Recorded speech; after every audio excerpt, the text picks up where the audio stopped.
Yesterday, Chairman AICT did say whether you offer an evening program or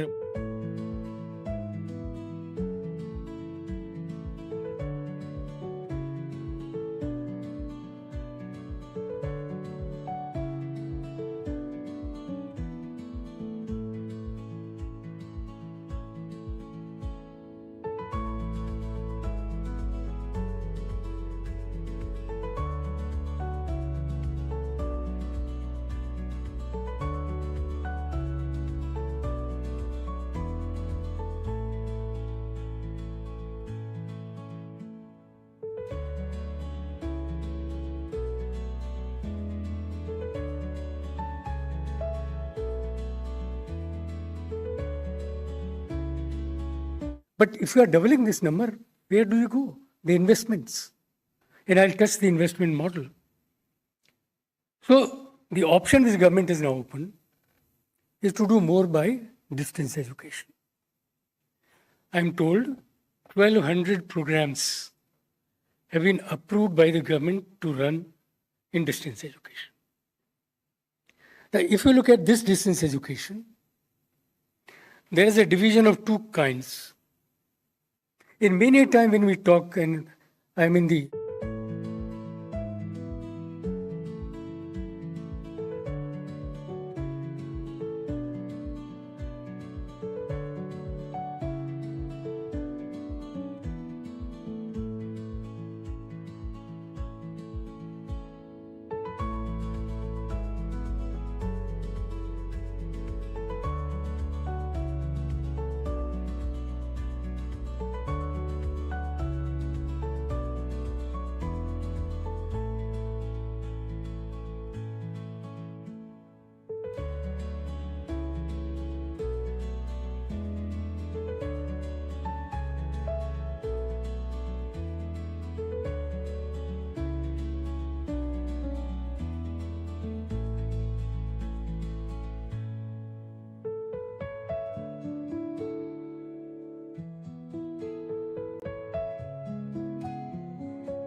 their first degrees in a particular profession, change this profession very easily.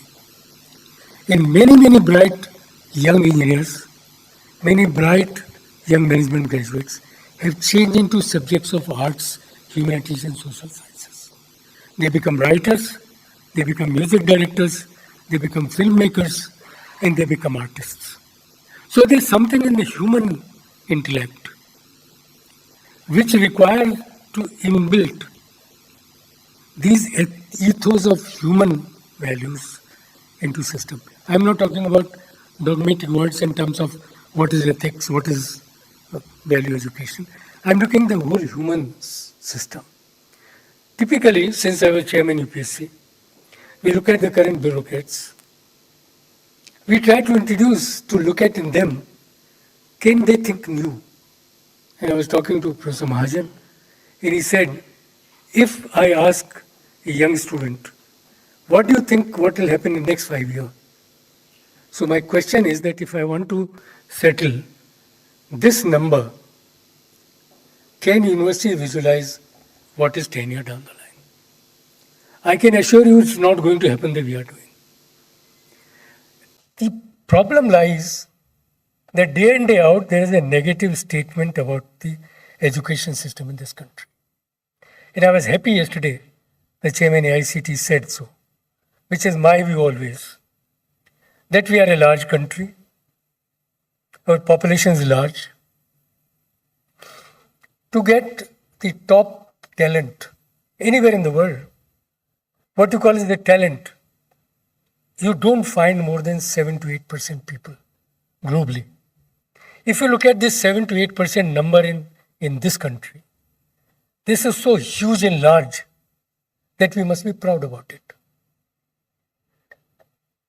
So the point is, will you look at as leaders programs which are new? We are not follower. We shouldn't be follower. For example, today I am told everybody will do AI. Enrollment in computer science today in BTech. Can anybody guess? What are the enrollment today? Only in computer science. They are about 3.3 lakhs. All kinds of put together, including BCAs in. That last year jobs in this country were only, anybody? In the bracket of 7 lakhs were only 60,000. So this mad rush of creating large number of in universities, particularly universities, and that's my second point. Universities are meant to create knowledge. If you teach 90% student as UG students, nowhere in the world universities have done that. You only create knowledge through innovative thinking, through new approach. A new word has been thrown, the innovation, the entrepreneurship. Many of you would remember that entrepreneurship program run by DST is only 30 years old. 300 institutions were given the entrepreneurship center by DST. The result has not been 2%. Yesterday it was mentioned that startups would be, he quoted something 1,17,000. The number of products which has appeared through entrepreneurship has been only in the area of computer science. The high technology areas where large outcomes are possible is not there. The breakthrough technology on product cycle is not emerging. Nowhere in the UG curriculum, students are engaged with new product development cycle. It has become a core subject in management, but no engineering student is being taught if he has to make a product after 4 years of his program, what cycle will he go through? So we have to do a reverse engineering. Look at curriculum from a different angle. Don't do it the way we do it. Like first year is common, do physics, chemistry, mathematics. And mind you, when I was dean in IIT Delhi, young students came and said, sir, we have been doing the same 10 plus 2. We are doing again the same thing. There is no motivation left. Can we think again? What is required by young mind to get him motivated right in the day one when he comes to university? We are still doing the same. We are not making student centric. Now, if it is a university, it must create knowledge, a new knowledge. PhDs are becoming recycling of thoughts. You have been told that you follow what industry does. My friend Dr. Mahajan is here, and many who understand the world the universities are 10 years ahead of industry. Are we thinking to be ahead of industry? In ideas, in thoughts, in new thinking, are we ahead of them? If you put your hand on your heart, none of us is trying to find out what is called technology visioning. We are not doing technology watch. We are not even clear that even a system like IoT, what are going to be new architectures? We have not come across one. We just copy out ones which is taken from outside. Shall there be an opportunity? And that can happen. NEP puts that to you. There's no need to teach, if you teach mechanical engineering, don't make him an expert right in BTech. Let him be doing 3 things, but let him become a creator, which will not happen the way we look at it. So unless you start doing a reverse curriculum with a planning that a new product will come, a new technology will emerge, a new solution will come, I don't think we are going to make what we look at the future. 2 other points which I like to make. One is required, this model, since most of you, my friends, belong to private universities, and I do interact with many of them now, I am generally worried about the financial model. As I said, as a universities, we evolve through a school education. If you compare this model with any of the private schools in world over, single individual entity holding is not existing. And therefore, there is a difficulty in it. Take, for example, a university called Northwestern in US. Most of you would know. Many friends would know here. It was run by church in 800. Today, church has no say. Business school is known Kellogg Business School. Engineering mechanical known by somebody at the school. So whole campus is run by industry groups and they sit on the board. Can you think of this model here? Tomorrow Mahindra had 3 other industries as a partner and have their schools here. This will unburden completely the individual who try to manage the finance. And that the student becoming the unit for money, this thought has to be taken off our minds. The moment you take this thought of your mind, and I think many of you already know, globally, higher education is not considered as a public good. And I would blame this to the World Bank. Yaj knows when I was looking at the World Bank project, it is said and debated and accepted by global world that primary education investment has to be done by the government because it is considered to be a public good. And I hope you understand what public good means. Why don't you consider higher education as a public good? If you look at what Pandit Nehru said to begin with, that higher education is going to be the vehicle to take this nation forward through science, technology, profession, and learning in open environment and create wealth for the nation. If you look at most of the universities globally, the wealth is created by the higher education. And who are the stakeholders? There are 4 stakeholders in higher education. The students and their parents, the industry, which is benefited by the people joining, because these are quality people, the government. Government tend to forget that whatever the combination of these young students and the industry produces is a wealth, which is a national wealth. And finally, the society at large. If you look at the financial model of any of the top university across the globe, it is not only one entity which pays. And yesterday Rahul made that point. Currently, we 100% rely on student paying. Please start thinking, does society pay? Have you gone to society? The total fee collected by MIT last year, was only 1/3 of the total budget, which is 47 billion. The society contributed roughly about 17%. Industry, through participation, endowments, contributed 35%. If you look at what NEP was asked in the end, how do you fund NEP? If you read the line says, philanthropy must do.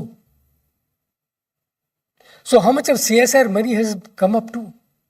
Till this model remain of one entity paying, all others are living on it. My friends, I can assure you with my all sincerity, we are looking for that quality. It is not on the horizon.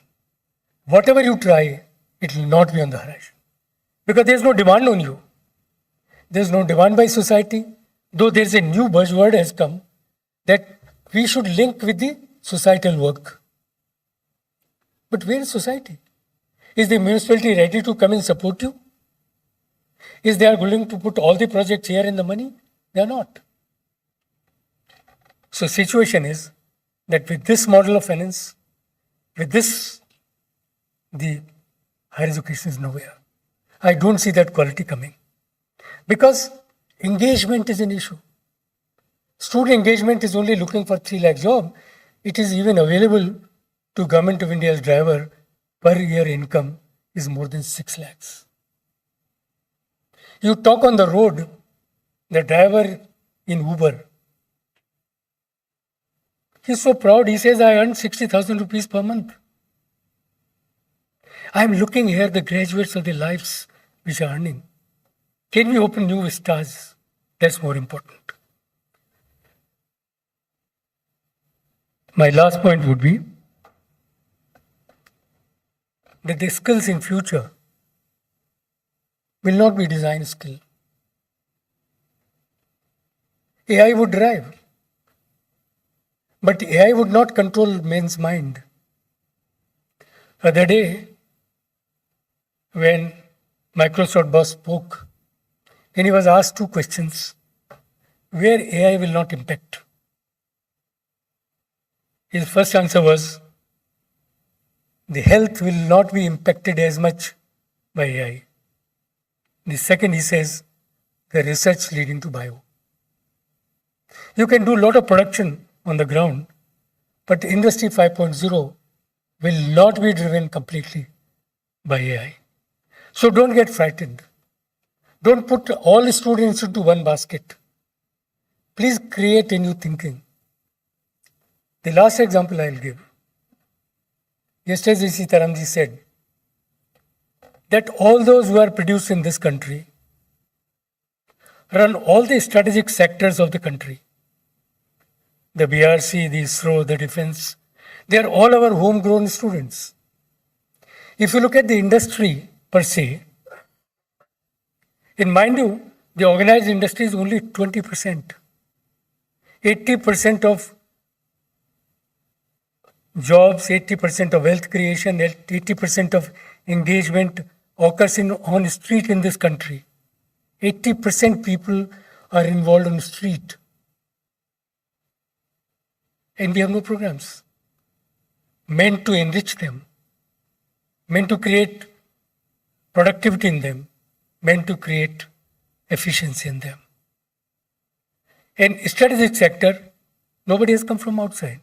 Though there is now 50%, more than 50% equity investment into even defense production from outside, it's the same people who are circulating. So is that what is wrong then? The wrong is that we have to prepare with a new idea. This curriculum will not work. The curriculum has to change up down.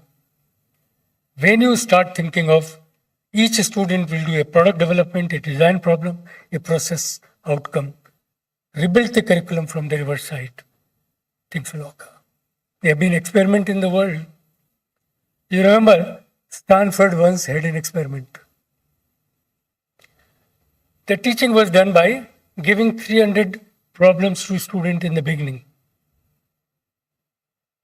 In the full year class teaching occurred around 300 problems being solved. We do it reverse. We teach and then try to solve problem. It is nothing new. We have been doing problem solving. But suddenly it has appeared. It is the quality of the problem which is important. In one of the conference with industry, I said, let industry data be available to young students. How many students are aware that what are the products which this country produce? I asked BHEL, can you give your own pamphlets, even on simple equipment called valves? You know, the valves, all kinds. None of the mechanical engineering students having first-class degrees can understand them.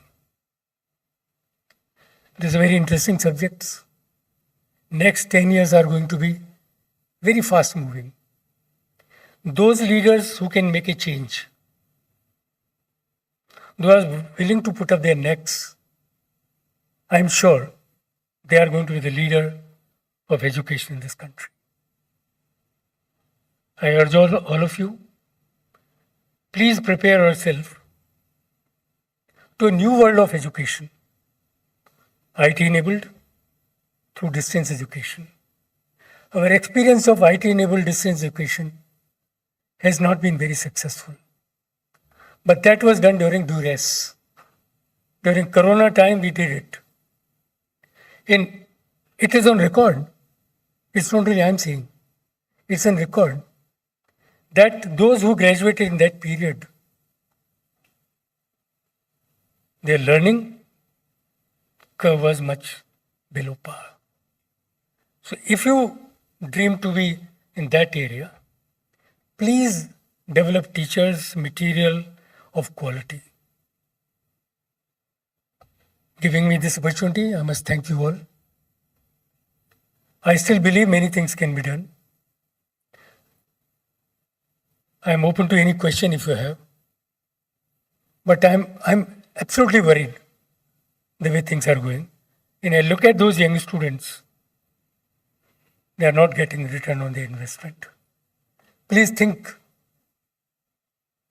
that they are our own children. And if they pay and they don't get, something wrong with it. Thank you very much. Any questions or any question? Yeah.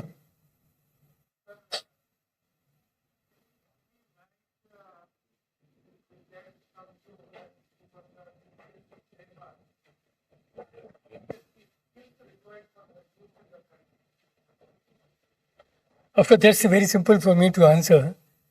As I said, we try to look at the leadership, manpower, to support the country. We try to look in a person, three things. One, you understand what this country is about. This country has its ethos, this country has culture, the history and geography. So we think that everybody should know this. Second thing which we want to look in him, can he understand the country's role in a global arena in future? Through technology, science, through humanities, and our role as a leader in future. And then lastly, in a personality test, which is the last element of the selection process, we only want to ask one question. Can he solve a problem of a citizen, and what is the roadmap? So if we think that Hyderabad city has a problem of transport, and if he is from Hyderabad, could you offer a solution? So we look him in somebody who can individually think. Because once he joined the job, his work area is enormous. A young boy of 24, 25, being a district collector, you just can't imagine the challenges he has. He has social challenges, he has developmental challenges, he has political interaction, and whatnot. He is only 25. And think some of our faculty, who at the age of 25 even does not want to look at what is happening in the world outside. So there's a huge difference. And for him, there's no chutti. Can you imagine? I realized once when I tried to look at a young collector telling me, sir, can you imagine I don't sleep? Today, one minister come, I have to the airport, protocol. If somebody has fought in the other street, collector is transferred. We are all very permanent people. We are in cozy condition. No challenge. What are no targets? Students are paying. If the till students are coming, my job is there. Where is the challenge? If you don't, your student don't get good jobs, you are not punished. Are you punished? Has anybody's salary cut ever? I remember on this issue, when Mrs. Vasundhara Sindhia was Chief Minister in Rajasthan, she said, and Sancheti ji would know, she said, if students fail in your class, in your subject, your increment will not be given. And I can articulate this point. You make attendance compulsory 75%. Do you want attendance compulsory 75%? Is the rule of the land? And each student can only appear with 75% attendance. If he is in your class, why should he fail? So there is a dichotomy that he is in your class, he fails. And to pass, he has to go outside in a coaching center. I learned when I went to Pune, there's a young boy who met me. And he said, 60% students fail in mechanics subject in Pune University. And in this coaching center, 1,000 students take his coaching and he guarantees that each student will pass. Now imagine, in the university, teacher has no challenge. 75% in your class, no questions. If you were in New Zealand, for example, I'm quoting this example purely because I'm talking about financial model. In New Zealand, one student went to strike, UG student, and they said, we pay that you will give us a quality education. You cannot utilize to subsidize my money for a scholar. And the government of New Zealand is to buckle down. We are very lucky that in this country, students are not asking you, if I attend your class 75%, why on earth I will fail?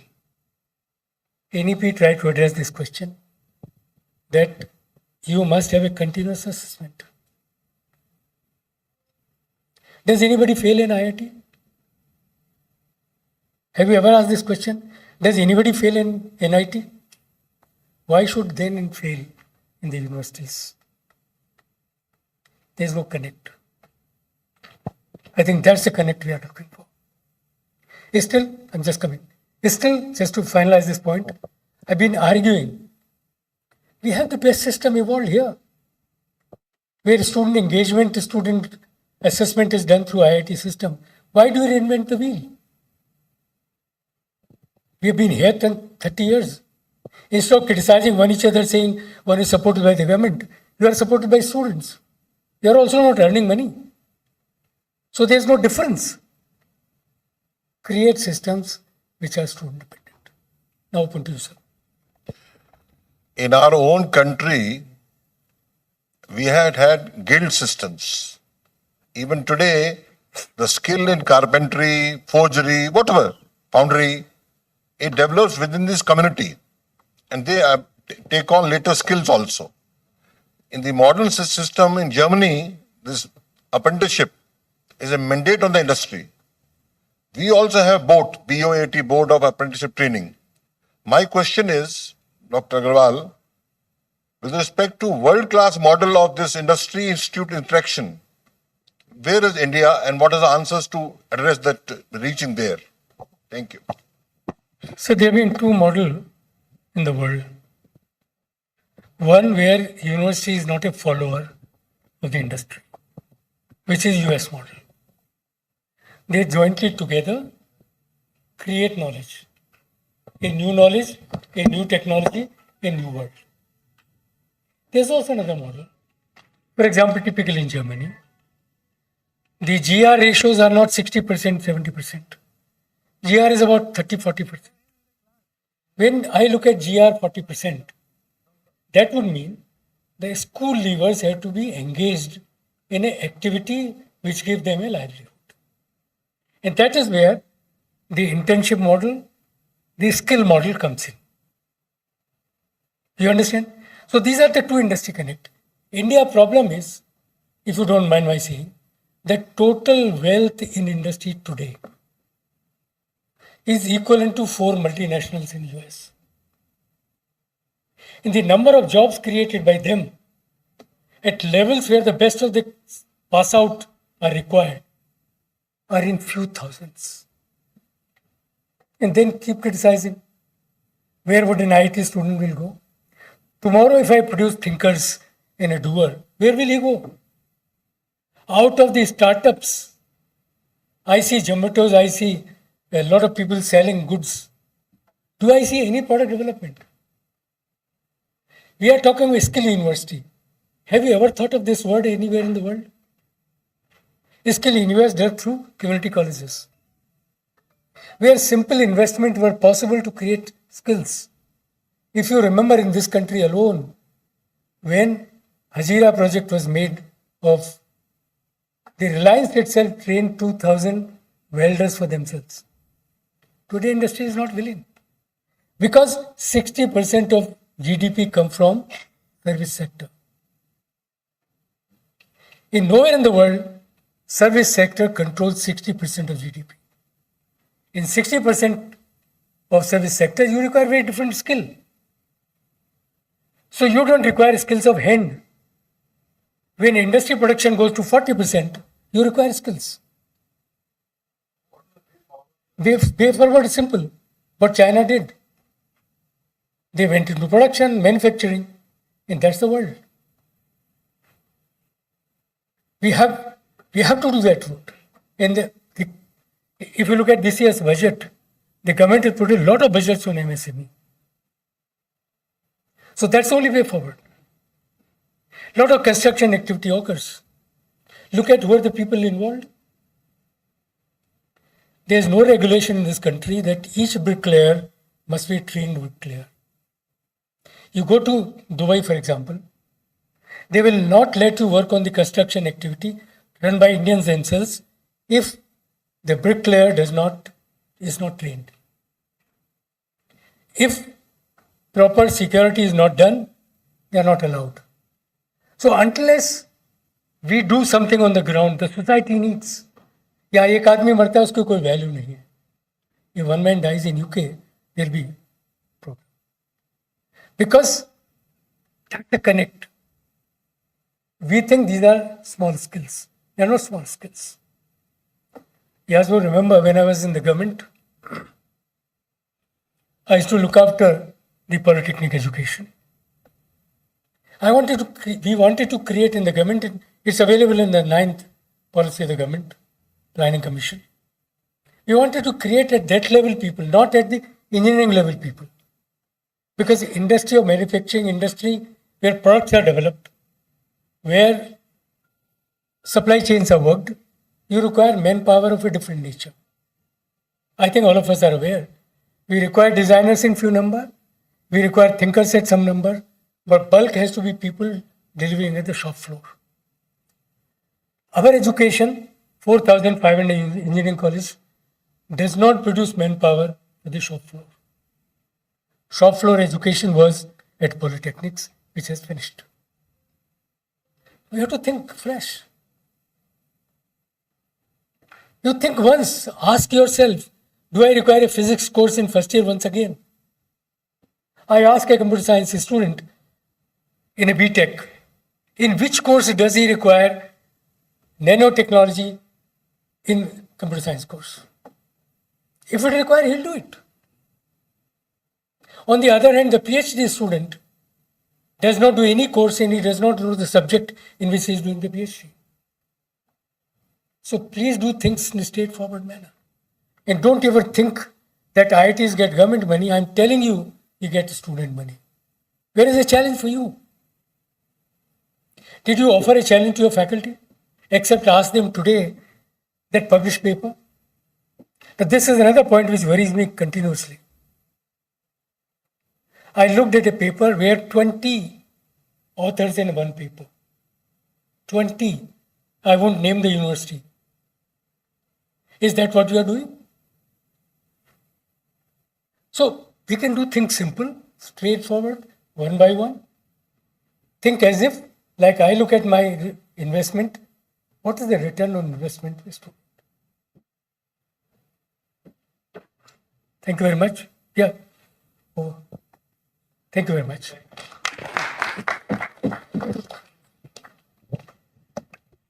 Due to time constraints, we have to stop the questions. We can connect with Sir later. We were a little skeptical to begin our second day with challenges, talking about the challenges. But Sir, your session was full of challenges as well as advice of a lot of solution to address those challenges. Thank you so much, Sir. Now I would like to request Professor Roop Mahajan, Levisier Hester Chair in Engineering, Virginia Tech, and Professor Bishnupal, Dean School of Engineering, to felicitate Sir. Oh, sorry.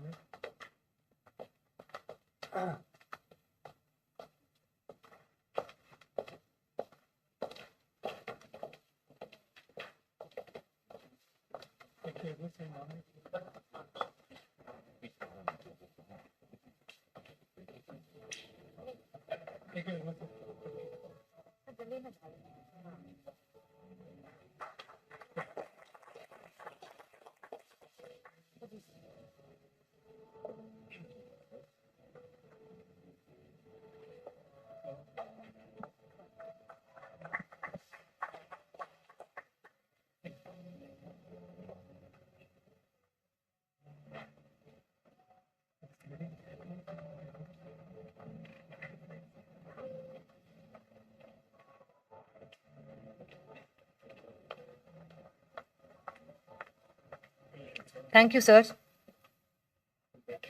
The second session, we had to have our guest of honor, Dr. Vijay Chautiwal, in charge overseas branch of BJP and Foreign Affairs Cell, for a special address on education as soft power, India's global influence through higher learning. As we all know, due to unfortunate event took place in our country, sir is not available today. So we are going to our first panel discussion. Before that, I would like to request Professor Vishalakshi to introduce our panelists and the moderator to the audience. Thank you.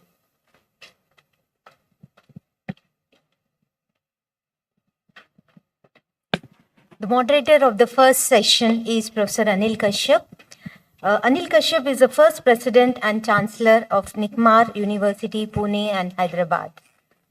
Dr. Kashyap has been head of UEE Bristol School of Geography and Environmental Management, deputy head of Coventry University School of Energy, Environmental and Construction, and founding professor and director of Rick School of Real Estate before joining NICMAR. Dr. Kashyap is an alumnus of Harvard University with training in higher education leadership and change management. He is a fellow of the Higher Education Academy of the United Kingdom. Dr. Kashyap has been chartered member of RICS and also Royal Town Planning Institute, Hyderabad. He is a fellow of Higher Education Academy, UK, and fellow of Institute of Town Planners, India. With this brief introduction, I would like to invite Professor Kashyap.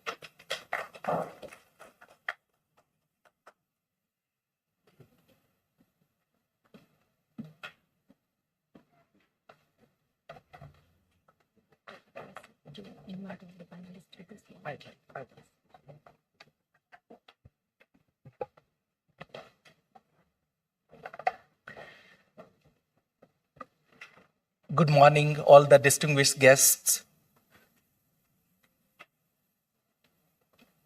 Before I invite the panelists, I have certain welcome remarks and the context setting for this session.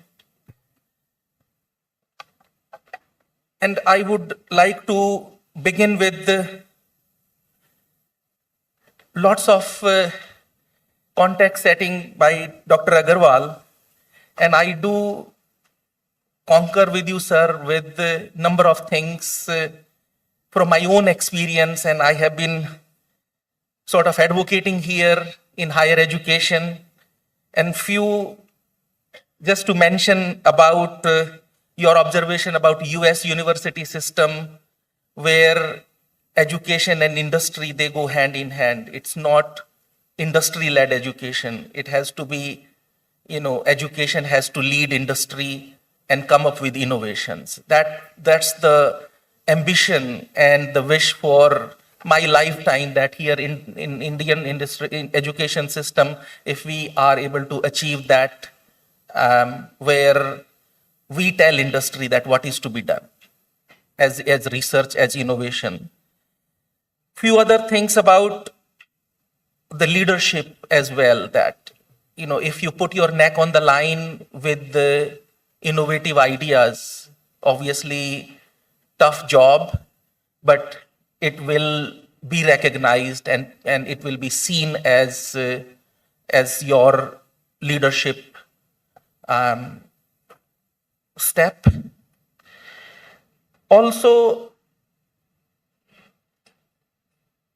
taking this particular theme of partnership, where the title is public-private partnership, we have got all the private universities. When we talk about public-private partnership, whether we are talking about collaborations or the partnerships, what can enhance the research landscape, I think latter fits in very well.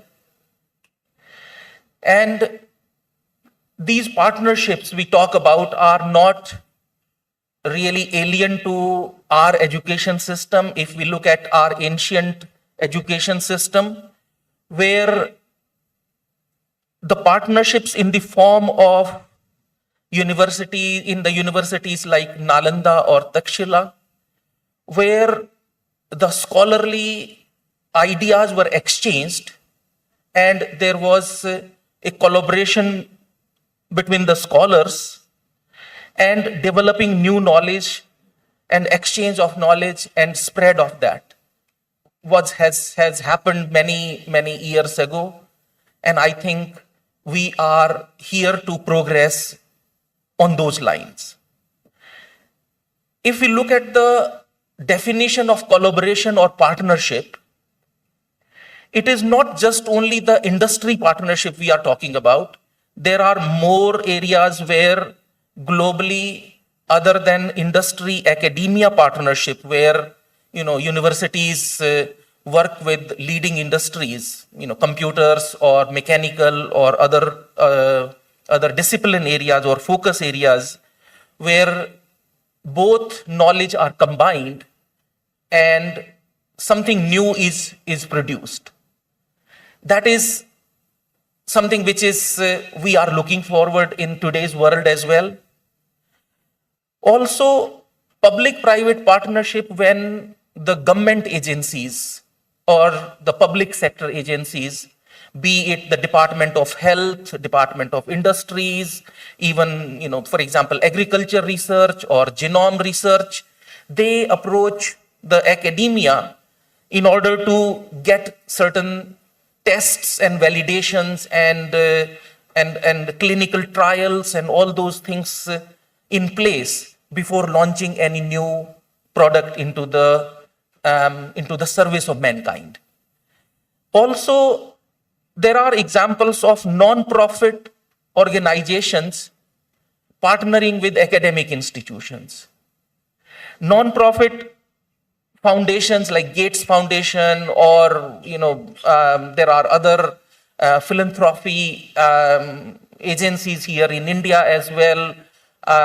They partner with universities and also produce something which is tangible and which is applicable for the communities and mankind. Community-based partnerships also are quite important and should not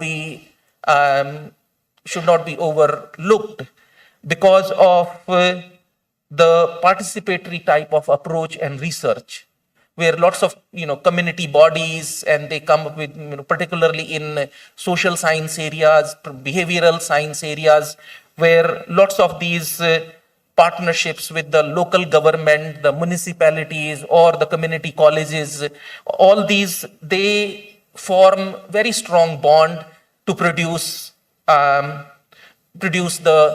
outcome in terms of leading research areas. If as an institution, as university, we have these multi-aspect or multi-dimensioned viewpoint of partnership, I think it makes it really holistic. It makes it more complete as an ecosystem. And that's where we would like to start our panel discussion on fostering. Our panel discussion is on public-private partnerships in research capacity building. And I am very delighted to welcome my fellow panelists, Professor Roop Mahajan. Yes, please come in here. Professor Mahajan is Louis A. Hastor Chair in Engineering at Virginia Tech in the Department of Mechanical Engineering. Very welcome, sir. Thank you. Let us put our hands together to welcome Professor Dr. Padmakali Banerjee, Vice Chancellor of IILM University.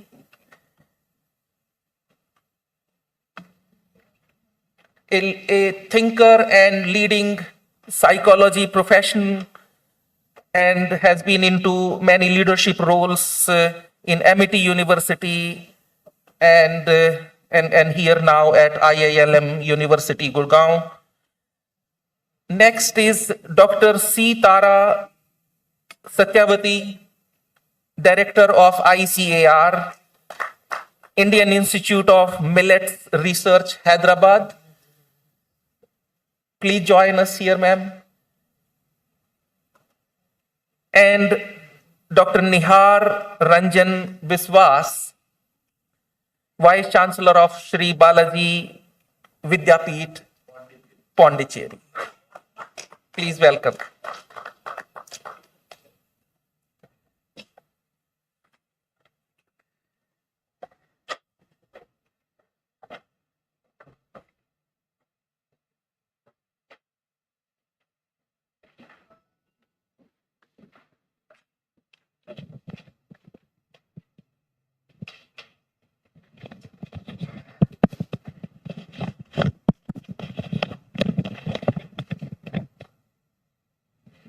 Hello. Just check. Hello.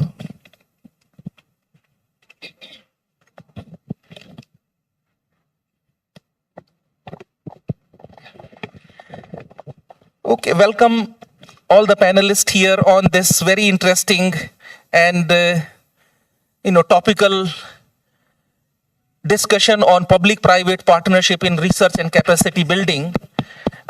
Dr. Agarwal has also hinted on, why the capacity building and the research is so important for creating knowledge. It is not just about education, it is creating knowledge, and that is where we are here to debate, discuss, and I would like everybody to be thinking about some of these ideas. But before we go into the opening question, I just would like to go around the panels and maybe request panelists to introduce and give some opening comments, opening remarks about the future and understanding of the capacity building in research area, and what could be very briefly their thought points and viewpoints on this particular topic. We will dwell into the deeper questions in the second round. So if I can start with please here, Dr. Banerjee. Yes. A very good morning and namaskar to everyone. I think it's a distinct pleasure and honor to be here And I would like to mention about this particular university, the Mahindra University, a very robust and very laid out university which talks about future. So I think my compliments to the Honorable Vice Chancellor, Professor Madhuri. And this whole vision of CIPU, because when I was looking at it this morning, I was thinking, why this public-private divide, and we call it progressive university. So this is just a thought, an early morning thought. Professor Kashyap, thank you for the introduction. I would like to start, I'm a die-hard optimist, and if you read my books, that's what you'll get. But I was remembering Thomas Jefferson's when he said, I like the flavor of the future rather than the history of the past. While history is important, and that's where India is today, and having the democratic dividend, the young nation, we have our own challenges. I was looking at 2019 pre-pandemic era. I was in a very elite conference. It was sponsored by the World Bank in Washington, D.C., where we spoke on the skill gap of nations across. So we had representatives from more than 40 countries. And one of the biggest challenges which we thought at that time, and all of the papers that came out with, was definitely on the capacity building. So which meant not just, the infrastructure, but the complete ecosystem. Bang on 2020, when we saw the COVID, taking over us, our lives, the pandemic after 100 years, we did see a lot of flexibility. People started accepting each other, so industries came together. So I think that's the time also our new education policy came in. So I feel that if in letter and spirit, we come together, and this is now quite realized by the industry. That's I work very closely with a lot of industry. And I'm also happy to say that in one of the AI institutions, which was one of the first institutions that I serve on their board, and more than they learn from the education, we are learning where the world is moving. So on one side, there would be technology, definitely, the fast pace of technology. And the other side, we have to take the youth along. Because when ideation comes, it is not just the experience and the knowledge that is required, but it is also about the future. So I really equate one more minute on what Professor Sitaraman yesterday said, and of course Professor Anil Shastrabudhe talked about the entrepreneurship culture. I think that is needed. We saw very recently a young boy from Assam straight away landed up in Silicon Valley because of the tech-enabled environment that we have. Thank you very much. Thank you. Thank you, Dr. Banerjee, for your opening remarks. Same question to Dr. Roop Mahajan as well, and just set the context and importance of partnership in research and capacity building from his own experience in Virginia Tech, please. Well, first of all, I want to resonate with Dr. Banerjee about everything that MU is doing. And definitely, Judge, thank you very much for your leadership. But when it comes to the research capacity building, I think I want to talk about that a little bit. And I'll start with examples from my own 53 years in the United States. So this is my third incarnation there. When I went there, I went to Cornell. And when I joined my advisor, he said, I'm going on sabbatical. Find out what I have done in 154 papers I have written. He was #1 in the field, in the whole world. And he said, find out what I haven't done, and that's what you do for your PhD. That allows you to some critical thinking. And then he said, later on when I became a little bold, I asked him, so what is your role, sir? I'm doing all the paperwork. You just review the paper and sign it. He said, you really don't know. I give you a long rope to hang yourself, but as soon as you go to the cliff, I will pull you back. Okay? So I think that allowed us critical thinking. So if we want to think of building research capacity, we have to allow our students, the next generation of young leaders, to think critically. Road is there, but I think thinking critically is very important. Then I went to Bell Labs.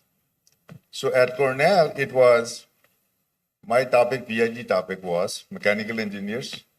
Why does the flow become turbulent, from laminar to turbulent? And they said, if you don't have a comma anyway in it, you can't do it. They didn't want me to restrict to better heat exchanger designs.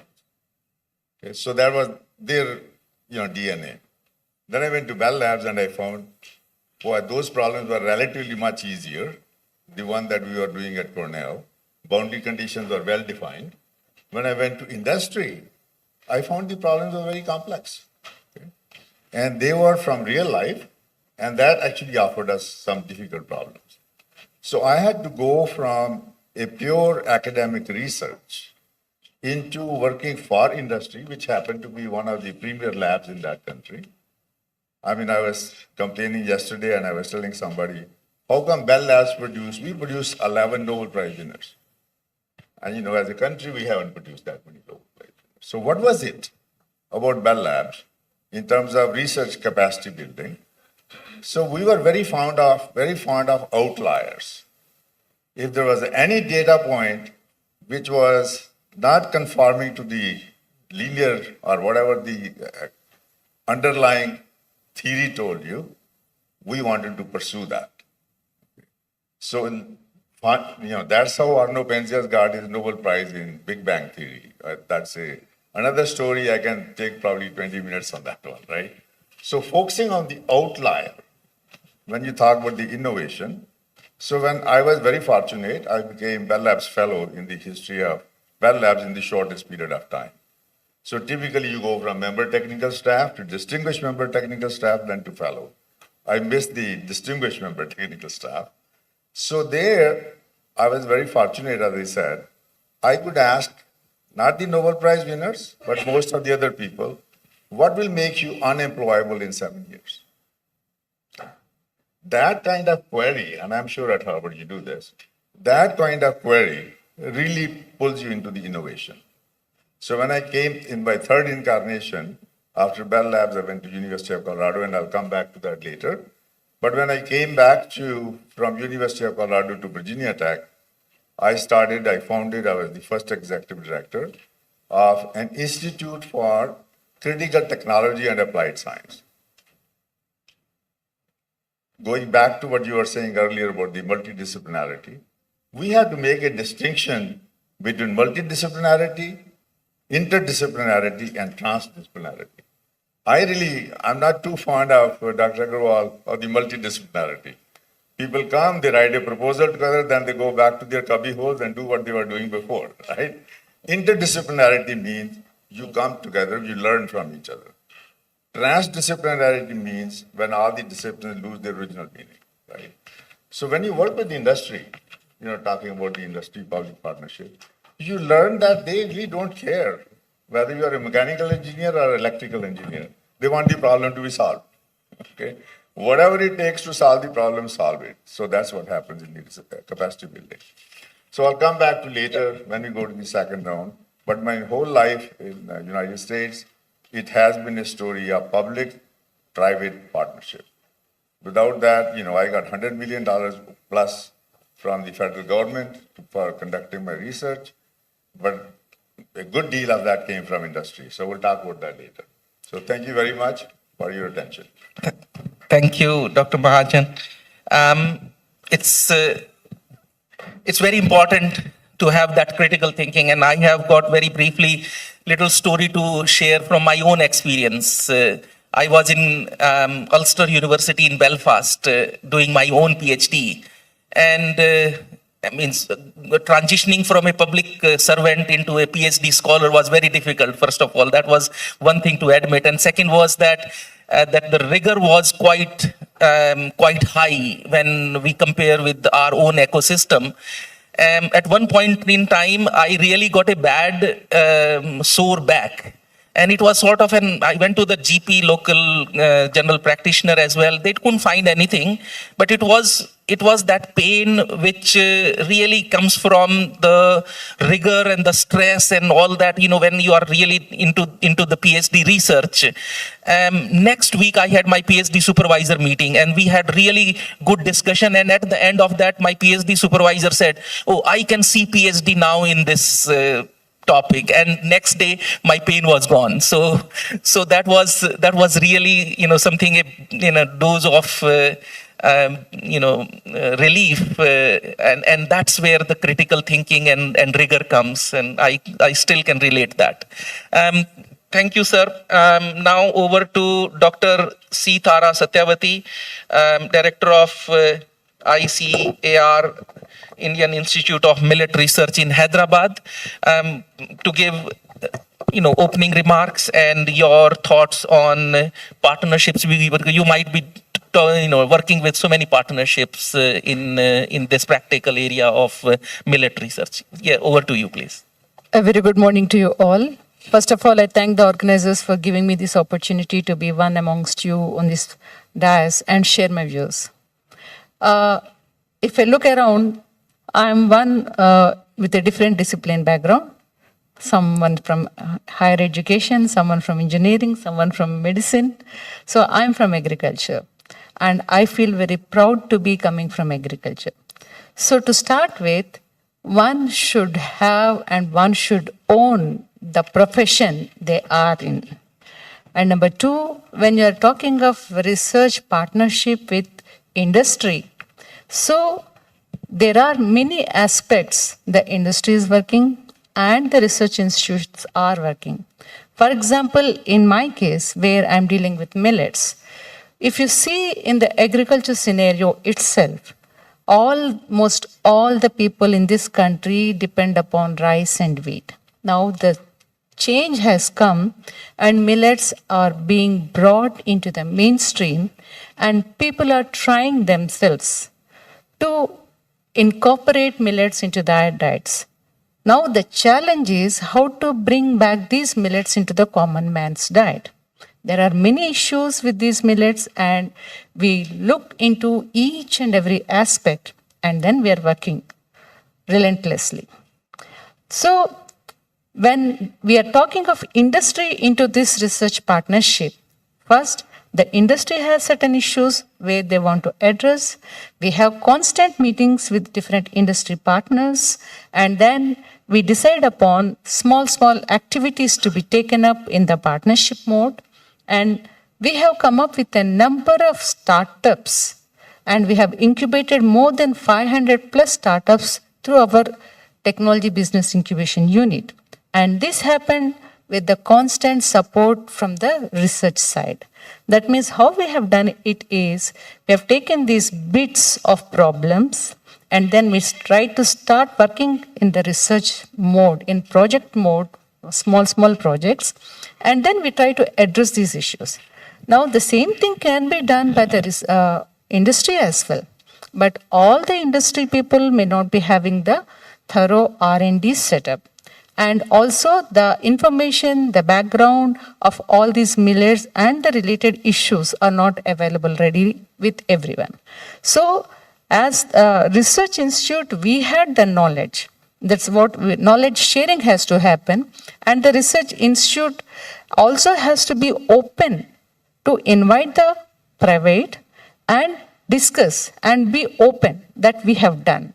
And today we have more than 80 plus technologies that have been commercialized and are being taken up by the industry. And as every individual, like any other student, I also graduated from a small agriculture college and then went to university, and then similar kinds of experience that have been shared by my co-panelists. We also had certain issues, how to take up the research problem and then how to take it up, pursue it, what are the hurdles we are facing. All these things, the more we put the student into a turbulent situation, not to harass them, but to put them in a situation and force them to think, that is where the ideation starts, and then that is where the student thinks to mold and also thinks of innovative things that he can put and see whether they are workable or not. Once he gets the confidence, they will be able to act upon, and these small, small steps of confident movement forward will help in coming up with innovations, and these will be the practical solutions. Maybe a smaller thing or a little one, but these are the ones which are going to help in scaling up the technologies. So that's what I would like to say, Ram. And the same question to Dr. Viswas as well. Opening comments and your take on public-private partnership in research capacity building for the educational institutions. Thank you, Dr. Kashyap, and all present here. Thank you very much, CIPU, mainly Mr. Karthik and Akshay, all inviting me here. I think I am odd man out. I am neither from engineering background nor from management. I have zero knowledge of engineering. Only I worked 30 years in All India Institute of Medical Science, New Delhi. I have some friends in IIT Delhi. So I used to go there for some picnic or something like that, but not learning engineering. I am basically a medical teacher. 30 years I taught in AIMS.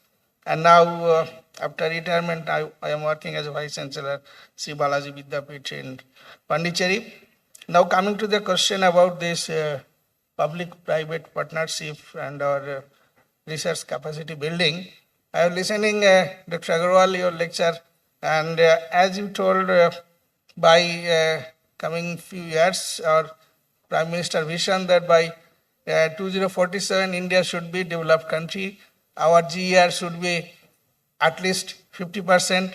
Though fortunately in the south already it reached. I am for the last 2 years visiting many places around Chennai, but unfortunately in the north still it is far behind. But an average if it is to be coming to 50%, we have to. You told that we must exercise ODL, that open distance learning. But in the process, you also put a challenge that quality. Because when during Corona time, we used to take classes to undergraduate and online class, we don't know how much they have learned. But there is no way of getting feedback from them. As in the class, like I'm looking around say 100 people here, how many are listening my talk? How many are distracting with other mobile and other thing? When eye-to-eye contact is there, that is the beauty of the physical class. But there is no way, if we have to increase the number, we have to find some alternative, but simultaneously we have to find the ways how we can maintain the quality. And without that, it will be, number will be there, but again that quality will be compromised.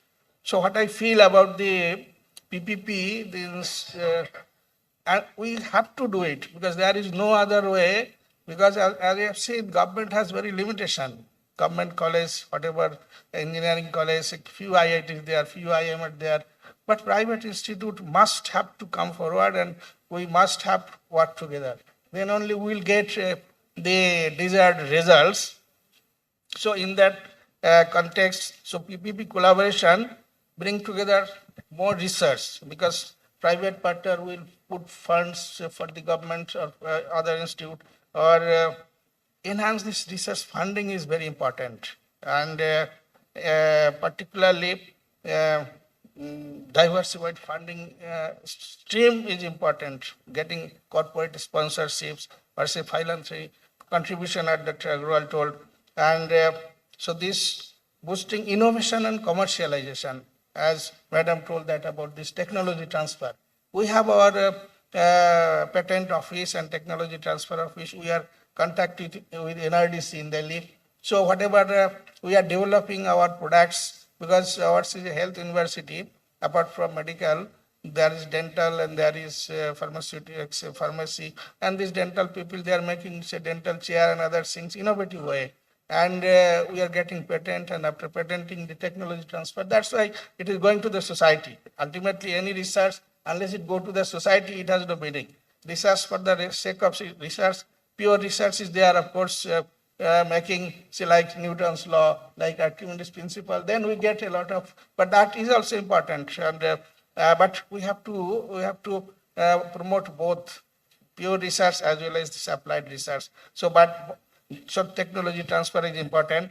And finally, capacity building and skill development, because there are a lot of, we have now a skill ministry also. And skill development is a must, because unless only theoretical knowledge has no meaning unless they are skilled. In the global picture, they will not be employable. So along with the theory knowledge, they have to have the skill. Like in our medical science, you may have you know the knowledge of the body, but unless you go to the patient and treat with your skill, so you cannot improve it. So like in surgery or in diagnostic, whatever, skill is very much important. So this skill development, boosting innovation and commercialization, so both public and private should come together. So simultaneously, infrastructure development. There are so many examples. This Tata and other things, they have done excellent job. And this global collaboration is also important. So if we want to be a global citizen, or our students should go abroad, and so global collaboration and networking is also important. So PPP can help in that way. And so this national and societal challenge, to address that, we have to come together, PPP. And finally, this entrepreneurship and this ecosystem, fostering entrepreneurship, mentorship, and resource mobilization. With all this area, this PPP is important. Thank you very much. Thank you, Dr. Vishwas. You touched upon some examples of skills and gave example of Tata. I'd like to turn my attention towards Dr. Roop Mahajan to pick up some other globally renowned successful examples of PPP or collaborations which have successfully delivered research capacity building in India or globally, sir, from your own experience and from your own, so much of involvement into these partnerships. Let us hear from you, what are those, some of these successful examples? Yeah. Thank you, Anil. As I mentioned earlier, after Bell Labs, most of my life in academia, which is about 33 years now, most of the research has been funded by PPPs. When I went to University of Colorado Boulder, so there is something that we really need to emulate in India if we want to really get into that. And to be honest, I'm not sure whether we already have it. That is the NSF, National Science Foundation, Industry University Cooperative Research Center. Okay. So for example, what NSF does, it will say, it is really absolutely important we look into this. We have 53 such centers in the country. Each center has to have at a minimum of 2 universities. We are talking about the collaboration among the universities. So initially used to be 1 university, then they changed it to at least 2 universities. So that means whether they are public universities or they are private universities, they have to collaborate. And collectively, they will solve some problem which is dictated by the industry. So what NSF does, it provides a forum. They pay very small amount of money, $100,000. But what they ask the universities for the industrial money to be overhead free. For example, at Virginia Tech, it is 60%. So whatever money we bring in, 60% goes to the overhead. So they say, okay, as far as the industry money is concerned, that will be used in its full. So we had a center, Industry University Cooperative Research Center from NSF, where we are looking at, the center's name was Camp Mode, in terms of giving examples. Center for Advanced Manufacturing and Packaging of Microwave, Optical, and Digital Electronics. So one of the requirements is that you must have something like 8 to 10 companies per university. So for example, I had TRW, IBM, Tata, Lucent, Sun Microsystem, TI, you name any. So what they do is, and if we don't have it, we need to follow this up. So the industry pays $50,000 per year to become member. So just imagine we have 20 companies with 2 universities. That's $1 million. As far as NSF is concerned, they pay lousy $100,000, right? But this $1 million overhead free, then the faculty say, okay, these are the problems that you have defined. So industry gives a list of problems. So from list of problems, universities professors say, we can do these. Then the industry advisory board, it's an industry advisory board. They find out which are the problems that they really want to prioritize and they start a funding. Last example in this one, this has been very, very successful. As I said, there are 53 such ones. The last one is ERC from University Cooperative Research Center. You go to Engineering Research Center. As far as engineering is concerned, that's absolutely the price. Because NSF then gives you $50 million. And they expect you to get $50 million from industry. So that's $100 million. And the project has to be forward-looking. It cannot be an incremental advance on what we are doing. And on top of that, and I really want to share this with you, on top of that, if you are not able to explain what the heck you are doing in one sentence, they won't fund it. So I went with a proposal like that, and I said, Patterson, I know you well, so what do you think of this? She said, can you explain it in one sentence, what you are doing? We were developing optical computing systems. So I said, give me 24 hours. So next day I went there, I said, we are going to replace electrons with photons. That's it. If you have printing wiring board, you have all the electrons going through the copper wires, we are going to use the photon. That means we'll be moving at the speed of light. No thermal losses, none of the I-square losses. So she said, given. That's $100 million for one sentence, right? So those are the mechanisms in the United States in answer to your question. But I really think the industry, university, cooperative research center, even with DST or whatever is our funding agency, even if they don't come together, they don't even perform the platform thing. But I think if the companies and the universities, Mahindra University, let's say, IIT Hyderabad, if they can come together and they say, these are the problems, and we need to have an industry advisory board, they will tell us what the problems are and what are our strengths consistent with that, and they have to become members. They have to, unless they pay some money per year, they really are not key partners. Whether it is 10 lakh rupees or 5 lakh rupees, I don't care. But they should actually be paying partners. And then what happens is our students, they work with them as interns, and they have become the future employees of that company. So out of all this industry, university, cooperative, the last one, just 1 second. Yeah. So this as an example is very important, and I hope some of you can actually do that because I would be glad to collaborate with you on this one. So we have some center, similar center called CENTIRE, Center for Tires. All we do is only research on tires. And we have a lot of tire companies, a lot of auto companies, they are part of that. Right? So suddenly they found that most of the tires, they use something called 6-PPD.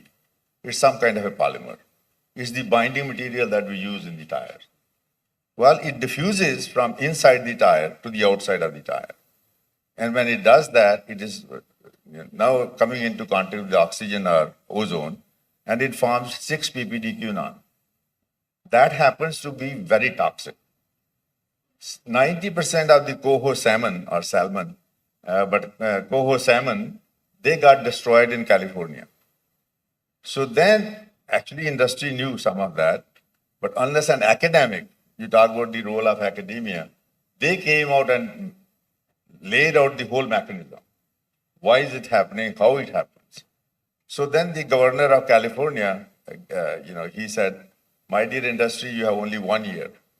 If you can't solve this problem, I will not allow any car with these tires to run on the California highways. Now that's a big problem. So there was a panic. What did they do? They come to CENTIRE. They said, can you help us this problem?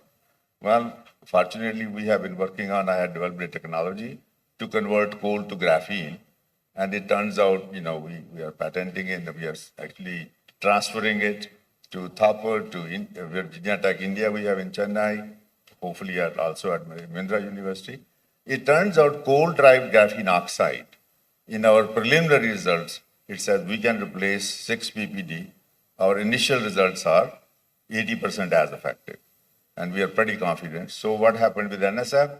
They took our those results and they put it in chemical engineering progress, one pager, and they said this is a breakthrough technology.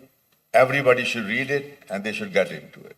So that's how industry and universities can come together, and the industry can provide the real worldview. Boundary conditions are not well defined. And I think if we can get into that mode, I don't know whether we have DST, IUCRC, but if we don't have it, this will be something I can help. I had 2 centers back in Colorado. We had 5 centers in Virginia Tech. I am also part of the ERC. I got that ERC. And for example, our Center for Power Systems, ERC, we have 110 industry who are members of that. So they're paying $50,000 every year without any problem. So their money gets leveraged. One company pays $50,000. There are 20 companies. They're getting the benefit of research of $1 million. A factor of 1 to 20. You were talking about the return on investment. There's nothing more than, when they were talking to me, this is the last one. As I mentioned, over the years, I've been very fortunate. We got $100 million plus from NSF and other funding agencies. So they are getting the benefit of the academia. They are getting the benefit of my $100+ million research that I've done. So not only that their money gets leveraged, but they are also getting just the benefit of the faculty who have been getting lots of money from the industry. So I think we really need to bring the industry and the universities together. I would definitely, if it is GST, if they don't have it, I will strongly suggest that we do it, and I'll be glad to provide any help that you need. Thank you, Dr. Mahajan. And just to add, I think this is real thing here, that industry comes up with certain problems, and it has got a couple of advantages as well. The advantage is that the research is more focused right from the day one. That you start doing the work, it is very, very focused. It is not in the air.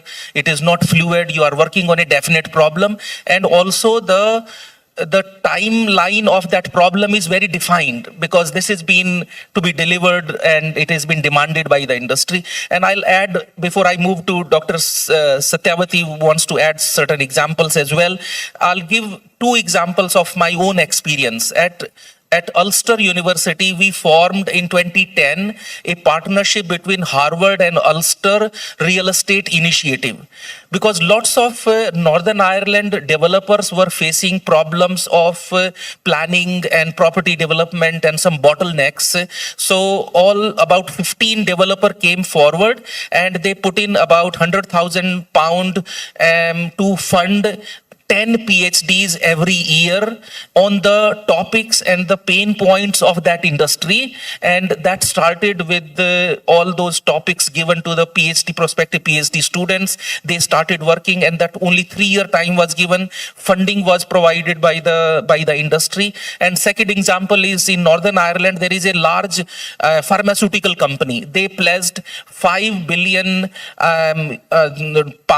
sterling pounds into research for next 15 years, and they pledged that. They announced that in sort of a big partnership meeting. But every year, about 5 to 10 PhDs were to be funded by that pharmaceutical company in the Department of Medicine and Pharmacy, and they were successfully running. And I think it's 15 years now from that partnership. It is going very strong, and lots of research has come up through those partnerships. Those are real, contribution into the partnership. So, Dr. Satyavati, from your experience, are there any good examples before I move on to other panels as well? Please share those examples of successful partnerships. Yeah, thank you, Professor Kashyap. In continuation to what Dr. Roop Mahajan mentioned, in agriculture also we have certain issues. Like you mentioned about the industry issues. Here also we have the industry, private companies, where they need certain specific genotypes that would fit into those specific agroecologies. their R&D may not be having that kind of material. So they come up with their product profiles that this is the genotype, this is the type of material I want. So we breed for them and then we give them. For this, they sometimes fund the research or we take the license fee, give the technology to them. And during this transfer of technology, what we do is we don't go for exclusive license. We go for non-exclusive license so that that benefit is taken by number of companies. Number two, the money which we get from these kind of collaborative activities, we make a corpus fund in the institute, and that will be used for specific activities that are being research is being done for those activities, and that money will be diverted for that, so that there is a non-stop research funding, continuous flow of funds for that activity. And there are many takers because in that field, many takers will be there. And so we prepare ourselves and our students to be ready for the market, for the industry. Now, there are other issues also, like if I talk about millets, here millets are gluten-free foods. I am not just going into science, all of you eat rotis. You get, when you try to roll out the chapati dough, it rolls out very smoothly from wheat, but in millets it does not happen. And also when people try to make cookies or biscuits, because of absence of this gluten, people cannot make millet biscuits or millet cookies. So we have certain issue. So what we have done is we try to address this issue through alteration of the starch metabolism. We try to include some other things which are again plant-based, and then we try to come up with the technology. So during this process, we have few industry partners joining our hands. Collaborative means they have given some fund and we also have worked together. And today we have a number of technologies, cookie technologies, which are being taken up by the industry. Number three, also the seed production is an issue. Development of the parental lines is an issue. Not all the companies will have this technology and this material. Again, sharing of this information, sharing of the material, we do on public-private partnership mode. And one more thing, in one CG Institute, they have this hybrid parent research consortium, wherein the companies per year, they pay minimum 15 lakhs, and then they become member of that. Through this, if you have some 20 companies joining it with 15 lakhs per year each, that means you have sufficient amount of fund in your hand, and you can again plow it back and do some research and provide them the kind of material they're interested for. So these things happen in agriculture as well. That's what I would like to say. Thank you. Dr. Biswas, yes, please, your examples. And I'll then finish with Dr. Not my example, whatever the example. Yes. Some real life examples like Tata Institute of Fundamental Research and this Tata Group, they combine together and they have long time partnerships going on and commitment to innovation, shared resource.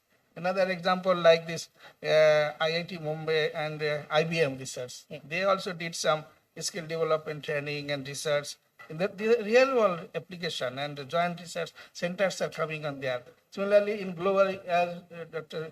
Mahajan has told that MIT and the Draper Lab. So you might have known. So they are space and aerospace research. They are doing excellent jobs, and as well as in healthcare innovation also they are doing.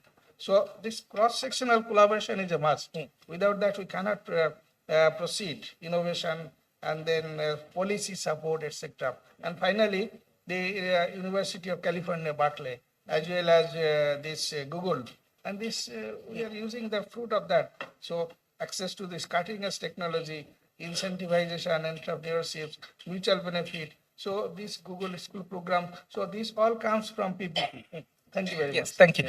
Dr. Banerjee, your take on that. Turn that on. Hello.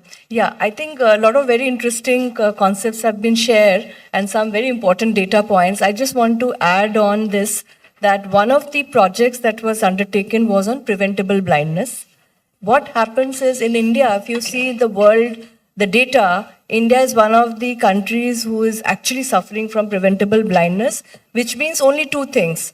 cataract, it can be eradicated either through cataract or refractive, which means a pair of glasses. So I think tying up with a lot of companies who are making spectacles, plus actually doing a hardcore data through the lot of suburban areas. This was done in the state of Haryana, and what was seen that the awareness was not there. So I think we brought in policymakers, Public Health Foundation of India, lot of companies which were actually making these spectacles, and the research people. So it is a very important area. Maybe Dr. Viswas will look at it from the healthcare perspective. The second area which I really wanted to emphasize, since it's a great audience that we have, is on the, also one of the bigger areas that is happening is on the mental health. I think the awareness is slowly coming. I think people have started accepting it, and the big crisis is it's happening in the very young population today. So when you look at mental health screening camps, and it is not only in the urban population, it is going into the rural areas. So as universities setting up proper clinics, centers to set up, not only do research, but also how to aid, because most of the mental health problems are above the threshold, which means they may not be having psychotic problems, but the common mental health issues of anxiety, depression, which is coming in a very big way. And that actually fogs the mind of the people in doing any other technology or work. So these are the two thoughts I have to share on this perspective, that a lot of research companies can come together. We can use a lot of AI analytics to actually aid in this process. Thank you. And hold on to the mic, Dr. Banerjee, coming just on to you as well. So we have seen lots of benefits of these partnerships in getting the cutting edge research on board. But the other players within this ecosystem are the faculty and the researchers.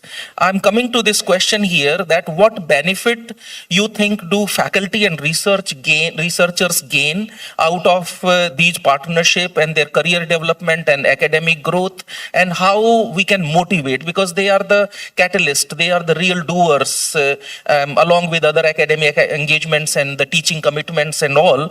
Unless we daylight some of these benefits to the faculty and researchers, the outcome would be not as desirable. From your experience, Dr. Banerjee, if you can share with us that what those benefits are and how we can sell these to our faculty in terms of taking those partnership and research. It's a really deep dive question, but I want to just start by saying that I started as a researcher in University of Delhi Center for Science Education and Communication.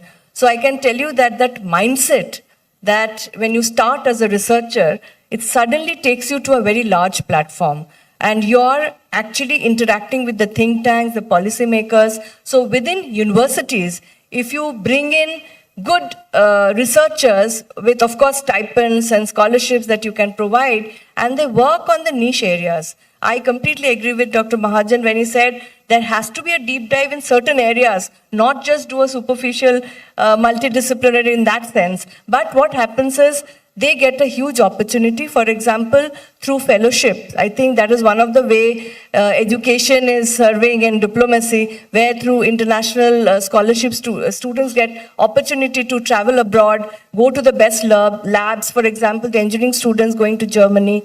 Similarly, the young faculty members, I think, were a very unique initiative which yesterday Professor Anil Shastrabudhe spoke about, the Malviya Mission Teachers Training. As I speak, in fact, my university is holding it right now with another college in, say, Hansraj College, Delhi University. So what is happening is, how do you help people improve their competencies and skills and acquire new knowledge? So be it AI, be it the new education policy, be it the new thrust areas, be it understanding what millet can do.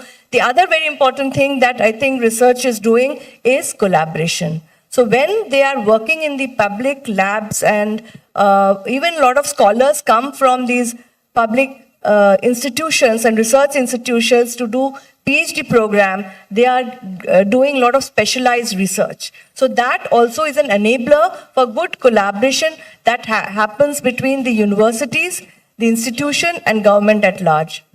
And I must put on record the funding agencies like DBT, DST, they are really funded. Here, I do not remember where if it is a good proposal, it doesn't get rejected. And finally, on the European Union projects, where you get 5 institutions in India and 5 abroad working together. I remember completing a project on e-learning. That went out so well because you had 5 European universities sharing the best practices. You had 5 different universities within India working together. So I think it has a very monumental impact it's going to have. And it's also really focusing on the future. So there definitely the global goals come in a very big way. That the impact that you can create through bringing in people so they're more aware what kind of decisions they are taking. It is going to contribute in a big way. Thank you. And same to Dr. Roop Mahajan as well. Sir, in your research centers, you would have nurtured so many young researchers and faculty. Share some examples of their academic and career growth stories where they have excelled, and that should motivate some of the audience researchers and the leaders here to do something, what you have been doing there in US. Thank you, Anil. So to put it in perspective, just in the College of Engineering at Virginia Tech, again, I'm going back to Virginia Tech all the time, but we get about $250 million in research per year from funding agencies. So we have 400 faculty. So that means about $600,000 per year. Now the NSF IUCRC, everybody actually wants to be a member of that center. Although they provide only lousy, I shouldn't say that, $70,000 per year for 3 years. But imagine the goal is $600,000 per year. So from 70, how do you go to 600? So this becomes a larger platform, as you said, where we can have the industry, we have other universities. And the important thing is that when you have industry people from different backgrounds, you have other universities, when you bring them together, buds of creativity blossom at the intersections. Okay? You come up with new ideas. And you can take those new ideas and now write another proposal to get another money from NSF or DST. So the goal of all these people in these industry university cooperative research centers is to go for that other plum prize that I mentioned, which is $50 million. So even in the CENTIRE that I mentioned, Center for Tires, we are right now going for that ERC, Engineering Research Center from NSF. And in my own work from that, my Suman Jajaria, she's working with me as a scientist. So she is looking at another $124 million proposal. Now, I'm really sorry, we talk about a lot of money, but that's just a different thing. Even on the lower scale, we can do that in India, right? So the last point I want to mention is that as far as the faculty development is concerned, they look at IUCRC as a platform, as a step to the next big thing that they want to do. And many a time they get these ideas, they form actually deep contacts with the industry, and they have a one-on-one relationship with the industry to solve a problem. Right? So I won't delve into many more examples, but the last point I want to mention is that NSF has now decided that if India, any other foreign country, wants to become a satellite center of IUCRC, they can become. As long as they bring their 10 companies together and they say, we have 10 companies, we're exactly the same that you expect. We may not ask for $50,000. They will ask for some equivalent sum of money, maybe 10 lakhs, 20 lakhs, whatever it is. But as long as you have 10 industry members who are participating and they agree to a non-exclusive agreement early on, then you can become a member of, for example, CENTIRE. So if anybody who's working in the auto, and if they want to become a NSF IUCRC center here, we can get you in. Yeah. Thank you. Thank you for that. Since the discussion is on research and researchers, I have one personal reflection on that, and perhaps somebody who is in decision making and at UGC or at that level should listen to something like that. When you have a young researcher, they start with the postdoc role, and then they go on to the research associate or senior research fellow or research fellow roles, because they are really genuinely interested into conducting the research. But when it comes to the faculty conversion, there is a direct route of that researcher or a senior research fellow who has been working for 10 years into a particular research area to get onto a professorial role. And this has been very common in England and UK universities, where a good published, well-published senior research fellow is promoted or given a professorial or a chair role. I think this is something is missing here in our system. In not many universities, particularly private university, they can't do, because this governed by UGC. Some autonomous institution, they can perhaps do certain things, but I think this is very important in order to foster researchers in this country. So that should be, some change in policy, and in that is required. So, Dr. Satyavati, you wanted to add a couple of examples of how this can add to research and career growth of your researchers. Again, I'll take back to the example of millets. Because of the international era of millets, a large amount of traction has been created about millets. So many countries have come forward to take this knowledge from us. And they have come forward to make MOUs and also bring their students and take our faculty to their institutions in their countries. So this way, partnership, not only with the industries across the countries, also help and gives a platform to the researchers, especially when we have to send our people to other countries. We would like it to see that who are the people who will be able to perform there. We don't send any XYZ who are just based on the seniority. We see only those performers who are going to do and keep the reputation of the institute and the country. So this again creates a small sort of competition and also prepare them to be very competitive. And this gives an opportunity for them to have an international exposure. And moreover, when we work together with certain companies also, because of their presence like MNCs, they also provide opportunities for our young researchers and students to go to those countries and give them an international exposure. So working together with public and private institutions and other countries gives a platform and an opportunity for the young researchers to grow and build their career, and also opens up many economic opportunities.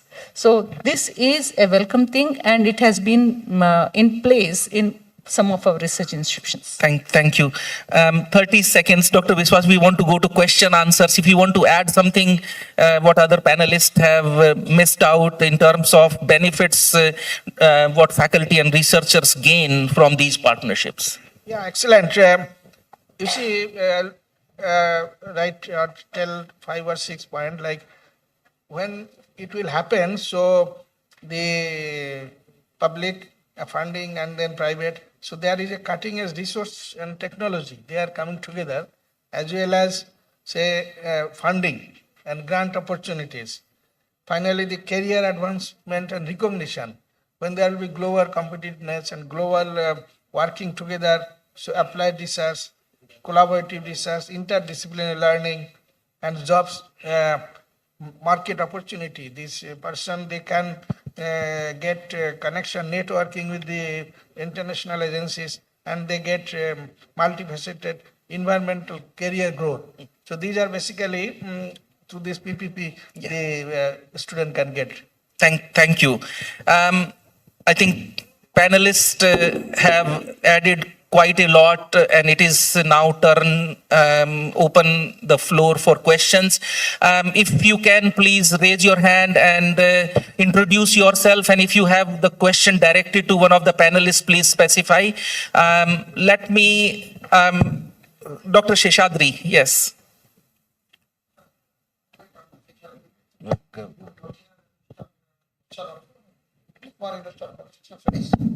As our chancellor has proposed, is a person who has started his career directly BTech and completes MTech and PhD without break. And when he come to the job, he is starting his career as an assistant professor. That service is not count, as our Director General Sir and our Chancellor has proposed. Now this forum should recommend to the UGC or the any body to consider the service of the research service and place him in the professor role or associate professor role. This point I strongly support my Chancellor's recommendation. Because the person who is spending nearly 10 years on research and starting from scratch as assistant professor, associate professor, this is losing his the complete the whatever the expertise he has earned. Thank you, sir. Okay. Thank you. Yes, please. Yes.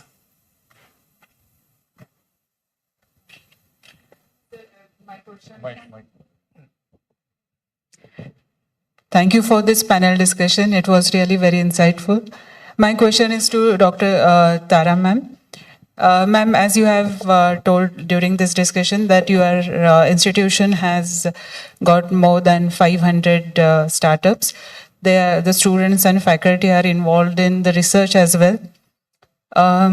Since I have worked as a Dean Academics and IQSU coordinator, I would like to ask you one ground level question.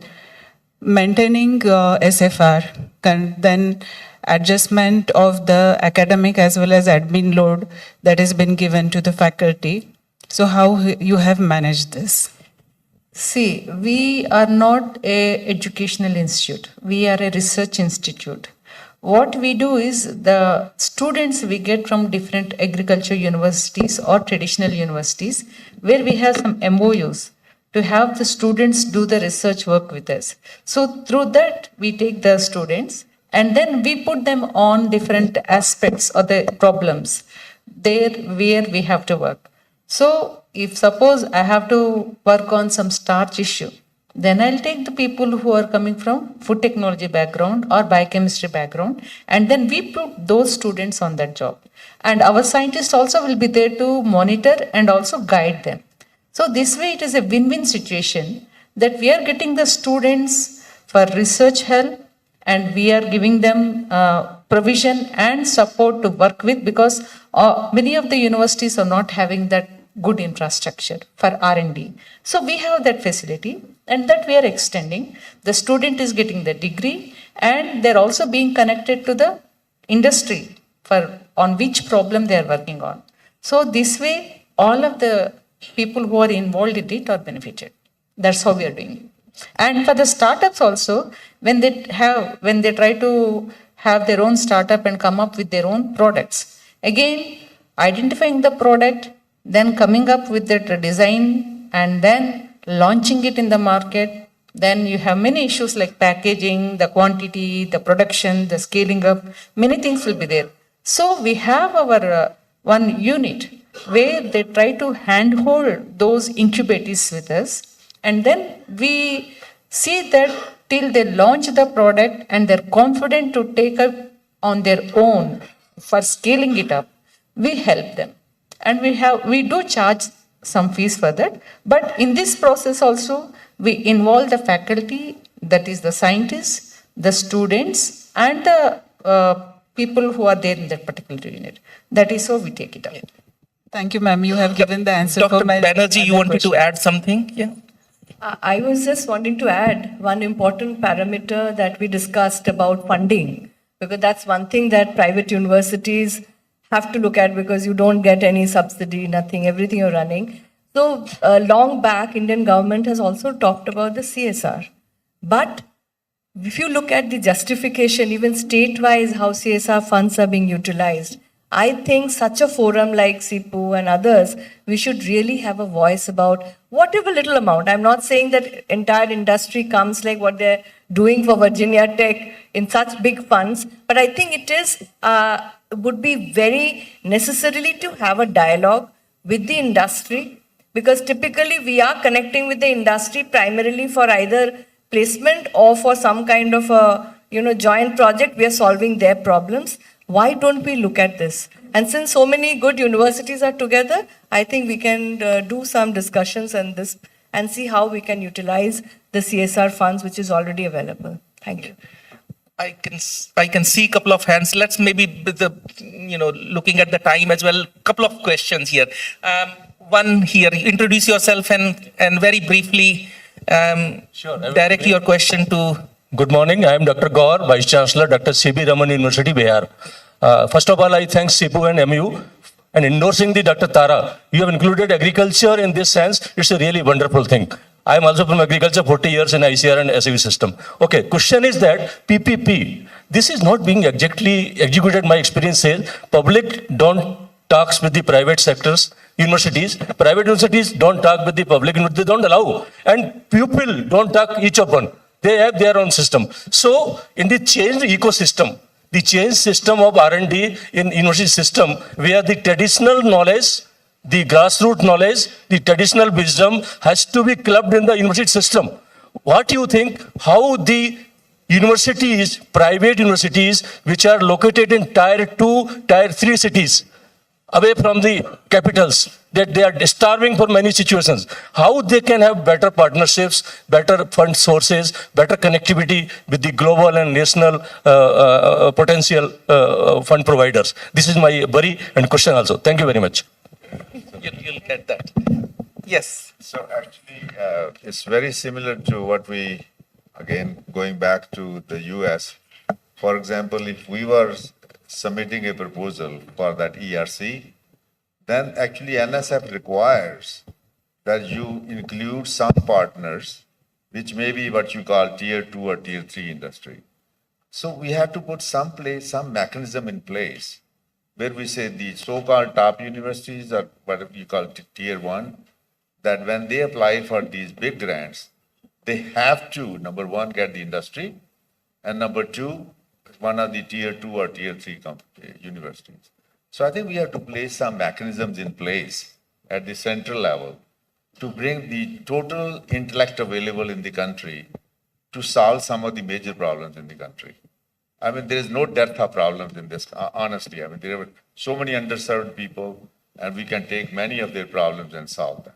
And for that, we need everybody, tier 2, tier 3, it doesn't matter. But we need to have a mechanism in place at the central level so that it will require them, the top universities, to work with the smaller companies. Thank you. Dr. Shirure, yes. My question is to Dr. Madam. Since yours is a different focus, particularly Indian economy is a background, and particularly there are 4 states where you can find out the sugar industry plays a very pivotal role. Now, certain research already took place in respect of using byproducts of sugar industry, particularly molasses and bagasse. Now, after 2010, whether any new research in respect of using this waste apart from the chemical industry, if you have some project related with that, would you mind to just share? Thank you for the question, but I'm really sorry I did not deal with the sugar industry or sugar cane and other byproducts. But something related to sugar thing, what we are doing, I'll mainly focus on millets because my expertise in that area. With the government policies of taking up biofuels and mixing it to 20%, extent of 20% of biofuel in the petroleum and other things, we are coming up with some technologies like sweet sorghum, which can produce biofuel. And also we were able to take it up on a large scale. And now we have joined hands with BPCL and IPCL, such companies. And then we are taking up large scale experiments and also trying to see how much percentage recovery of bioethanol can happen from those. Such projects we are taking, but right now we are not in that discipline. For that, you may have to contact someone from Sugarcane Research Institute. We have a tea break. Last question from the back here, please. Yes. Yeah.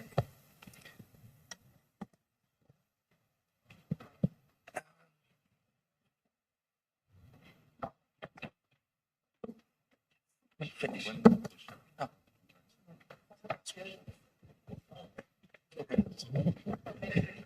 Yes. Okay. One more. So I'm Dr. Naveen from Vasireddy Venkatadri International Technological University, a 15-day-old university, very young. I would like to ask or get one clarification from the panel members.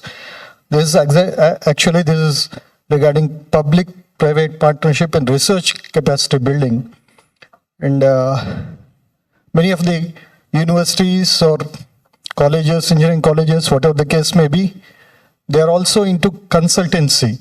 I would like to just know what's the difference between this research and consultancy. You have a clear line between these two, or both exist, coexist? This is my basic question I would like to know. I think this is the fundamental, and I can take on that. Yes, please. See, research is something which you are creating new knowledge, and consultancy is sort of advising on to solve some problem. Anything you want to design, of say retaining wall or something like that given to a structured professor is a consultancy. It's not creating new knowledge. It is solving that problem or designing which is already with the help of existing knowledge. Anything you create new is research. That is thin line between research and consultancy. We always need to really bear in mind as well. Yes, please, yes, go ahead with your question, and then one last from here, lady in the middle. Yeah, good morning, everybody. I am Dr. Harshavardhan Kalatur. I am Assistant Professor of Mechanical and Aerospace Engineering here at Mahindra University. Thank you for the excellent discussion. So we've so far discussed about creating institutional mechanisms for funding research and setting up research platforms. So I would like to ask about the other side, which is to execute this vision, we need to have a steady pool of passionate, motivated researchers, that is students. That is something, at least in India, wherein doing research is not really done out of, passion or interest. It's usually the last resort. And Professor Mahajan would know this. I've lived in the US for a decade. I got my PhD from University of Wisconsin, Madison. There's a distinct difference. People do research, students, because they want to do research, not that they don't care about the job. They do care about the job, but then the fundamental motivation is I'm doing this to learn, get knowledge, so that will equip myself to land a good opportunity later. That chain perhaps is missing, and what is the role of government, or how do we prepare the society to take research with the same deal of passion? That's my question. Thank you. Yeah, it's working. Yeah. So I was wanting to tell you two things. One is, of course, the good policies. Primarily that when a young researcher wants to carry on research, vis-a-vis join as a faculty and get some kind of emolument. So it is also related to that, where you get not only a great infrastructure and a good boss to work a research project on, but also how attractive are those policies within India. So I think slowly, at least I can tell you in the most of the private universities, since today this forum is primarily for that, a lot of fund is being made available for quality researchers to come in. Second aspect, when you talk about creating awareness, when we say awareness, which means we shouldn't talk about research only at the higher education. I think today research is going to the K-12 schools. If you look at out of this 117,000 startup, you will be amazed to see how many startups we see at a very young age. So I think somewhere research starts much early today. So I think if you look at the overall, the way the skill map has been drawn out, so from the 6th, 7th grade onwards, people are getting interested. So one of the examples, of course, I'll talk about the Zepto, for example, such a young lad coming up with such an process where it is in quick commerce, it has really changed the world. So it's awareness. So if the awareness reaches to the rural population, I think they'll be interested. And finally, the technology. Today, technology is enabling research from remote corners. Of course, there are some manufacturing in other areas, but many of the IT-enabled technology is an enabler. But of course, it's a work in progress. wanted to add. So just a couple comments. Number one, as a faculty member, it is our duty to inspire students to have passion. If you can formulate your problem in a way, and I think we have been talking to some faculty here, if you can't tell in one sentence to your grandma what you're doing, then you don't have the passion behind it. I'm going to be working on a technology that will make this clean water bottle for you for 10 paisa, whatever it is. But I think you should be able to explain that. That's when the passion comes. You are really solving a big problem. Number two, I think it's not as popular here or it's as prevalent here. But if you look at the number of companies our students start, so they have one motive behind what they are doing in their research. Maybe I'll be able to start a company, right? And we have a SBIR program, Small Business Innovation Research. If I recall correctly, DBT started something like that. In the first phase, you can take your idea and start a company, and you are so passionate that you will get the same amount of salary that you are getting as your student. But then you have a stake in the company if it is successful. If you prove the feasibility, second phase, government gives you 10 times more money. And by the third phase, it is even more. So I think that motivation to the student that I can start a company, I'll be my own boss, that provides the passion. So in answer to your question, number one, faculty have to provide the passion by inspiring the students to do something big.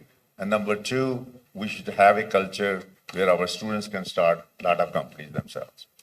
Thank you. So 30 seconds, last 30 So seconds. Mahajan sir has already mentioned, myself Manishri from MIT, World Peace University. Sir has already mentioned the funding model in research capacity building there. Whether we are having any, funding successful or best funding model in private-public partnership in research in India, that is a question which I am asking to the panel. And second one, when you are looking into the private academia, industry, research, collaborations, private-public partnership in education and research and innovations, whether we are having any clear or consistent regulatory framework, whether it is required to have a quality assurance and based on the funding model. So two things, whether we are having a successful funding model which is required for the universities, to enhance the research in India, because when we are comparing, because I was very much jealous to know your experiences. Second one, what about when you are going ahead with the research project, investing this much,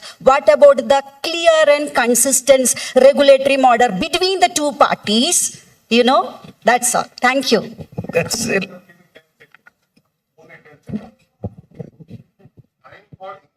Changes in overall India.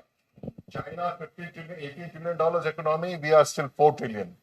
And second thing, now because the whole world is trying to diversify their supplies away from China, now the opportunity. With my 25 years in the Indian Navy, defense technology, 15 years corporate, TCS vice president, etc., and 10 last 3 universities vice chancellor, I want to tell you, we all know Government of India's PLI has been very successful. What is PLI? Production Linked Incentive. I want to suggest there should be similarly, because unless you can see money at once, for example, defense technology, when my product will come out, when it will be successful, nobody knows. But if the government gives me research linked incentive, SCRB, if I see the money, I'll jump into it. Otherwise, 0.7% of GDP is our research budget in India. Israel 4%, 7%, China 3%, South Korea 6%. Time for a bold breakthrough approach is required in research, else we are doomed. Yeah. Thank you. I think lots of interesting discussion. I think we can take the answer during the break time. It's time to, first of all, say thank you to all panelists for really insightful knowledge and thoughts shared with the audience, and then wonderful audience as well for an hour plus session. So very many thank you to all of you, and we can close this session. Thank you. Thank you so much, distinguished panelists. Lots of insights, lots of food for thoughts, and loaded with information. It's time to felicitate our distinguished panelists. I would like to request Professor Gopal Pathak, Honorary President, CIPU, and also Professor G.K. Shirude, Honorary Vice President, CIPU, to felicitate our team.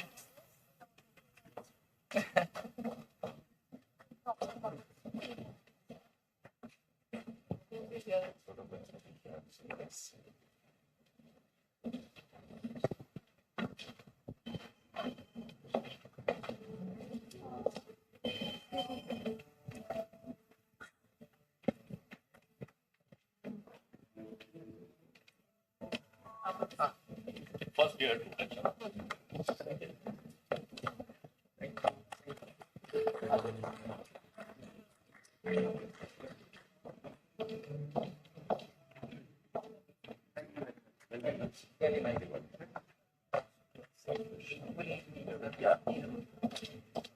Who is?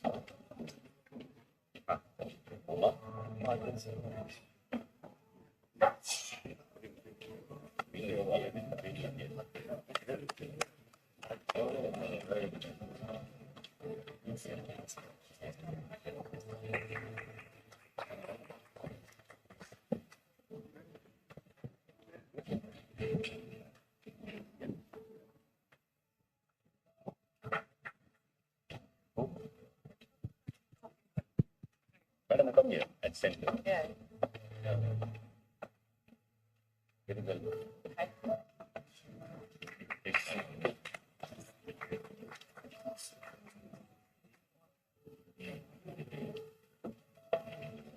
Satyavati. Yeah.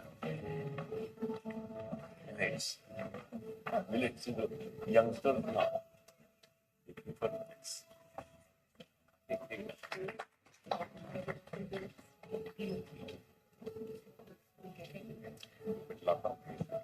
Now I request our distinguished panelists and the felicitators for a group photo.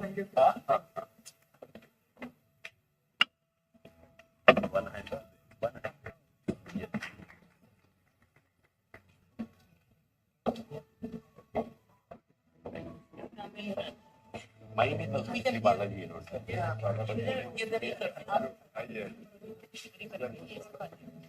Yes. So we can have.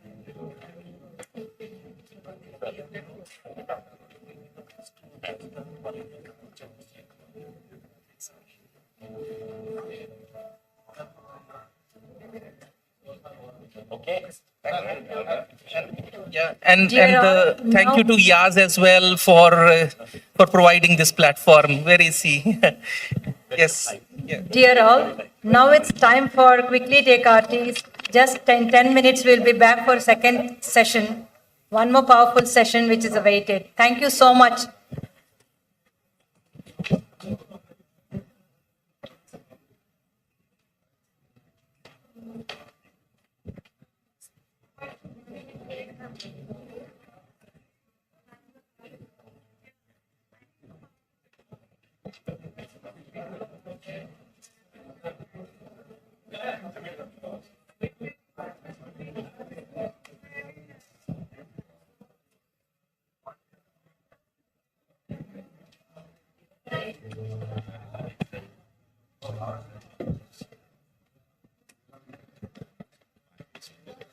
And monthly diary and week. Hello ma'am, namaste. Good session. Good speak well.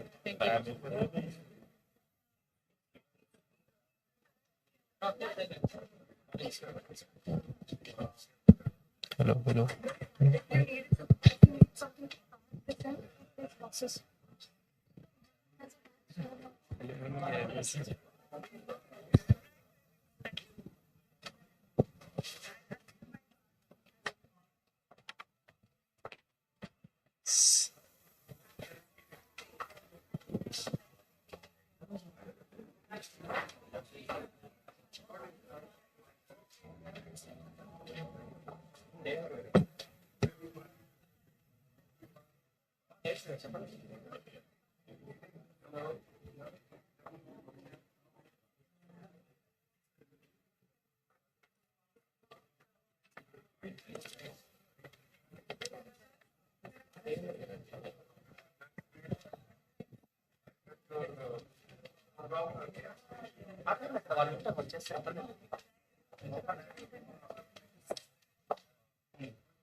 Nandini. Nandini. Nandini.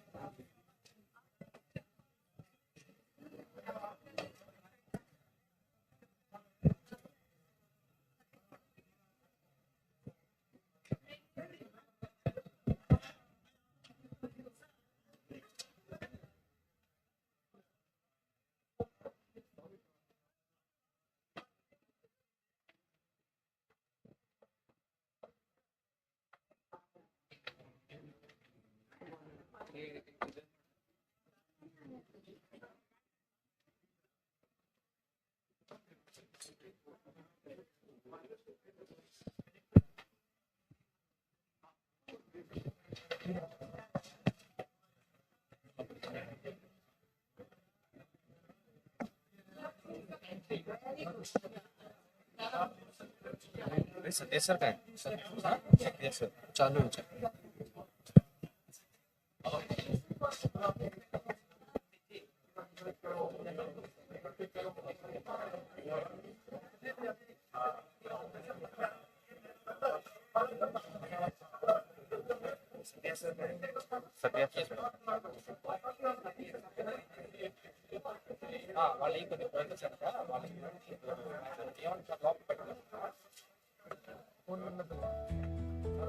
సరే నేను ఒక 2 minutes. On ಮತ್ತೆ.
As we come across the unprecedented change in the digital transformation, the institutions which are operating, they deliver education and they engage students and the stakeholder. This we consider as the main role of the universities.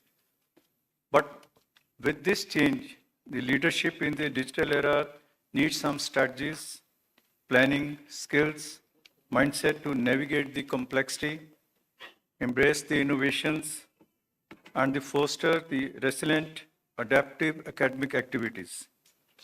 The academic excellence and the faculty development, institutional governance, that seems to be the history of the university system. The CIPU basically concerns with the development in the academic areas, in higher education, innovations, startups, etc., which we can sensitize and we can talk about the best practice of every university. Since the inception of the CIPU, under the patronage of Mr. Rahul Kararji, and the command is with now Karthik, we have seen the good part happening in the country in different universities. And this platform has united all the private universities. And I think this is the third convention and the meeting which is happening. One was in Washington and two were in Pune, and now this is here. So when we talk about the change in the system, that is the digital libraries, or it can be online learning, or it can be administrative automation, or it can be the global partnerships, as we are discussing since yesterday. We have seen the managerial expertness is more relevant with regard to the digital literacy. So these words, they have come very frequently in our dictionary: artificial intelligence, data analytics, blockchain, virtual reality, and ultimately that's the forward thinking of the leaders of the day. So anticipating the technological trends and the fostering the culture of the continuous innovation, this becomes the part of the curriculum. So innovation in the skills of the resilient mode and the faculty empowerment, that needs to be taken care by all the leaders of the day. So encourage the experimentation. When I was having discussion with Professor Mahajan, so it was very clarionly stated by him, unless you start taking the risk in the today education system, our country will not be competing with the developed countries of the world. So teachers, they must be empowered and they must strengthen the student to take the risk.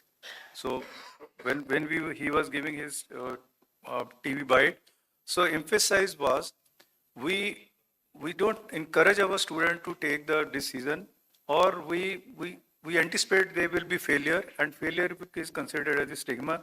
So I think in this digital era, the leaders, they must understand the risk-taking capacity, decision-taking capacity, as well as the united front to provide a student ecosystem where they can have their own experiments. They can have the flexi timetable, they can have the personalized engagement, so that their mental health is not causing worry to the leaders of the day. So tailor-made interventions are required to all the university systems. So considering this, I think there is a big organizational change which is paramount for the leader of the day. So equity, inclusion, and the global recognitions is another part. So in my university, we have the 3S, that's the scale, speed, and the skill. So with this background, I have been given this task to moderate the session with my learned colleagues, Professor Rajita Kulkarni, a well-known academician, a distinguished banker turned educator, I can say. So best-selling author. So transformational leadership coach. She currently serves as the president of Shri Shri University, where she has led the institution to a significant growth since 2017, 11 schools and vocational program. So Professor Rajita served as the president of the World Forum for Ethics in the Business, and she has built a global partnership. So welcome, Dr. Rajita. We are honored to have you in this panel. My second panel colleague, Dr. Omkar Bagaria. He's a visionary leader, entrepreneur, mentor, dedicated to transforming the higher education. He is alumnus of the BHES Pilani. He holds a degree in engineering and business administration, a very renowned scholar with mindset to play a key role in incubating startup, fostering innovations, and providing seed funding. So welcome, Dr. Omkar. Another person who doesn't need any introduction, but my duty to welcome and introduce Professor Dr. Arun Kumar Pujari. He is the only person, I think, among the audience who has served in the different capacities in different universities, including the central universities. So he's a distinguished academician and administrator. He has been serving as an advisor and the Professor Emeritus to Mahindra University. With extensive experience in the computer and information sciences, Sir has contributed as an advisory role to the government organization, including DST, UGC, AICT, and he served as the chairman executive committee conservation of Indian heritage and related matters. So welcome, Dr. Pujari here. Dr. Monica Sethi, well-known academician, who is part of the CIPU and many other platforms. She is serving Vice Chancellor of the KK Modi University. She is the youngest and the only lady Vice Chancellor among the state, private and central universities in Chhattisgarh. So she has a journey of 27-year academia, has been shared by best two institutes like BITS Pilani, BITS Goa, SP Jain Mumbai, UBS Mumbai, IM Raipur. She had a privilege to contribute to the growth and transformation of academics, and the student success stories are to her credit. So welcome, Dr. Monica, with it. So with this introduction, I think we can take up the questions. May we start, sir? My folder is there. My folder is there.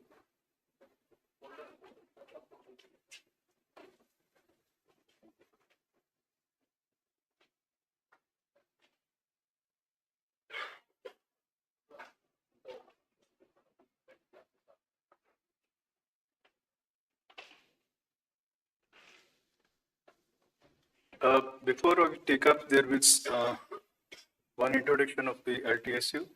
Dr. Diwan had very pertinent, yes, Karthik, this one. Dr. Diwan had very pertinent question, and which is worrying to all the educators. Being in the government sector for a long time, and then in the public university, and now private university, what we are talking for a long time, you all agree, that's the academy industry gap. To university which I am representing now, that's a skill university of the Punjab state. Incidentally, the chancellor of the university is advisor to the government of the National Skill Development Center. What we have observed, the degree what we are providing to our student, that is considered as the passport to a student. But the skills are the visa. So along with the passport, we need to have the visa. So our university is having three verticals. One vertical is the academics, as Dr. Diwan, I'm referring to you, the question which you were having in the previous panel about the skills. So now I'm representing the Skill University of the Punjab. So I must mention over here, before joining, the concept was different, that what kind of university this can be. But to my utmost surprise, and for the information of all the dignitaries over here, this university is having three verticals. One is the National Skill Development Center, where the government projects are there. And second is you come across the workforce who are going to the Gulf countries or to the other countries. They definitely, like the masons, carpenters, plumbers, they are the skilled people. But what is happening, they are not having this certification with them. So this university provides the certification. So your stamp as that's known as the skill certificate. Second is, you do carry the certificate with you. You are the diploma in mechanical or electrical air conditioning, but the on-job skill is missing. So we train them. So that's also Pradhan Mantri center over there. So Vishwakarma project is there. Then third is the units which are being run and incubated by the industry itself. It is not the business partner, but the industry, they are in the campus. So I call this universities by the industry, for the industry, with the industry. So with this small introduction, I have requested to Professor Gopal Pathakji, the CIPU president. So some kind of meeting of the vice chancellors or the policymakers or other educator dealing in the higher education, they must visit to these universities. In India, we are having 14 skill universities. So this is one of them. So this type of university can help as the knowledge sharing also and the collaboration also with the industry through other universities of the country. So this is small introduction. So let us have the beginning of the session. Thank you very much.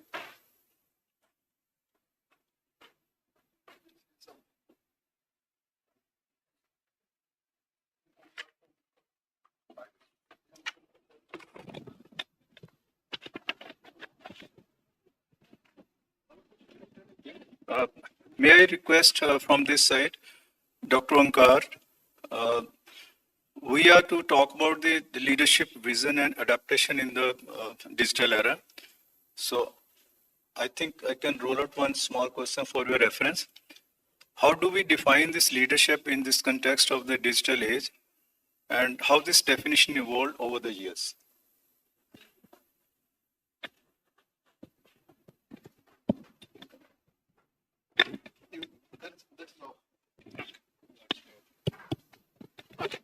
I first of all thank CIPU and the Mahindra University for this wonderful opportunity for networking and discussion with the industry leaders. Digital age or the leadership skills which are required for this digital age is more of data driven. We all know that the higher education sector has lot of numbers and lot of data. In the earlier world, just to give an example, we were talking about passing percentage and checking the faculty quality on the base of how many students have passed and how many have been placed. Today, with the digital age and the softwares and the technologies available, we are talking about the question paper based or individual question based assessment of the students. What outcome he has achieved, how many questions he has answered, how he has answered.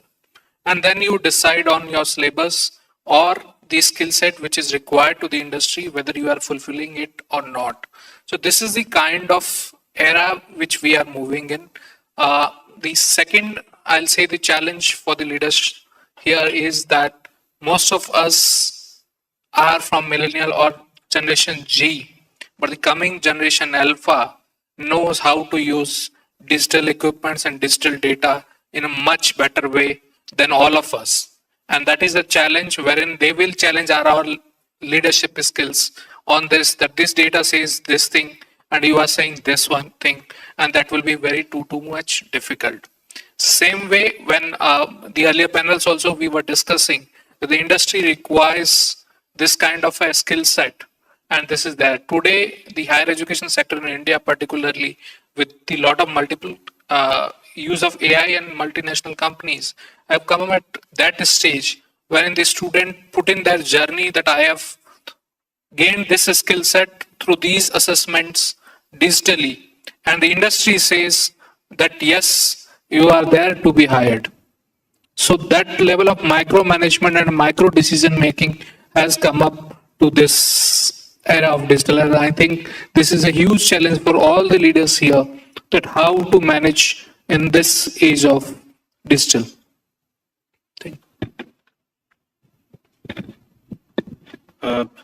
Of course, we have Dr. Pujari next in the row, but there was one whispering from this side, why ladies are on one side. So I can, with your permission, I can ask. Even I was asking why they are yes. So, no. He's always kind to all of us. Thank you, Dr. Monica. I think continuation with Dr. Omkar, but when he realized the challenges in the digital era, particularly the student, they are well versed with the content nowadays. I think the another part which we can discuss, the digital transformation is sweeping through the education. What specific leadership skill, according to you, can help the academic leader to move ahead? Thank you so much, sir. First of all, I must thank the organizing team and the hosting university. I must say the students of the hosting team, they're doing excellent job. Very impressed by the team. I think hats off to you all, especially the ladies standing there. I see lots of hard work. Thank you. It was an amazing 2 days where I've been learning, unlearning, relearning together with you all. So just adding to Omkar sir, I just want to take with a journey which I personally feel that we all have gone through. Like if I talk about this digitalization in the years, like if I talk about 1980 when I was the student, at that particular time, we only had the books, the teachers. They were the two things. In 1990, when I came into that a higher education side, I had a feel. We started getting that internet has been coming and everything will be on one click. You will be not depending upon the books and the knowledge which has been provided. Another next year, when I was the provider, I was in the education and believe me, I was with the most smart kids of India. I was teaching at BITS and for them it was like, excuse me, what you're teaching we know, please give us more. So I understood that here in this particular era where digital knowledge is available, as an academician, as a provider, I have to do more. I have to make the class more engaging. I have to make it more challenging. Then after 10 years, I came in the leadership position for the departments, developing the different departments. At that particular time, I realized how this digitalization can help us in building up the process. Building up the process for the faculty members, for the students, for easing out everybody's life. And now, after 10 years, again, if I see, now we have been talking about AI, we have been talking about how do we, reduce the gap between what actually we want and what are the limitations of the digitalization? Where do we intervene as a leader and how as an academician we can contribute? So I personally feel that we all have gone through this. Our generation is lucky that we have gone through all these changes. And we were as a taker, as a student, we were as a giver. Now we are as a facilitator. So answering to you, sir, it is more responsibility of our leaders now that to check it out, how do we literate ourselves digitally? We should know what is the requirement and where is the limit of the information which has been coming to us and how do we make best use of it? I think I'm able to answer you, sir. Yeah, thank you, Dr. Saab. I think she's very right when we say that the in 80s or in 90s, our generation, I mean, we all sitting here, or you, we are blend of 20th century and 21st century. वो कहते हैं हमने 20वीं century से माँ बाप से डांट खाई, अब हम बच्चों से खा रहे हैं. So that transformation is not adjustable at the moment because the student expectations have gone very high. They are born in the 21st century. The student which we are dealing, we all as VCs or the senior level faculty, they are born in the 21st century. They got the mobile when they were born. We got the mobile when we already crossed 40 and 50. So that is there, and that is why their skills are altogether different. Their information is available to them, but being as the digital leader or leadership, we are to add some value addition program for them or some ethics which are causing worry to all of us. So I think now we can move to Professor Pujari sir. So I think because you had been a very expert in the administration, how do you see the role of the universities in preparing the leaders like you? How can you make leaders like you, and who can adapt and thrive on increasingly digital world? Thank you. Yeah, you said that the digital world, I start with that only. Since yesterday morning, yesterday inauguration, till now, there hasn't been a single speaker who did not use the term AI. And why should he call digital then? Why shouldn't I say that it is an AI era? So I would probably suggest to the chairperson, and I think that I would address this problem as if the leadership in AI age, not digital age, but AI age. So AI has been, all of you know, everybody is talking about AI. So what is AI? And it has been giving a lot of solutions very fast. In fact, today you think of a solution has existed. Tomorrow probably some new solution has come. The speed is fast and everything is going on. Now let's understand this. What made this AI to be so successful? And then map that to our leadership skill. So there are according to me, there are three things. Data sharing, code sharing, yes, attitude of sharing, I would say. Second, restructuring and rerunning in the same workflow. That is re-execution. In the AI term, it is re-execution. Codes are available, but still you should be in a position to execute in your platform, but the same workflow to be followed. And the third, you compete. You do something better than what that person has done. Now, these three and of course, it is all in data-driven environment. These three with a data-driven environment has made AI today what you are talking about AI.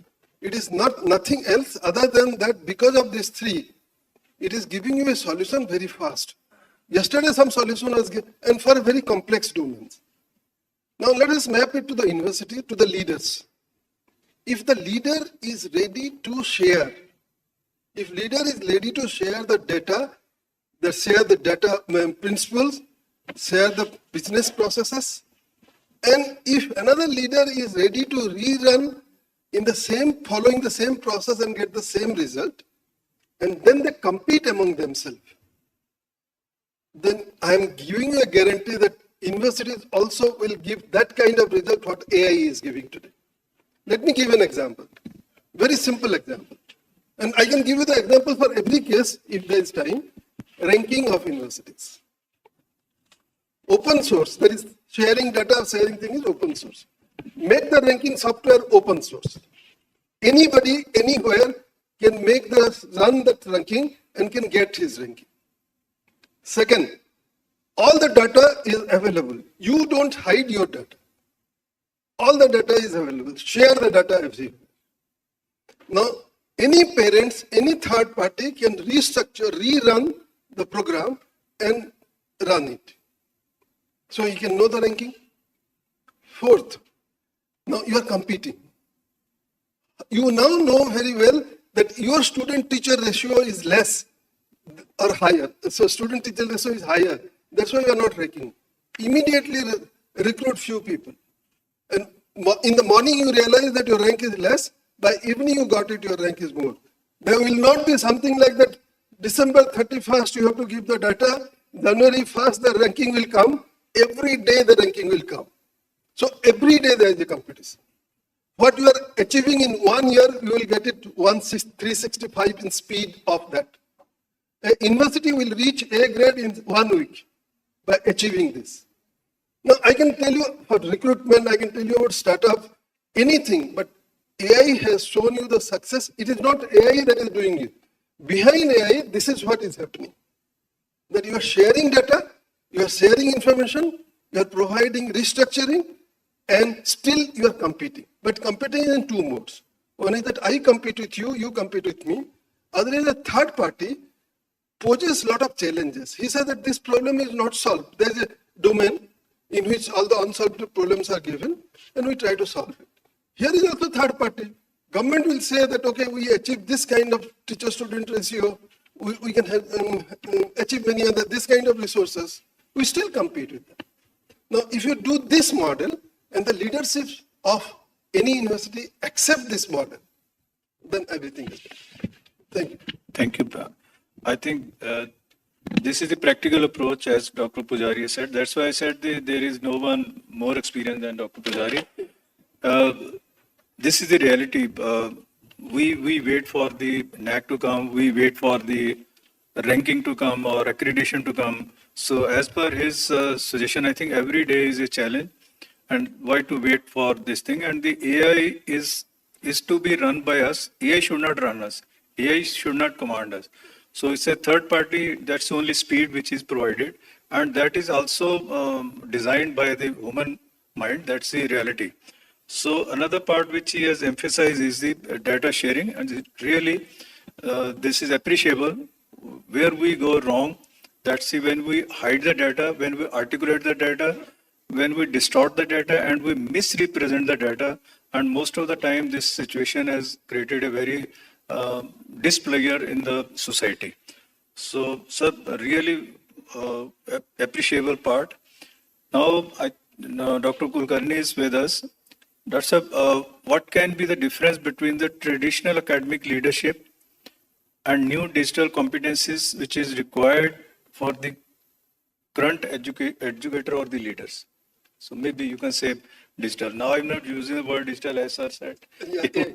So it should be AI leader. Thank you, sir. And wonderful to hear the remarks of my very erudite co-panelists. I want to start off actually by saying for a moment and expressing my deep condolence to the very dastardly terrorist attack which happened in Kashmir 2 days ago, and our whole country is impacted by it. And I think we as education leaders have a big responsibility of citizenship to our great nation. And so I want to just start by expressing that. This topic which we are discussing today is a very, very pertinent and alive topic for all of us. And I want to talk about it at 3 levels. First is skills at the level of a student. And I want to echo what Monica ma'am said. I think Dr. Peduri is not here, but exceptional hospitality, exceptional management, and exceptional coordination by all the student volunteers of Mahindra University. So a big hand goes to all of them. And therefore, I want to start with something about students and for students. So in this era of what we are in, you call it digital era, AI era, VUCA era, FANI era, whichever era, the realities are clear in front of us. So I think for students, I was even discussing with the young PhD scholar who has been with me, Vidushi, who is doing PhD in maths here. I was asking her, what do you as a student want as skills to succeed in this era? And some of these thoughts are from there. I believe, and that's for all of you students, actually it's for all of us, but as much for you. I think 3 things. Number 1, surprisingly it may be, is the skill to focus. We have all been here since yesterday. I can guarantee that none of us have been able to stay away from our phones for more than a couple of minutes. No matter how interesting what is happening around us, in front of us, our attention goes. I believe, and all of us have access to research, classroom attention span is maybe a minute these days. So at a time when our focus, when our attention is so demanded in so many different ways, she said a very interesting thing. We are becoming lazy because earlier we had to read. If I had to write something or speak something, I had to read 10 papers, look here and there. Today I put it in GPT, ChatGPT, and I get the answer. So the number 1 is the ability to focus. If we are able to focus, I think the output is in our control. The number two is insight. We no longer live in a world where data is important. When all of us went to school, if there were 2 books on marketing management, Dr. Sancheti, in the library and somebody else took it, I am at a disadvantage. That no longer is a capital today. Information is no longer capital, data is no longer capital, but the ability to draw insight from that information and that ocean of information has become an important skill. So I would say the ability to draw insight. How are we able to connect the dots? How are we able to draw patterns? How are we able to build models? That becomes a second skill, whether it's for students, us as leaders, all alike. And the third is the ability to have access to people who have focus and insight. For example, students who are here are lucky to get access to such great thoughts and such great ideas and such great minds, to hear from them. So today, for example, if I get invited for a breakfast with Bill Gates, it's access, because I get access to what he wants to say, what his thought is, how he sees the future. Karthik was telling me about an interview I did recently with Tim Draper. I asked him, how do you see 50 years from now? Where will you invest? And he gave a crystal ball reading of what the next 5 decades will look like. Now that is insight and focus, and getting access to such people can become a huge capital for us. So for students, I would say these will become defining skills for success and leadership. The same things apply to our faculty members, but I think there the responsibility goes one notch higher. There, like ma'am said, we are today in our classrooms in front of students who already know 90% of what we think we need to teach them. And that puts pressure or a positive challenge in front of us of how can we keep upskilling ourselves. You know, so many faculty members in our universities say, मेरे class में students नहीं आते. क्यों आने चाहिए? आप ऐसा क्या दे रहे हो कि उनको interesting लगना चाहिए आपके class में बैठने के लिए? Today, you know, Madhu ma'am and I, we were on a panel where somebody said, today our faculty members are competing with content creators on Instagram.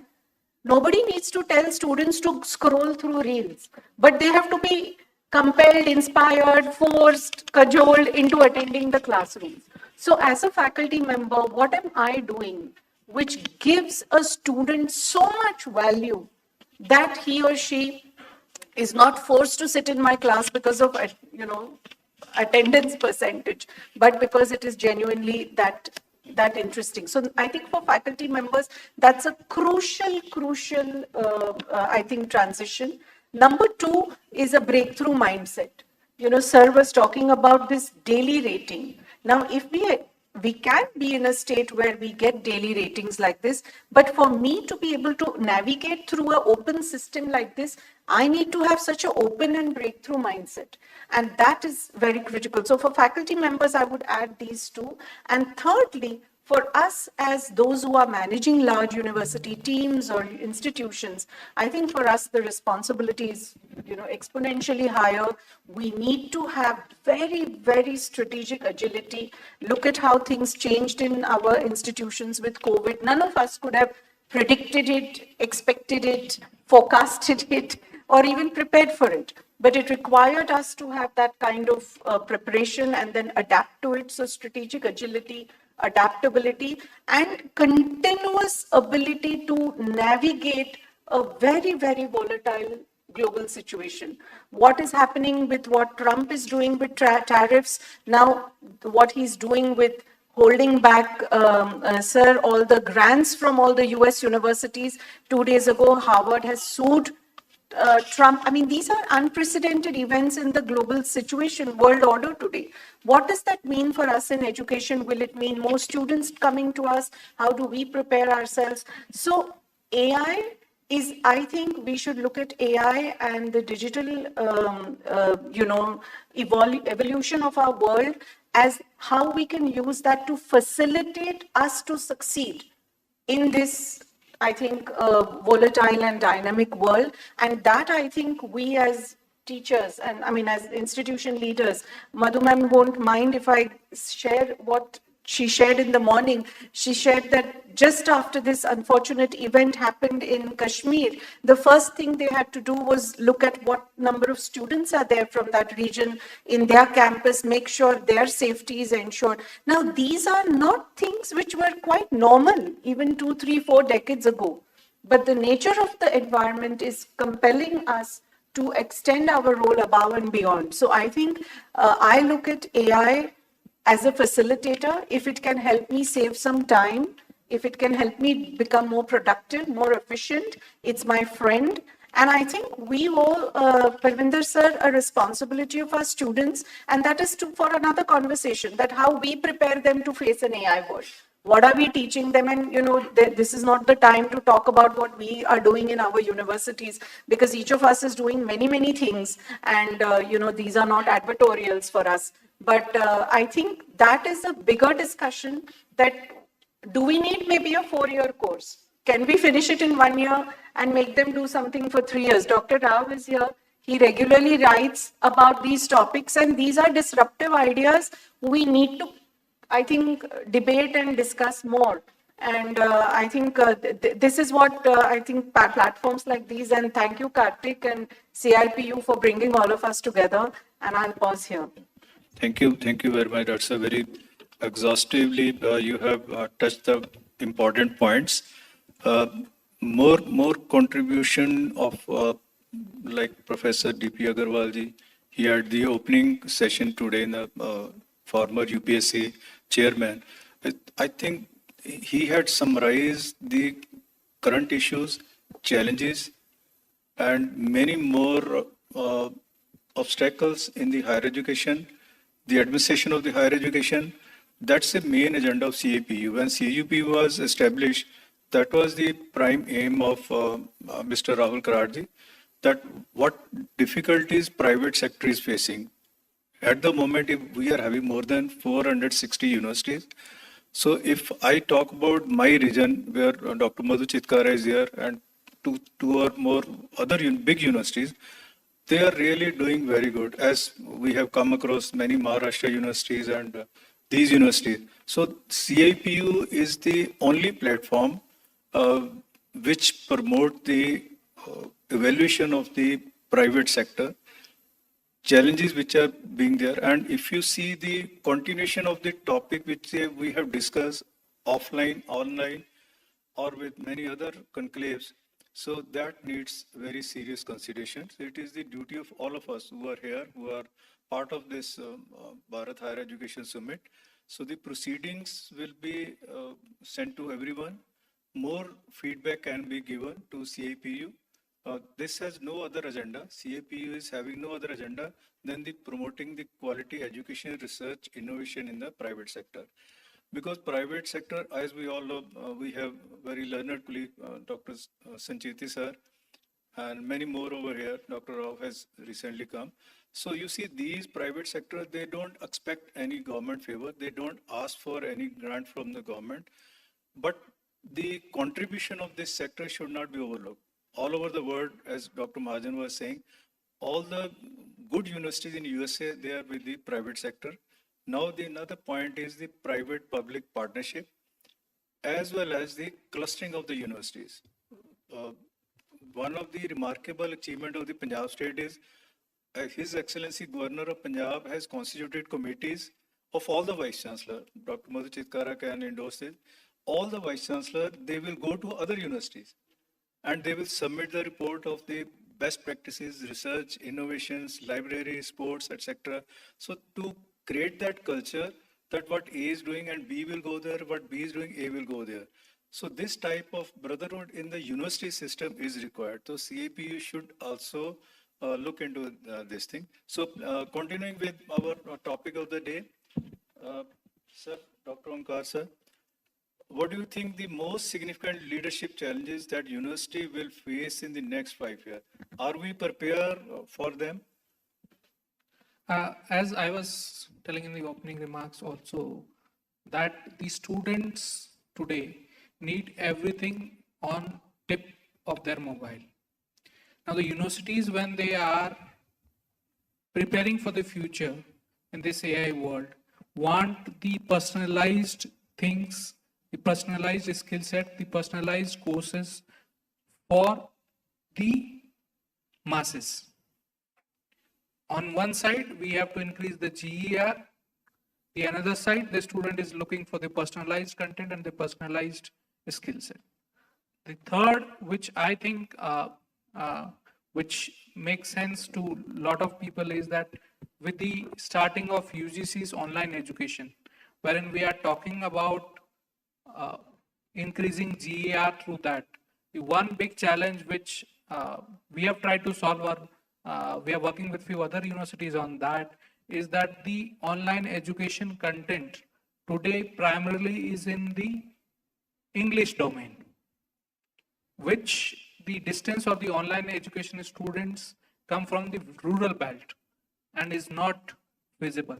So now with the government of India, and the government of India has also come up with this initiative under the Bhashni scheme, wherein the LMS and the content and online is now being delivered into vernacular languages in non-professional courses at least, wherein the BA is earlier being done in say Hindi or English, Hindi medium or a Gujarati medium or a Tamil medium. This process through the digitalization is now easily available and can be done in the masses. So that is one thing, one challenge which will come in the future also, wherein the diversity has to be taken care at the personalized level for the students. The same challenge will be the of training the faculty for this kind of a personalized this thing. I think one very common phenomena across all the universities would be that we have to now create a distinction between the experience and the skill set. We cannot have, or we cannot say that we will not have faculty members or professors who have 30 years, 40 years experience, because the experience is needed and mandatory for the sector. Whereas we also need to have some kind of faculty members who are well versed with these digital tools, who can utilize the experience of these faculty members, convert into content or delivery or pedagogy, and make sure the student starts learning through those pedagogy mediums. So these are, I think, two challenges with the higher education leadership will have in the near future. Thank you very much, Dr. Onkar. I think the biggest challenge which I foresee in next 5 years is the capacity building of our staff, of our faculty. Faculty needs to be empowered. They should be updated with these skills along with the curriculum. Not only the digital strength is required, because as we are observing from time to time, student will appreciate the teacher if teacher is more intelligent than the content student is having in the class. So teacher will be demanding, teacher will be respected by the student only if teacher is fully equipped with everything. Simply with the bookish knowledge, student may not wait for you. Teacher may have to face the empty classroom. So for that thing, that digital interest or the content interest or some interesting facts, global facts, that needs to be understood by the teacher before he or she enters in the class. So next 5 years, all the vice chancellors certainly going to face this thing. If their faculty is not updated, if faculty is not skilled properly, if faculty is not digitally trained, so I think that is going to be the biggest challenge. As Sir Dr. Pujari said, ki you need to have the teacher. That will change the perception, that will change the ranking, that will make the difference in the society. So thank you very much, sir. So now, Dr. Pujari, sir, as we are emphasizing on the academic leader, how they will be effectively integrating the technology into the institution without compromising on the human aspect of education. Because when we talk about the integration of technology, there is another aspect in our Indian knowledge system. So it is with regard to that. Thank you, sir. Yes, sir.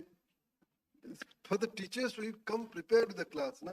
Question is asked extempore and answering is, for a teacher, it is difficult, but very interesting topic here.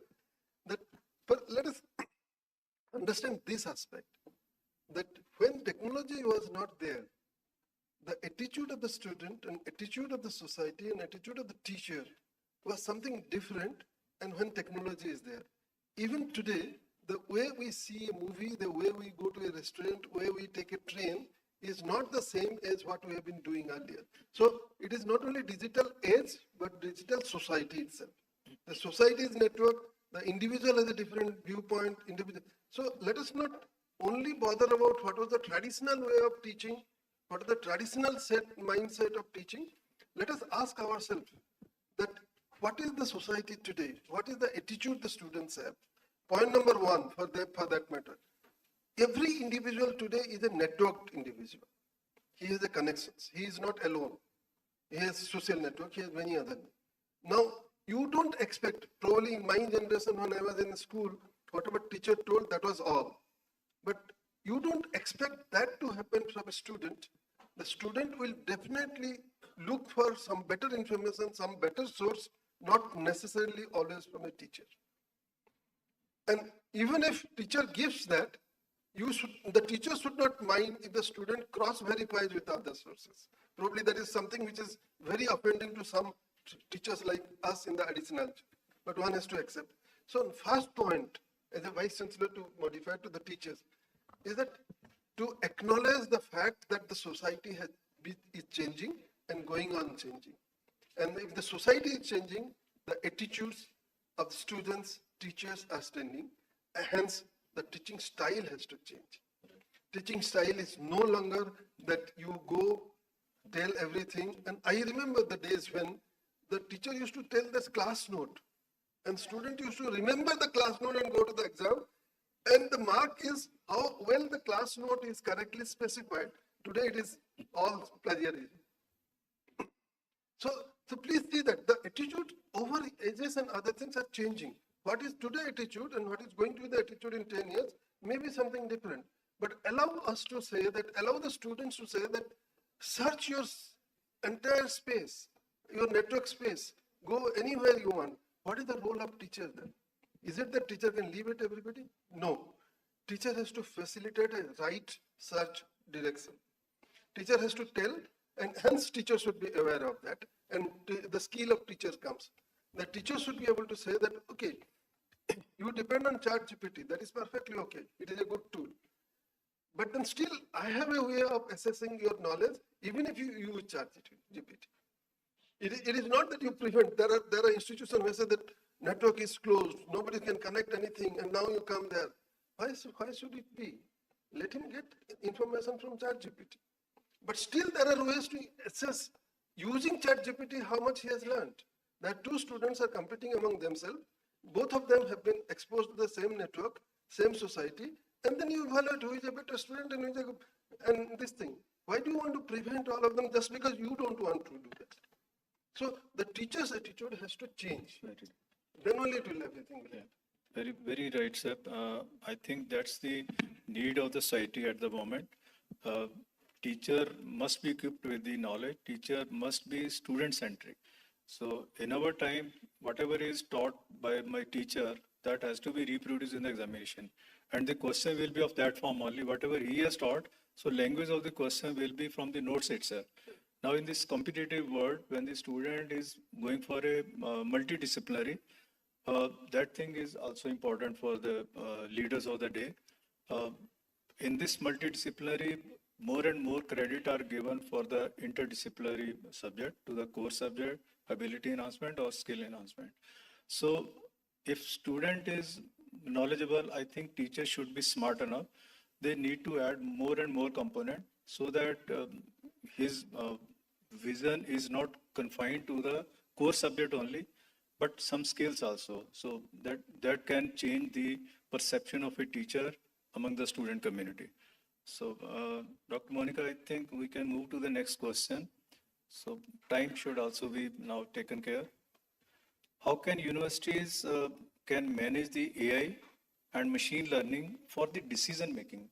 So, whether we should allow the AI and this machine learning decision making, or we need to improve ourselves for the best outcome in the education institutions.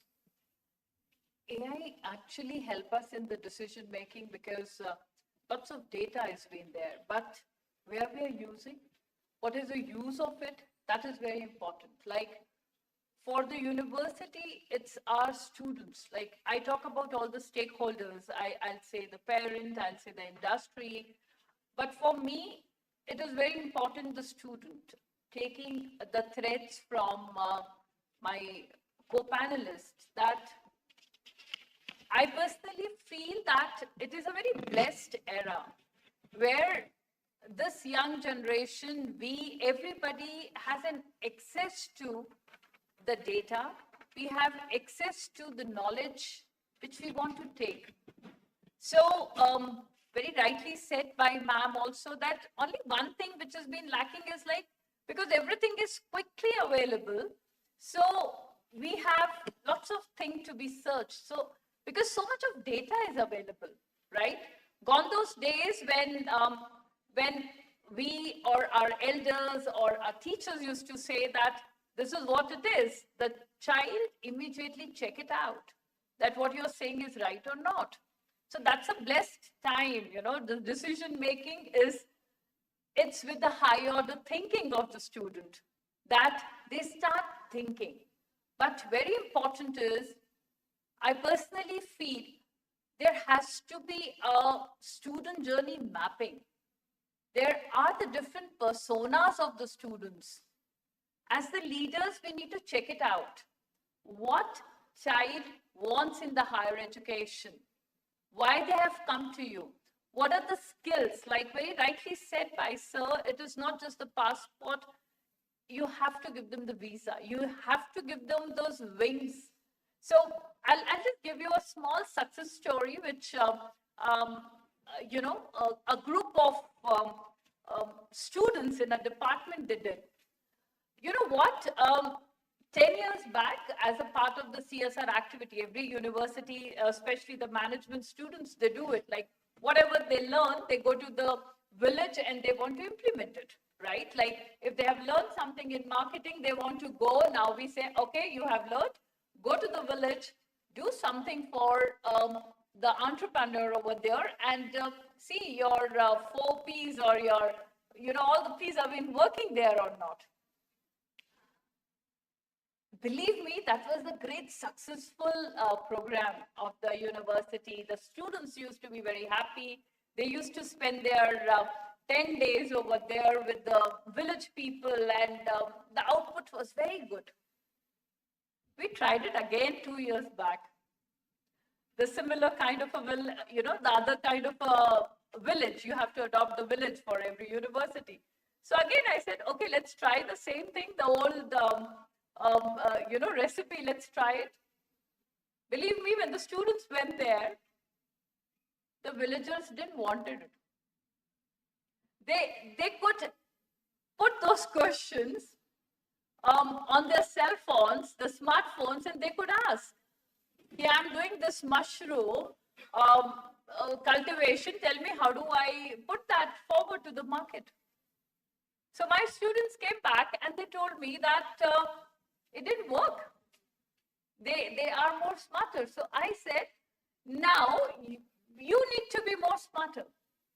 So, this AI for the decision making, believe me, it is like a boom. It is like, I personally feel it's really helping this youth in the high order thinking, which was somewhere we were hesitant. We were hesitant to do the experiment. Now, as the leader also of the university, what we do is, being the private university, we all have this privilege. We make the course and we throw that course to the student and we say, tell me at the end of the course, what you do is like for the course, we make it as an experiential. What we do is like for every course, there has to be a project. That means the course need to be ended with the skill which you need to carry, or else don't teach that course. Don't teach that subject. But at the end, I always say that I just need one paragraph from the class saying that this particular course, if they had to design, what they could have added. Believe me, no board of studies might have given me that innovative answer which this generation gives. Maybe they use AI, maybe they use the technology, but they start thinking. So it is only we have to adopt this change. We need to ask them shamelessly that tell me how I can make your course more interesting. Rather than telling them this is the course, please learn it. So this is what my small success story with the student, that decision making, it has to be collaborative. It has to be with your customer to whom you are providing the services. That is from my side. Thank you, Dr. Monica. So I have been signaled by the organizer about the time, but last question I will definitely ask from Dr. Kulkarni. We are talking about the adoption or the digital, whatever it is, but there is another apprehension, that can be the staff who are hesitant to adopt the technology. How we will make the change in the system? That can be biggest challenge to the leader, that there is hesitant attitude that they don't want. That maybe 10% or 20%, but it can be somewhere creating a hurdle to the leadership. So that is my question. Yes, actually, I feel that we are in a world today, and especially after COVID, we all experienced during COVID that when the lockdown was announced, and all of us as universities had to convert ourselves from offline to online. And at that time, I think was the biggest chunk of fear or resistance or anxiety that we experienced from our teams, and not because they didn't want to change, but I think it was more associated to whether they will be able to deliver in a new situation, in the new environment. I personally feel that has become, that is behind us. And I think today as a world, we are very clear that technology is embedded in our life, and as much as we embrace it, as much as we embrace digitization, AI, everything, that much more we can differentiate ourselves and be successful. So personally, I feel that resistance is not there so much, but however, I think to whichever parts of our teams we have these challenges, I think the number one thing is communication. Dr. Sanchiti and I had a long chat about this at breakfast this morning. Especially in this era, there is no amount of value you can put to communication.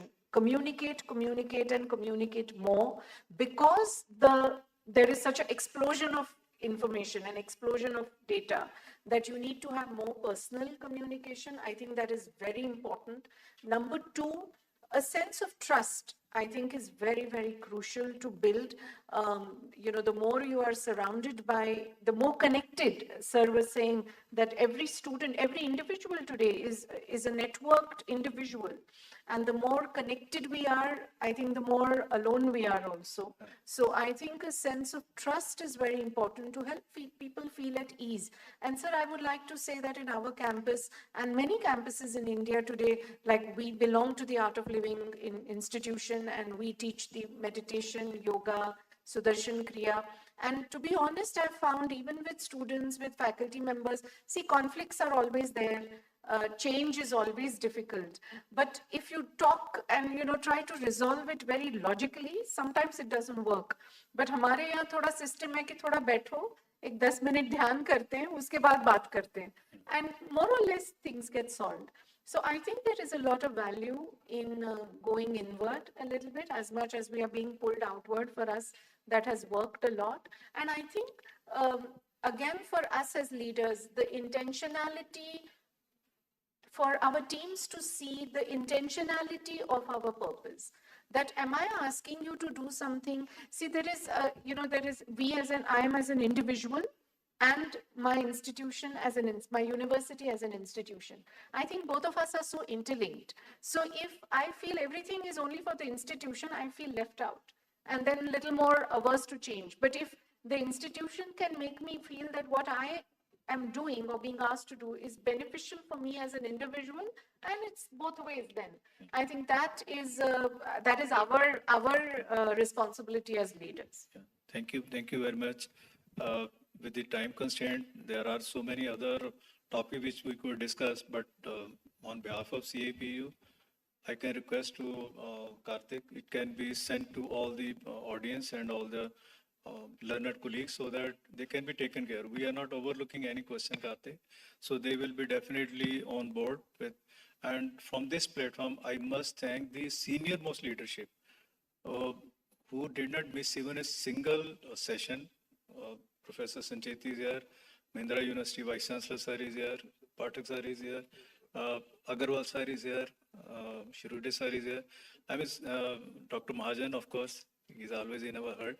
So this shows their commitment to the change in the society.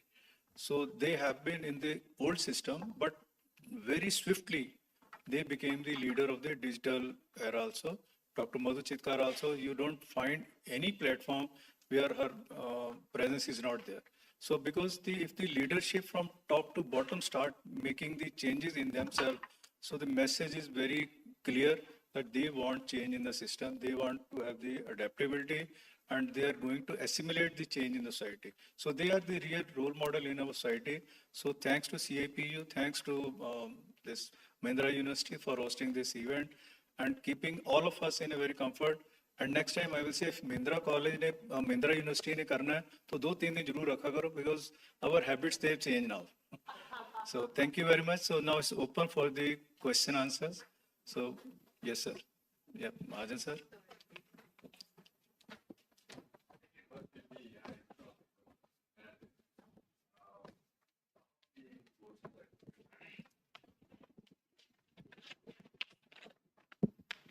Hello. Yeah, some of the courses I took in management long time ago. So we were taught, I think you were asking one of the panelists, what do you suggest? The power of what do you suggest? So each one of us had to make a leadership cube. And each phase had actually one of the principles. And we are supposed to keep that leadership cube right on our desk and follow that. Right? So I teach a course for our juniors, technology, innovation, and leadership for a sustainable future. So in that, I asked my students to make the leadership cube. But one of my, which I was taught, one was the, what do you suggest? Number two was, you must be very flexible. You must be able to adapt. So today it is AI. So I'm just asking I don't understand it. But today it is AI, tomorrow it will be something different. We live in exponential times, right? We live in hyper-Schumpeterian times, right? So the question is whether these, I might want to understand, the skills that we were taught as leaders, agility of mind, right? What do you suggest? Dream, sky is the limit. And in response to your, Rajita, your thing, 3 reasons I'm happy today, okay? So have those basic principles of leadership changed? Or can I use those principles, whether it is AI today or digital today, tomorrow it might be something different. So I really want to see the panelists' view on that.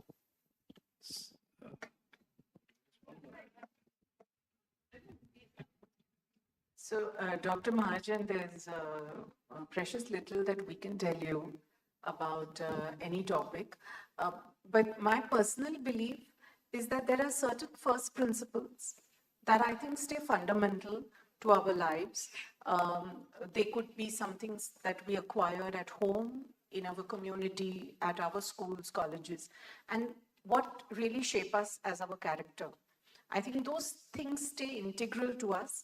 But like what all of us keep saying, that today it is not as important to teach, to help a student learn, but to help him learn to learn.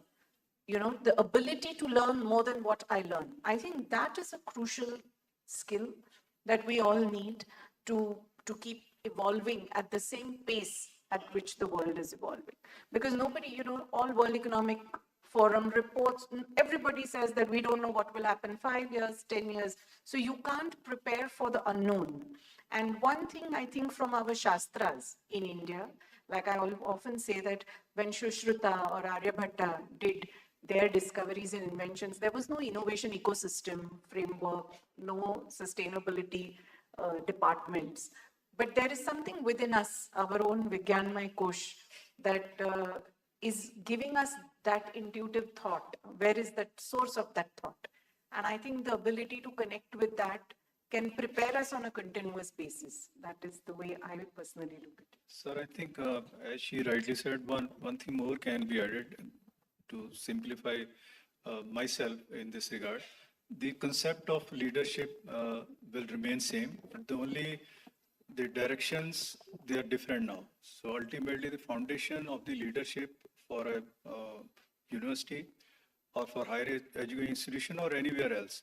So we need to couple with more and more ingredients so that this is expanding and it is changeable. As you said, today's AI, tomorrow it can be different, but leadership should be ready for the adaptability of change. So that is also required, sir. So I know, to add upon, so I'm a hardcore HR. So I always say that leadership, yes, the fundamental value system, yes, the leadership. But to me, I always say the success of the leadership is not just because of the leader. It is because of the follower also and because of the situation also. So these three things has to be there. So if my follower are adopting the change, I also need to adopt the change. If my situation demands that I need to change, then as a leader, I have to change. So, these are the few things which I always say because this is what we have learned, that the leader is like depending upon his own capabilities, fundamental values, whatever the learnings, but definitely with the followers, what kind of a team you have, what kind of a situation you have, sir. And accordingly, I think we can. Yeah. Sir, okay. You had. Thank you, madam. Okay, please. Thank you, sir. Thank you for the panelists on a good topic of leadership skills for digital age. My special thanks to Arun Kumar Pujari, sir, who told that instead of changing the digital technology, we have to change the digital society. If you change the digital society, then only the leadership also will change digitally as and when required. So I am very happy, sir, for your thing, sir. And one more thing, my special thanks to Monica Sati Sharma madam also. She was saying that involvement of the students is required for the betterment of the universities.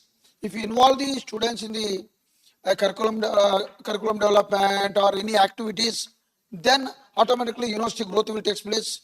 So I want to say special thanks to these two professors, Arun Kumar Pujari sir and Monica Seti Sharma madam. Thank you, madam. Thank you, sir. So I'm Dr. Gaur. My question is out of box actually. After serving in 10 institutions, public institutions, Government of India and Government of Gujarat. You see, I've seen the leaders. Every institution or university is driven by leader. Whatever leader thinks, all will do that thing. So in this digital era, there is a need to convert our vice chancellor and directors in a digital vice chancellor where AI can be the part of decision making. Say, example, some FDP program is there. You have to select some people to go over FDP. The selections are totally personalized and human based. Can we add AI in ethical administration in these institutions? This is my question or line of thought. Thank you very much. In fact, to my mind, the crux of the problem, first of all, sorry ma'am, like ex-army says, there are no good or bad soldiers. There are only good or bad officers. If we are leaders, don't say students are not participating. Sorry, it's up to us to get them involved. A. B. Secondly, madam, the point is, this is from my little experience of 15 years in academia, the roadblock is teachers training. If teachers are role models, they are students. Teachers are students first. If they show that, willing to change, willing to correct, willing to say sorry, then only students will pass on that and learning to learn, that mindset. Learning how to learn. So this is, teachers have to be role models. That is our task to my mind, and that is where I'll take off. Thank you. Yeah, thank you, Dr. Devana. I think you were not here when this topic was discussed, that the challenge is the training of the teacher. You need to make the student interested only if teachers, they are well equipped with the knowledge, with the technology, and with everything. So, Sancheti sir.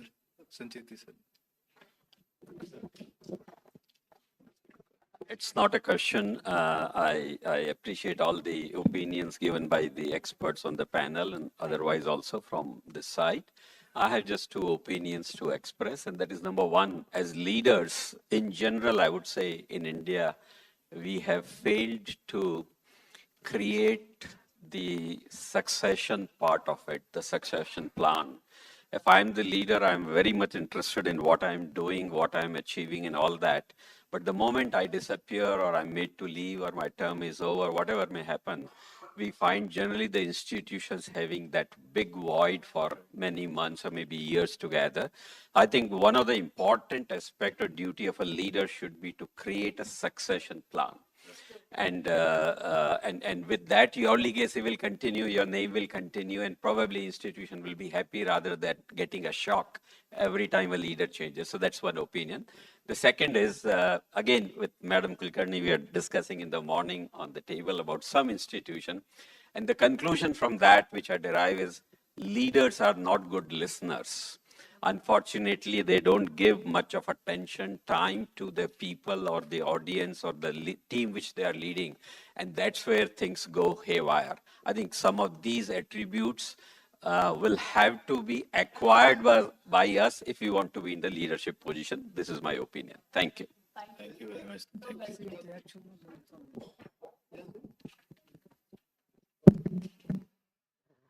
you. Can I speak?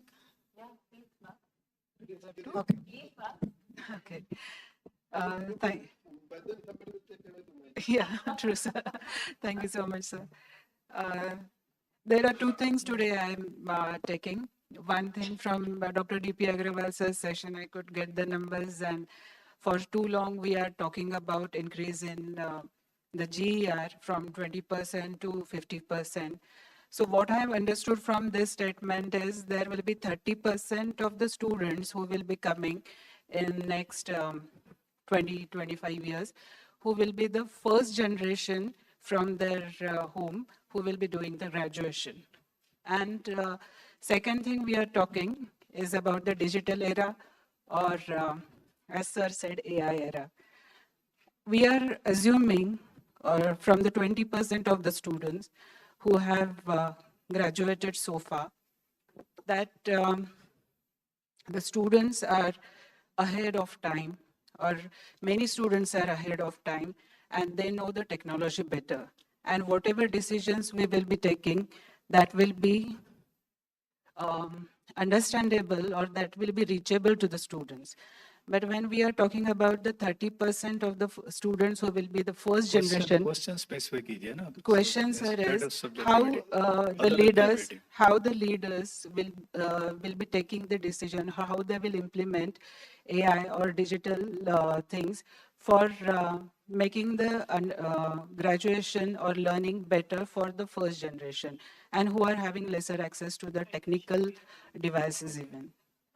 That was the understanding from the online sessions that we took during the COVID. One thing that is very clear, that why is it necessary to use AI for this purpose?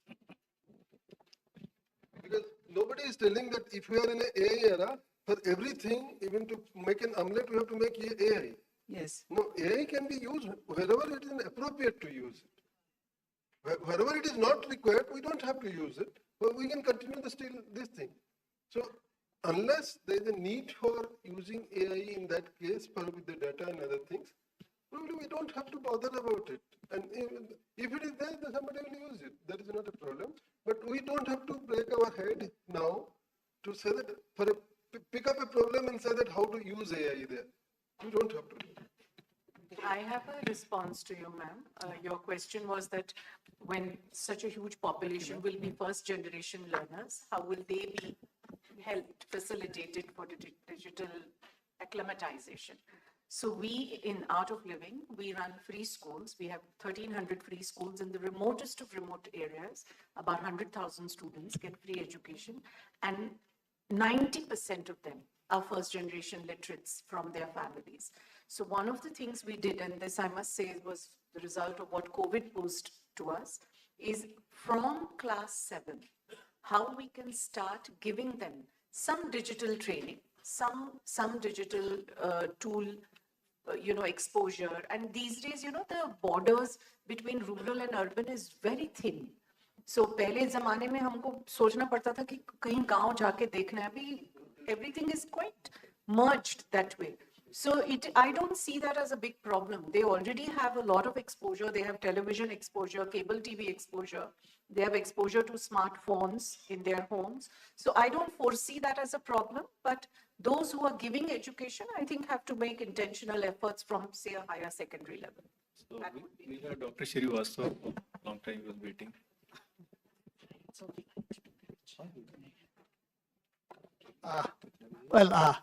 At the outset, I salute all the panelists of this today's session, this one, current one, and the earlier ones. And for me, it has been really a relearning or re-executing. My learning, improving my things. I'm S.K. Srivastava, the former Vice Chancellor of NEHU, Shillong, Northeastern Hill University, Shillong. I served there for 6 years, product of IIT Kanpur and so on. I still continue to be in so many committees of higher education.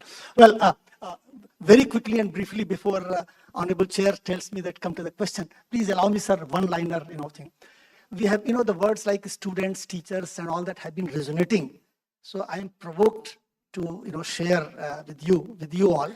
Most of the learning, student related problems could be very easily solved if you just try to focus on these two lines. The conversation between teacher and student. Teacher says to the students, you learn the way I teach. The student says, my dear sir, respected sir, please teach me the way I learn. So if that is the spirit of the teachers, a lot of problems can be solved.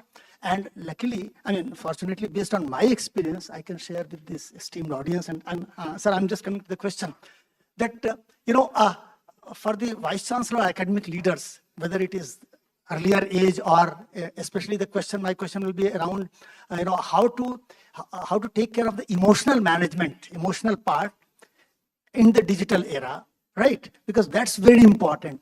And based on my simple experience, if the Vice Chancellors, they take care of this aspect, any leader. So all these problems could very easily be solved, be it digital era, be it the ancient times, be it, even 50 years down the line. So I think that should be, kept in mind. Other things will be taken care of, financial management, this and there are softwares available and all that. And lastly, sir, I request all the present leaders here and those senior academicians will be the future leaders, after a decade or so, that I used to, even the first share which I told in my executive council meeting, that हमने जाना कि कुछ न जाना है, ये भी एक उम्र में हुआ मालूम. If our leaders, if they have the feeling that whatever I have learned in my whole life, at the end of my life, when I'm about to die, I have a feeling that I have not learned enough. So if that is attitude, I think things will be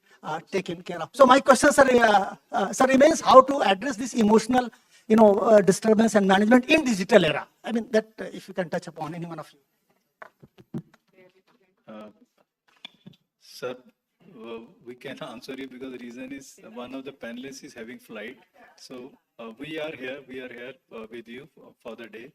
Me here, Dr. Seth here, and Dr. Pujari is here.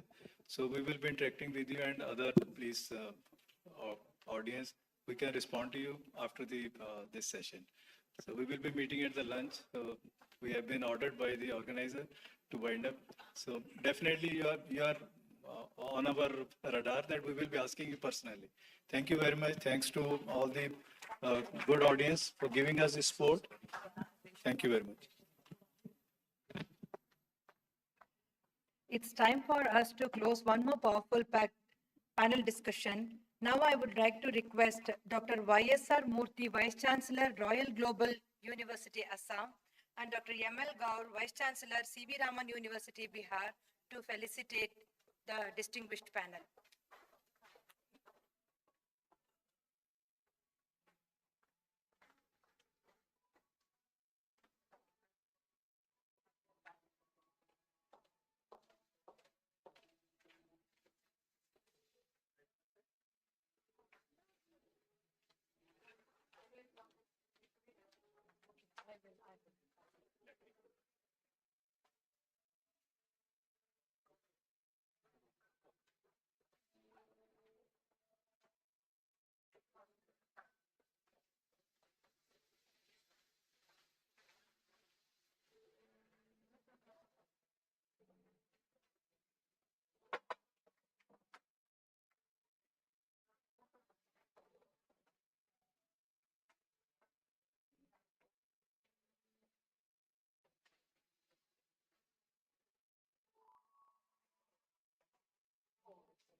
Thank you so much, everyone. Now we will be taking a break for lunch and we will be gathering again at sharp 2 o'clock for our third powerful session. Thank you so much.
Pilani.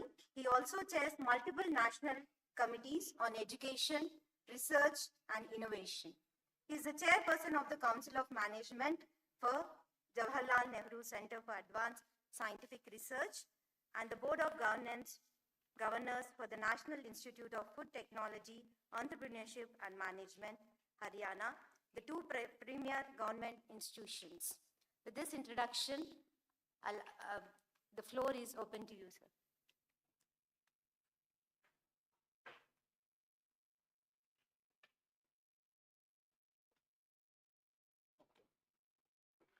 So, good afternoon. I think the format is I speak for 10 minutes and then we will start the panel, right? That's the format.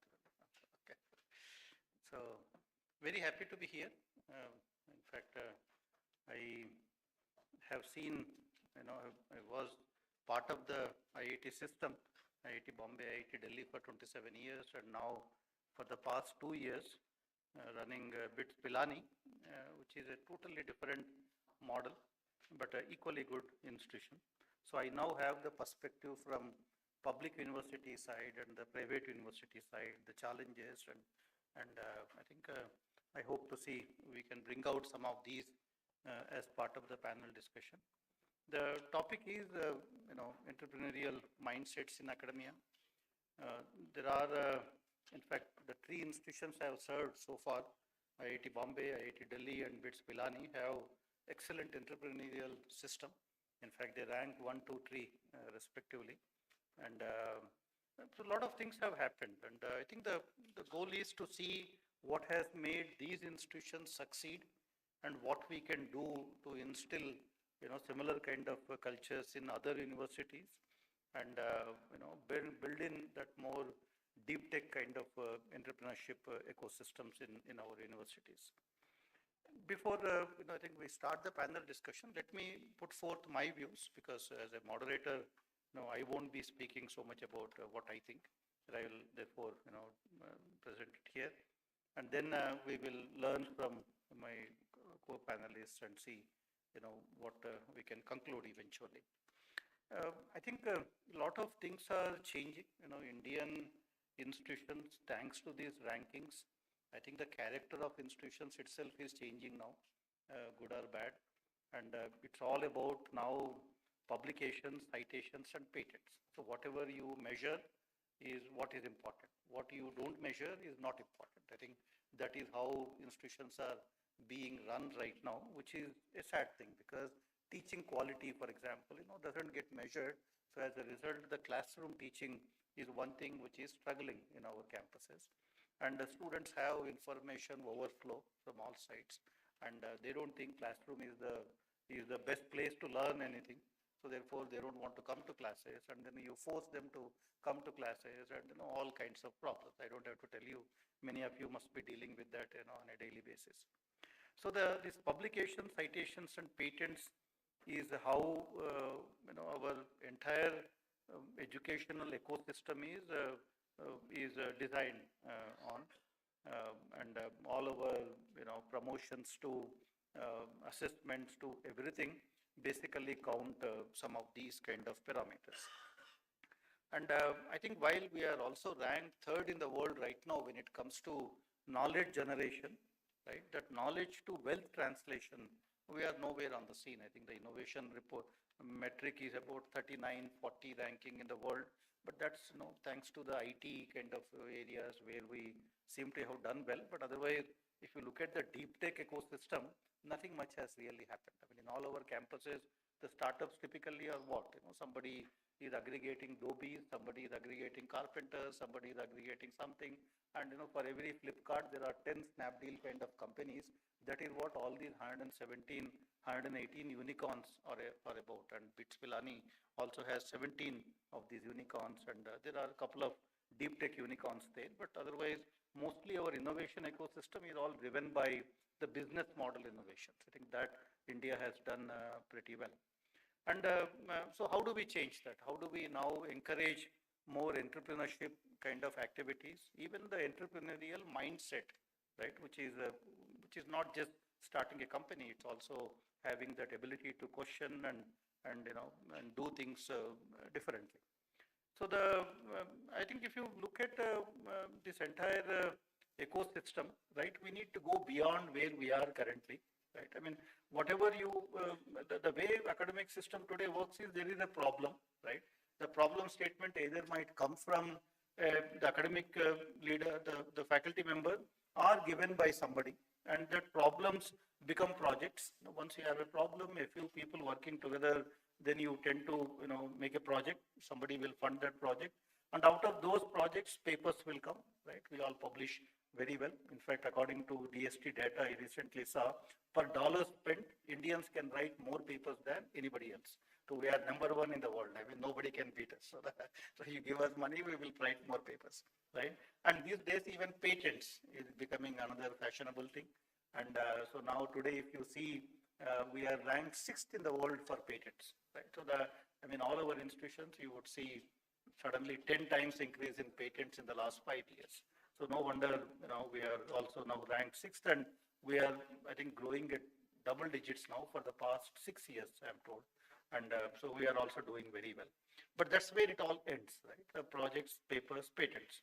I think what needs to happen now, going beyond that, is those patents ideally should become prototypes, right? And those prototypes need to become products, and those products need to become profits, right? This is how the entire ecosystem, those profits will flow back into the system, and that way from research you generate funds, and then you do all of that. Of course, there is basic research. Basic research is essentially, not that basic research doesn't earn money or anything. Basic research has a much longer timelines when it comes to translation. Otherwise, every research eventually, impacts some sector and eventually generates wealth. Look at gravitational waves. About 100 years, Einstein, predicted gravitational waves 100 years ago. But what application can you have for gravitational waves? Now look at gravitational waves. Almost after after we were able to experimentally measure the gravitational waves, now it has become another tool to explore the outer space. And I was recently in ICA in Pune. Now everybody is building those systems, and it's a huge market now. Those systems, based on the gravitational wave, that's evolving as an industry right now. Right, even quantum. During our entire student life, nothing was more basic than quantum. Now everything is quantum. Quantum computers to communication to sensors to, if you want to get funding, you have to add quantum somewhere now. That's the way. We all added nanotechnology before. Now we are all adding quantum to that. I think that's the way we are getting more and more money from there. So these are all, so therefore there is nothing like basic and applied, in my opinion. Basic is something which will take longer time to become translational. Applied is something which has a shorter time cycles for translation, right? So therefore our institutions now need to go beyond just the patents and publications, start to build prototypes, products and profits. I think we need to have more and more such kind of activities too. And these are, unfortunately, the problems to profits is not a linear kind of a thing. If it is linear, all of us would have been, millionaires, right? Unfortunately, it doesn't work like that. Right? It's not linear. And, but we need to, understand those intricate processes, and we also need to institutionalize, some of these processes. And that's something which is very important now for Indian institutions. And again, when it comes to patents, for example, how do you, therefore institutionalize this? The best examples are Stanford and MIT, right? If you look at Stanford, sitting in the middle of Silicon Valley, files so many patents every year. And how much money do you think Stanford actually makes out of patent licensing?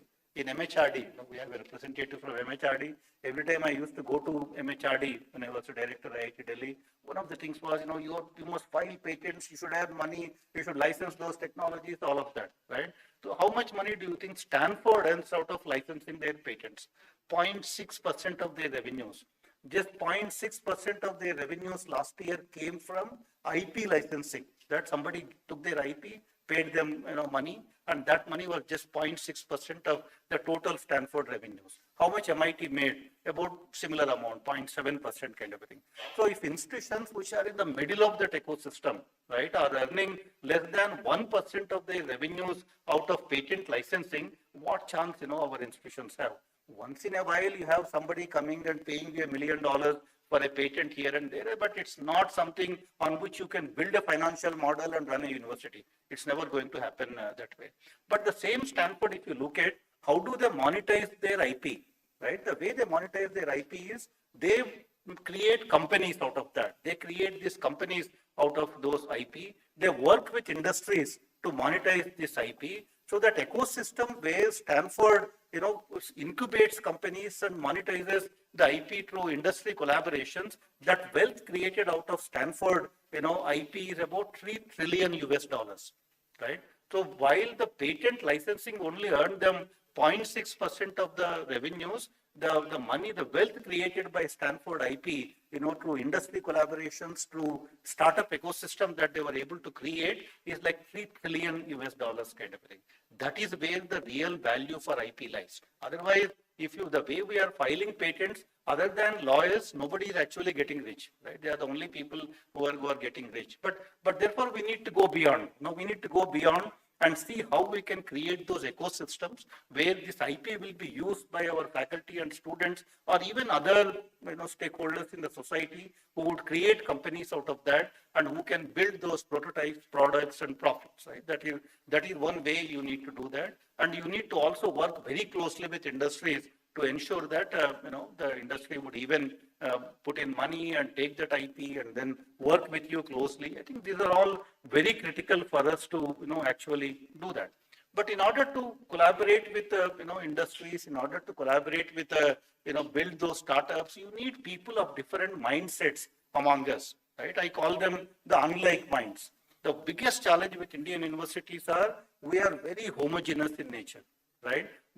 We are a very, very diverse country, but by the time they reach our institutions, we have homogenized them. How did we do that? We did it first through the CBSE, right? Board exams. Everybody studies the same textbooks, write the same examinations, and whatever it is, everybody gets normalized there. And whatever innovation is left, whatever diversity is left, the JEE exam will kill that. Right? And after that, there is nothing left. By the time they come to, the quota would have killed the 50% of it, and JEE would kill the remaining 50%. By the time they come to our university, they all think exactly the same way. They solve a problem the same way. Everything essentially remains the same thing. Right? That is our biggest challenge. So how do we make our institutions now, the heterogeneous? How do we build that unlike minds kind of a concept among our universities? That is what I believe we need to be doing. I think NEP talks about it, multidisciplinary universities, all of that are good, but what are we doing with that NEP?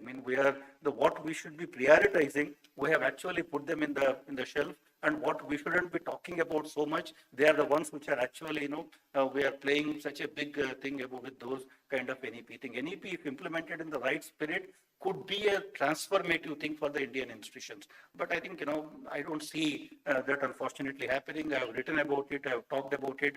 I think that is something that we need to be doing. So these unlike minds are basically people with different attitudes. That's where academia industry collaborations will help. People from different cultural backgrounds, internationalization can be very useful in that respect. People with different disciplines, right? The multidisciplinary kind of activities leading to, problem solutions. That's again the way we need to build those unlike minds kind of a concept. The second thing is also about the culture, right? I think that our entire reward processes are all basically measuring the academic depth, right? That's what we are essentially, all our processes are designed for that. But in addition to academic depth, how do we measure the translational breadth, right? That's also very important. Academic depth is there, but the translational breadth is something which is very important. In our campuses, I can tell you, I know enough of IITs, enough of BITS Pilani now. A faculty member who would have created 500 jobs, right, is valued less compared to a faculty member who would publish a Nature paper. The moment it's a Nature paper, we will all shout from our rooftops that, this is something great thing that has happened. But somebody who has done something to create 500 jobs, he never celebrated as much, right? So this is a cultural problem that we have in our institutions. And even, somebody who solves the sanitation problem in a village, is not seen as an achiever, right? Why wouldn't have written a paper, wouldn't have filed a patent? What difference would it make? It will count in the institute one bullet somewhere, but otherwise it doesn't really, add up to promoting someone or anything like that. So these are the cultural problems that we have in our institutions, and there is a lot to learn from US. I mean, US pre-Trump era. Now after Trump, I don't know what will happen to the US now. We're all worried about the US, as much as they should be. But I think US, everything transformed with the Morrill Act, right? It was in 1862. There was this land grant university model US launched. What was the land grant university model? They basically said teaching, research, and public service. The land grant university model was you get all the benefits from the government only if you connect with the society. The connection with the society could be developing technologies for agriculture, developing for manufacturing, developing for health sector. So you basically solve societal problems. That's why you find many of those universities having Texas A&M, right? That are agriculture and mechanistic arts, or MIT. All these institutions came as land grant university model where the entire focus was connect with the society. Use science for societal benefit. That's basically what transformed US universities to what it is today. Like I said, NEP is our, Morrill movement. And if we do it well, I have a feeling NEP can actually be very transformative, and that's what we should be doing. Another thing, I have been talking about is the financial models. In India, the fundamental problem is we don't even have a financial model to build great universities, right? I mean, today there are only two types of universities. Of course, a few here and there are outliers, but universities which depend 90% on public funding, right, for the government of India grants, other universities which depend 90% on tuition fee, right? Other than these two modes of universities, we don't really have any. Once in a while, there is a Shuna there and there is Ashoka, a little bit of it, but they're all, like I said, outliers. But otherwise, 95% of our universities are either dependent on government for their existence or dependent on tuition fee for their existence. The day, it doesn't happen, then, we'll have to close the shop. Right, that's what it's eventually the problem. So, but then if you look at US universities, something to learn from them. US has very diverse financial models, right? US, the endowments contribute, a huge percentage. In Stanford, it's almost like 30% of their revenues come from endowment funds. Stanford tuition fee component is only about less than 20%. Stanford only makes less than 20% out of their tuition fee because 30% of their revenues come from endowment fund. In IIT Delhi, for example, the tuition fee component is just 6%, right? Only 6% of money comes from tuition fee. Every student's education is subsidized up to 94% in IIT Delhi, IIT Bombay kind of places. So I have all the data, I usually have slides to present that. And in BITS Pilani, many universities, the tuition fee will be about 85 to 90%. So that's what it is. So we are nowhere close to the Stanford, a private university model, that has that endowment fund which is supporting their education. Similarly, research overheads, right? Stanford charges something like 50 to 60% overhead on any project you give in Stanford. The 50% of money goes to Stanford towards the university costs, right? Whereas the faculty member gets only the remaining 40 to 50% money for the actual research project. How much do Indian universities make out of the overhead costs? 4%, 5%, that's all. In IIT Delhi, I did the study 6 years when I was the director. We raised about 1,400 crores from sponsored research projects. How much overhead IIT Delhi earned? The overhead is the money that comes to university. Earned out of those sponsored projects, 4%, right? How much money IIT Delhi spent in executing those projects in terms of air conditioning, the buildings, this, that, and all that, 11%. You do research, you lose money. Right? At least IIT Delhi overheads is plus 4%. In private institutions, it will be minus 20%. Because any funding agency you go to, they say how much you will put in. As if we are all sitting on tons of money that we can pay for that. Where do we? Whenever they tell me, I say that I'll have to charge more money from the students, as tuition fee and give you, that money for that project. That is what. There is not even a financial model to run research projects in our university. So that's another. Therefore, that financial model is what we need to first of all put in place. The philanthropy component, the endowments, the tuition fee component, about 1/3 of it, and then the overheads on research projects. All of these need to be, first of all worked out. And I wrote to ministry, there are a lot of white papers I submitted, and No, but unfortunately, ministry problem is every 2 years there is new secretary. In my 6 years, I saw 5 secretaries, 4 ministers in Ministry of Education.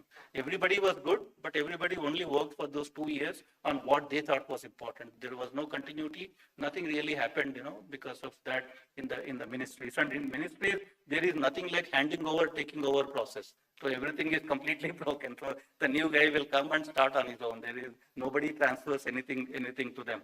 So these are fundamental problems, right? And I think that the translational research, the financial models become important. If you want to invest in startups, where will that money come from? Somebody has to give you money to invest in that. This government, that's one thing they are doing very well. I think there is a lot of funding now available for startups. And if institutions can make use of that, and support more and more startups, more and more faculty startups. I think if you are not supporting faculty startups, if you don't have a policy to support faculty startups, you will never be able to build deep tech innovation. Out of BTech students, they can only build apps which can aggregate dhobis and carpenters. They cannot really do anything with their level of understanding. If you want to start a quantum company, what do you know in BTech level to start a quantum company, even company which focuses on quantum technology? You need a PhD, right? So less than 5% of our students from premier institutions are actually going for higher education. I don't even know why. They have no responsibilities. These guys are upper middle class backgrounds, but they all want a job after BTech. I never understood why such a rush to do actually, to take up a job. Why not pursue higher education? Why not become expert at something, get into entrepreneurship kind of a thing? But again, the problem is our PhD programs have all been university professor training programs, right? Other than becoming a university professor, a PhD is not worth for anything right now in our system. That is where we need to modernize our PhD programs, which is one thing which we haven't done enough in this country. I think we started a PhD program last year in BITS, where we said out of PhD, you become an entrepreneur, not a university professor. So we actually put an entire process in place, starting from working on a project with TRL tree, right? And then providing support 10 lakh rupees to build a prototype. So we put the entire process in place. We said after 4 years, you get a PhD, but you also start a company, right? So we did it last year when we announced that PhD Drive, we call it PhD Drive program. We received 1,300 applications, right, for that. That is the hunger the society has. The society people want to do PhD, but they don't want to do PhD because they don't want to become professors, right? So they want to become entrepreneurs, they want to become wealth creators, they want to create something, but PhD doesn't become a pathway for them to do any of that. So there is a dire need for all of us in our institutions to look at new kind of PhD programs which can lead to what students want to do. If you do that, the example that we have tells you that the interest is very high among the current generation of students. We got very good applications. We started 20 PhD Drive students and we did all of that. So I think these are the kinds of things that we need to be doing. I can go on and on because these are all things I write and I am very committed and I'm very passionate about. But I think, I was given 10 minutes to open the thing. So now we should be getting to the forum and then start the next session. So I would first like to briefly introduce our panelists. So let me just, they're all very eminent people, as you know. I'm sure many of you know all of them. I had this.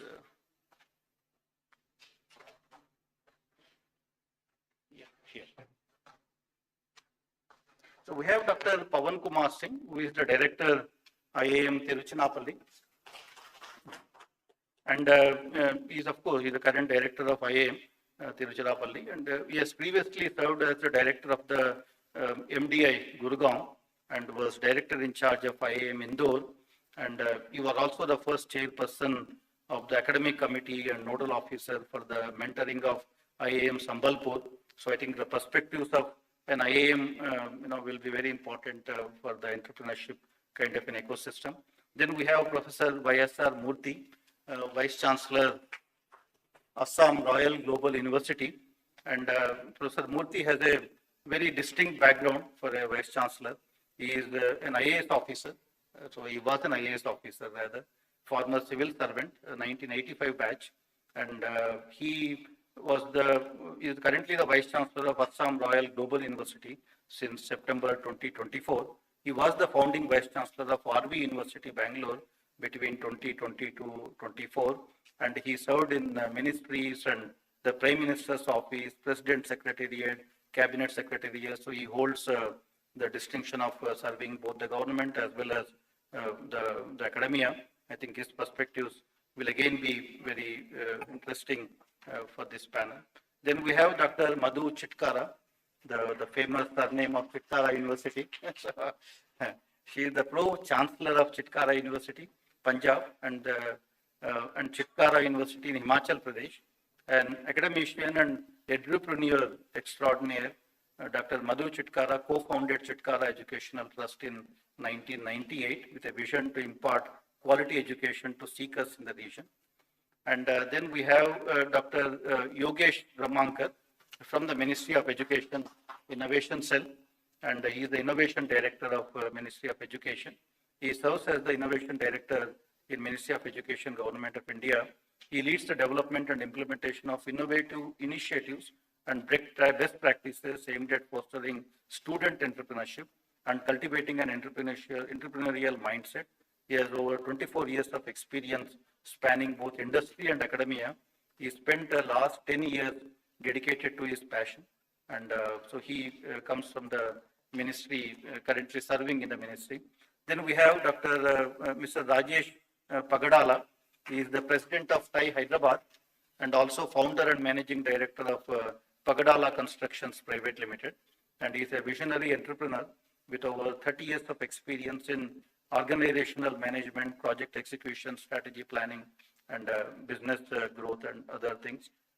So we have Dr. Pagadala. So these are the panelists we have, and so we will start with the panel discussion. So let's start it now.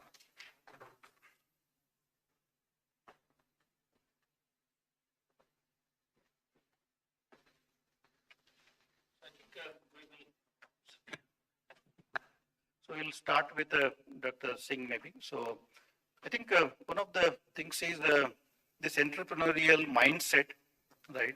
And what exactly in your university you are trying to do when it comes to this entrepreneurial mindset? I mean, any special initiatives or some programs that you are doing which we can all learn from? So, fine. Dignitaries on dais and off the dais, and dear young researchers also, they are sitting. So because we are all on the same turf, and I feel that talking to academician is like a cricket team playing on their own home turf. So we can be very, very frank also. Sir, fostering entrepreneurial mindset in academia. This is the topic, and with permission, I would like to come on the very spirit and direction of the topic. As I have understood it, because we need society with full of entrepreneurial orientation. Society means students. So academicians, first of all, have to be persons with entrepreneurial orientation. As teachers, so the students. Yatha Raja Tatha Praja. On that postulate, as the teachers would be, so the students would be. So academicians should be also charged with entrepreneurial orientation. This is the topic. And we are in the role of academic leadership. So academic leaders should promote academia to develop entrepreneurial orientation. This is the topic as I have understood. Now in this context, sir, I will come to what I am Trichurapalli in humble way is doing. But I would like to say, coming to the topic, fostering entrepreneurial mindset should not be limited to a discussion that developing entrepreneurial qualities only. To my understanding, entrepreneurial mindset means giving opportunity to an individual to convert one's potential energy into kinetic energy. What Upanishads also say, or it was reminded by Swami Vivekananda, that purpose of education is to help individual to actually convert his total possibility what one can become. Education should help that to become. So we can expand the scope of the discussion of fostering entrepreneurial mindset also to that helping academicians to think originally. We have to go back to originality. We have been so much into, let us say, copying. I always say to my students, please learn from everyone. Imitate none. None on this earth, they are worth imitating because you are worthy. Individual is worthy, but learn from everyone. As Dattatreya learned from 24 different entities, including one 8-year-old girl.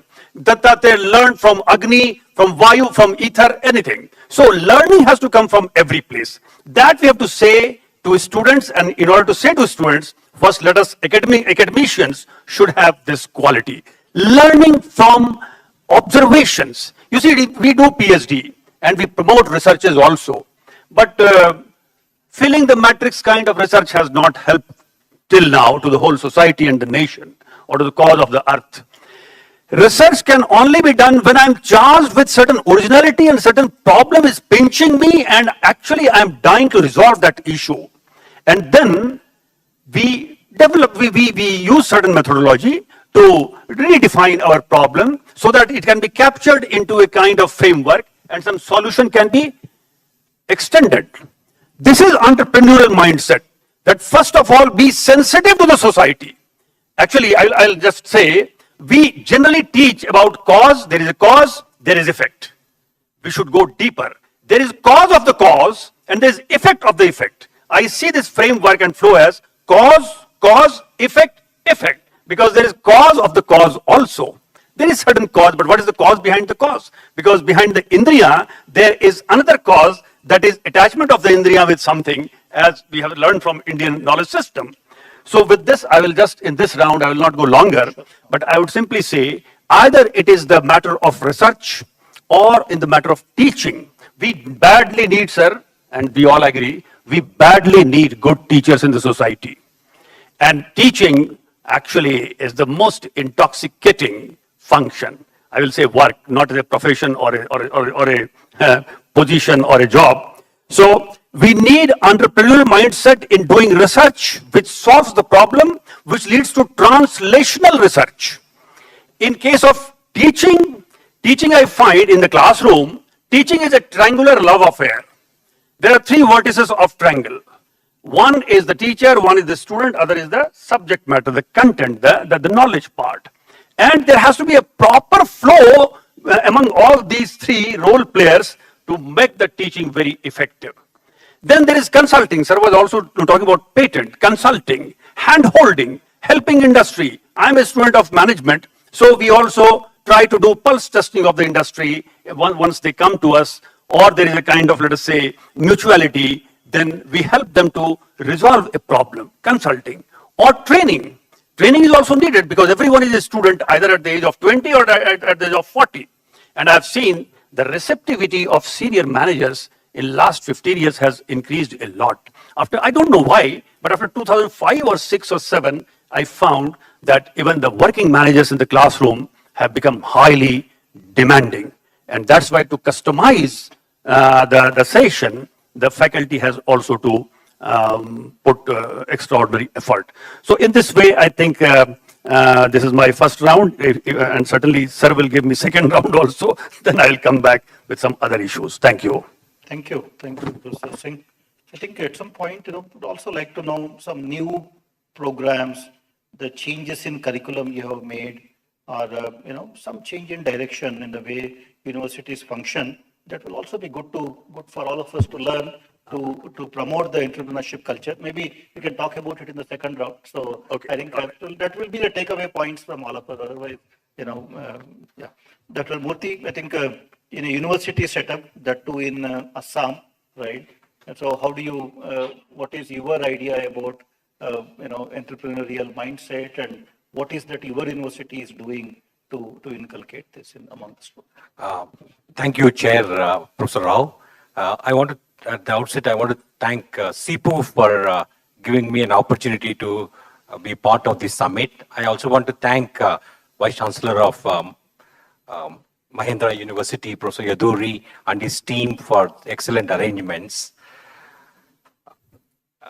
Northeast has a unique challenges, as you know. For many decades, it has been neglected, and historic alienation is there. And our university is barely 7 years old. And before I come to that, I want to respond to some of the comments which I heard yesterday as well as this morning. And often, we are obsessed with industry. Why should higher education solve the problem statements of industry alone? I want to focus on the social entrepreneurship, which is often neglected. And taking back the Assam context, Assam has a large number of islands and Brahmaputra, and there are some of them inaccessible, and sometimes there are boats which reach them twice a day.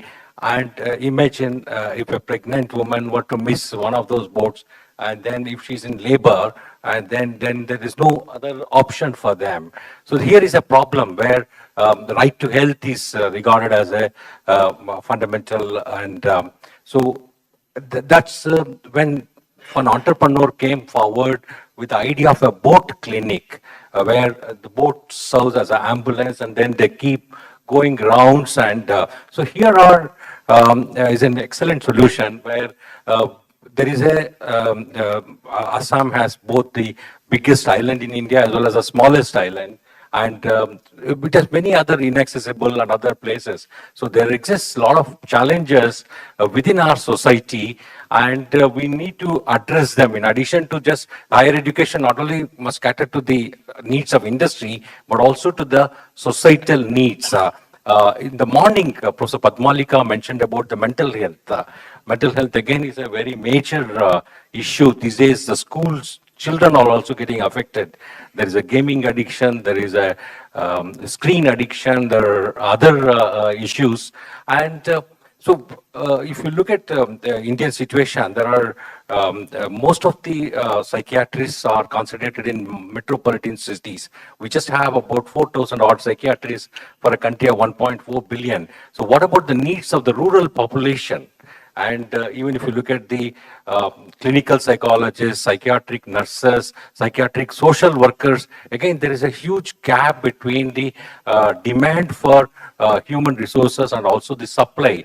So there are the societal issues which entrepreneurship must address.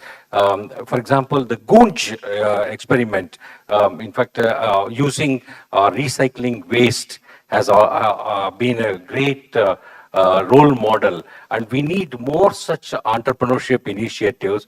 Again, going back to Assam, recently the Prime Minister in his Mann Ki Baat referred to an initiative called Hathi Bandhu, where the local communities try to reclaim the degraded forest land by planting grass and other this thing. The elephants recognize them as their friends and they don't attack them.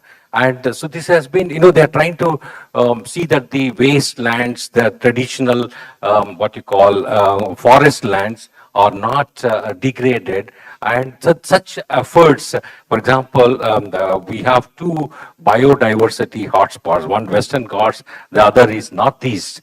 Unless these our entrepreneurship must also address sustainability challenges. And talking about this issue, Harish Hande started the Selco Foundation and is working on clean energy. And also I'm aware of one more initiative called FluxGen in Bangalore, which works on sustainable use of water.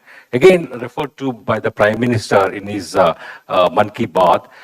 Yesterday, the chairman NAC, Professor Anil Sahasrabudhe, mentioned about how we had moved from 400 startups to about 1,70,000 startups, and how we can, increase it to 17 lakh startups. And for that to happen, the higher education needs to do a lot more, and then translate this vision, ideas among all the stakeholders, including students, parents, industry, and other community, and so that it's possible, and that alone can make us from the current fifth position among the world's largest economies to third or even eventually second by 2047. And these are my preliminary observations. Thank you. Thank you. No, that's a very good, very important point, Dr. Murthy. In fact, this social entrepreneurship in a society where everything is return on investment.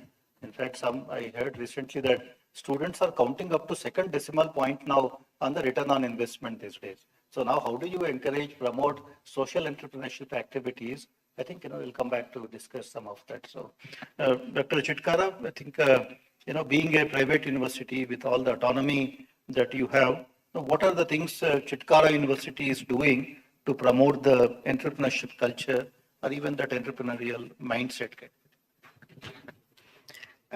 Thank you. And first of all, we must thank here off the stage and on the stage, the CIPU and Mahindra University for such a great infrastructure and such a great people here, those who are welcoming us with open hands. So I think, first of all, we all must appreciate their efforts.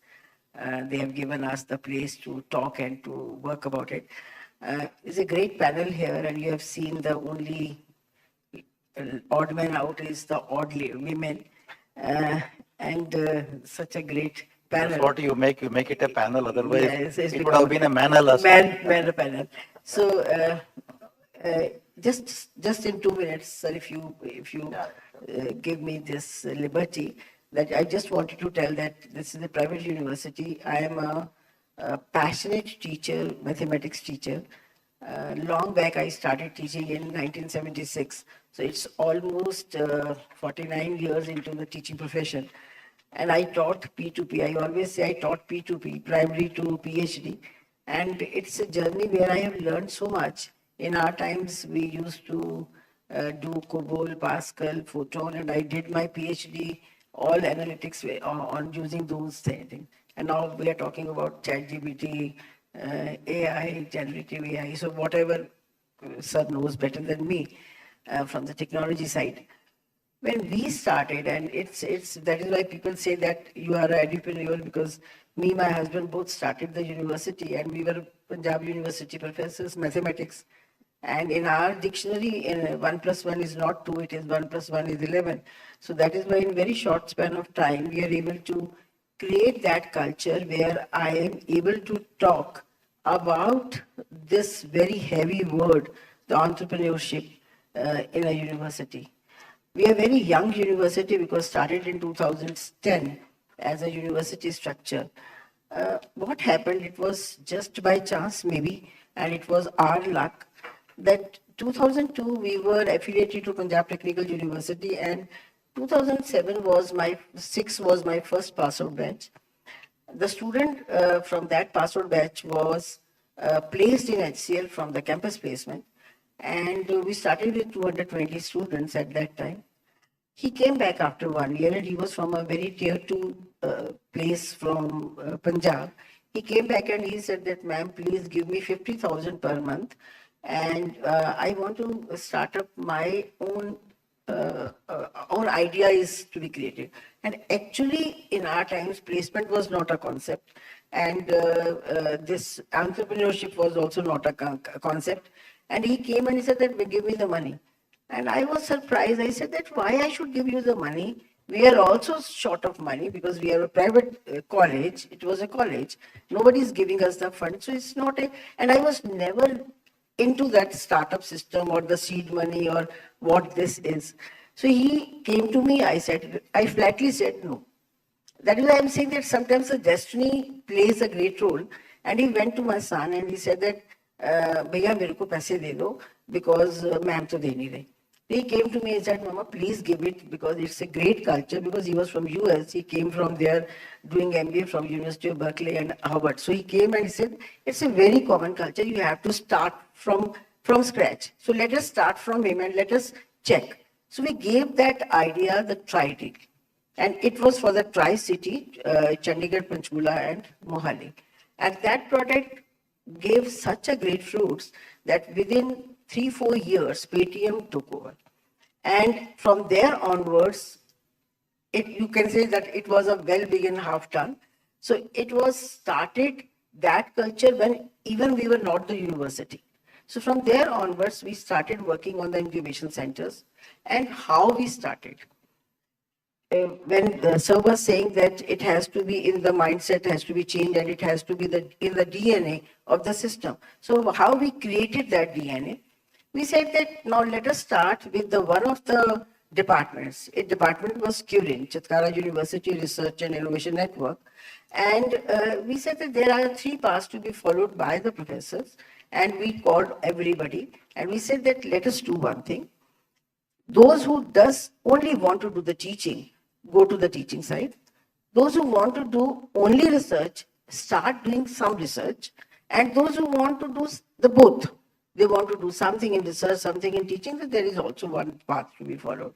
And the only condition was that if you are in a department of CURIN and you are only doing the research, you have to handhold at least one student. Maybe it is from the first year or the second year or the third year. So you have to handle that where he should also be part of your product.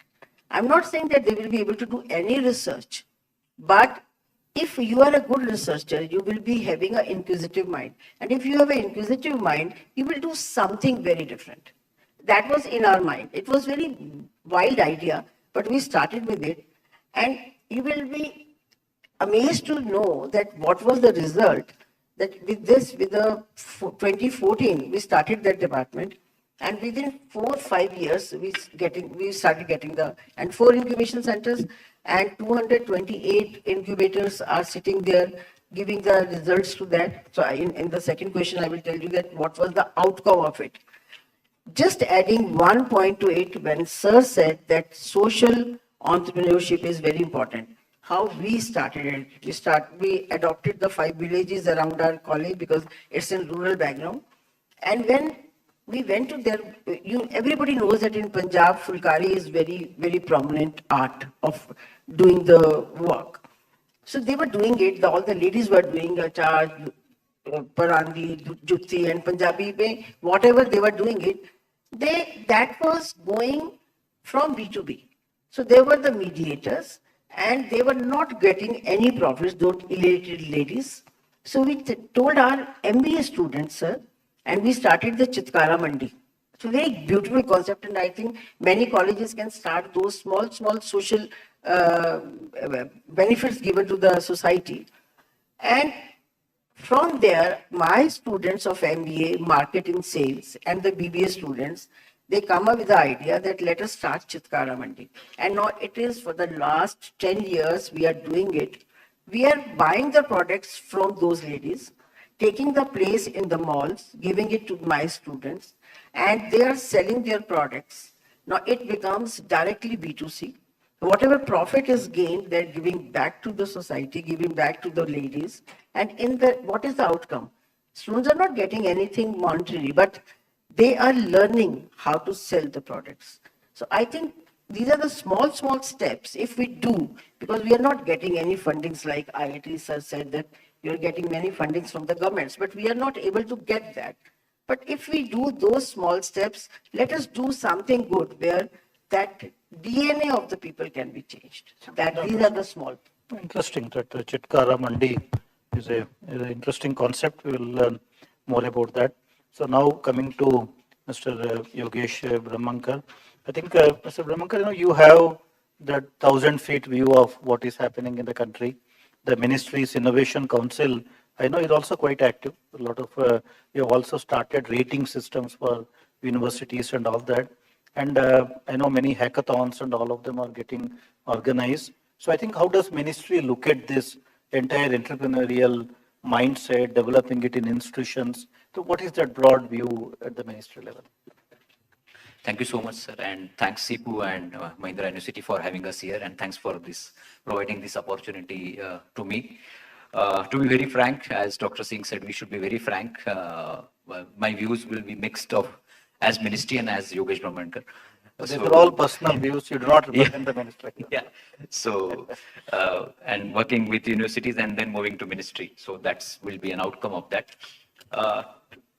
Coming to first part of it, how ministry looks at it and how the things are happening. I'm sure most of you are aware about Innovation Cell and Smart India Hackathon, and the structure of IIC Institutions Innovation Council. These are the initiatives where we tried actually promoting mindset, entrepreneurial mindset and problem solving as a mindset. And we see very good active participation. But of course, if we talk about overall participation, maybe that point I will come in later part what ministry is expecting. But if you talk about mindset, which is against the set mind, and all of us have set mind because of our education also. The one very important, as all leaders are sitting who are running universities or who have started universities, which itself is entrepreneurial. It's very important to maybe look back at our assumptions if we really want to promote. And sometimes I feel that when I talk to my friends, why universities have started talking about or started working on entrepreneurship. It's like every FMCG company started talking about our product is natural or herbal. So entrepreneurship was in periphery and is still in periphery in academic institution, and same in Delhi, in ministry also, and like Dr. Rao rightly mentioned that in his talk also. So, and why people shifted to herbal FMCG industry, because it is need or everybody is fed up of that. Same thing is about entrepreneurship, I guess. So universities are treating it equally, but many times my experience is it is as per convenience. And if you really want to promote entrepreneurial mindset, as the first speaker, Dr. Singh mentioned, that we should challenge our assumptions. We should promote that in our faculty. So one very important thing is that we should focus on more of capacity building. And I think this is one of the right forums. When I was invited, I was talking to a couple of office bearers, and I said, how much capacity building CIPU is going to focus on? So for faculty members, this is the first layer of CIPU. We have the highest strategic leadership sitting here, and then we'll have a second layer and then third layer. So first, our teachers, where we should go for an entrepreneurial mindset. Second thing is, these kind of things are like Ayurvedic medicine. Promoting entrepreneurial mindset in an academic institution is Ayurvedic medicine. First is it will require consistency and trust by leadership, a lot of support. Second, it will take a lot of time. I always say that it's like शक्कर जो होता है पानी में घुल जाता है, खड़ी शक्कर भी होता है, time लगता है. So leadership has to have that patience, and when I mean that, leadership has to have that patience. That means, and I heard some wonderful stories of Mahindra Incubation Center, where you started funding 5 lakh rupees, 10 lakh rupees from university account instead of an incubation center, which the CEO of the incubation center was sharing. So that is the patience. Patience is all about not only so it is about allowing someone to do something which was not done. And it is also about maybe having some free hand. It's not only about funding, as even Madam Madhu mentioned. That is another dimension. And third is that, which Dr. Rao initially said, very nicely you put it, sir, that we do what gets measured. And recently AICT started, Honorable Chairman mentioned yesterday briefly, that we also have Innovation Center, India Innovation Centers across India. And I started going across country, and we have done 106 IP and TT workshop, intellectual property and technology transfer workshop, which is very nascent stage. And sir gave us figures, what is possible, what is not possible. Just an awareness. Immediately after the workshop, faculty members, deans, directors started telling, sir, can you link this to AIRF so that we will do it? So this is something, I think, if this is the focus of the universities, we will not reach where we want to reach. It's very simple. And simple is, the example is atta chakki. So what you put grains, same kind of this you will get, yeah, the flour. So we want output, this wonderful output, and for that, are we putting input? Intent is there. I'm not saying the intent is not there, but input is not right. The resources to be put. The reason is that there is leakage of vision. When it goes from a pro-chancellor is sitting here, and deans, vice chancellors are saying, so vision is, I think there is no doubt on the intent of the people who are sitting here, and even the intent of people sitting in your leadership cabins at the institutes who might be deans and directors. But there is subtle leakage of the vision. And due to that leakage of vision, we are not able to achieve that particular output. And that's where I think we come in picture. And I'm so happy to be here gathering. I started traveling and going to these kind of gatherings, and even Dr. Abhay Jere keeps traveling. So the thing is that like any, means most of my team members, we are 18 officers now, and we're working like sales officers. We are selling entrepreneurial mindset and calling universities and let's do it. And the next question comes, which some of the members sitting here ask me, so kitna fund denge aap? So I think we have to also come out of that, because without funding also, and I can share a lot of stories in when I get another chance to speak, without funding, only with the intent and a very less leakage in the vision, we can achieve many more things, but we should start challenging or reversing our assumptions. That is my humble submission to the august audience here. Thank you, sir. It's very, very important and very interesting points you made. I think this measuring things and people asking you, why don't you introduce it in NIR, NIRF?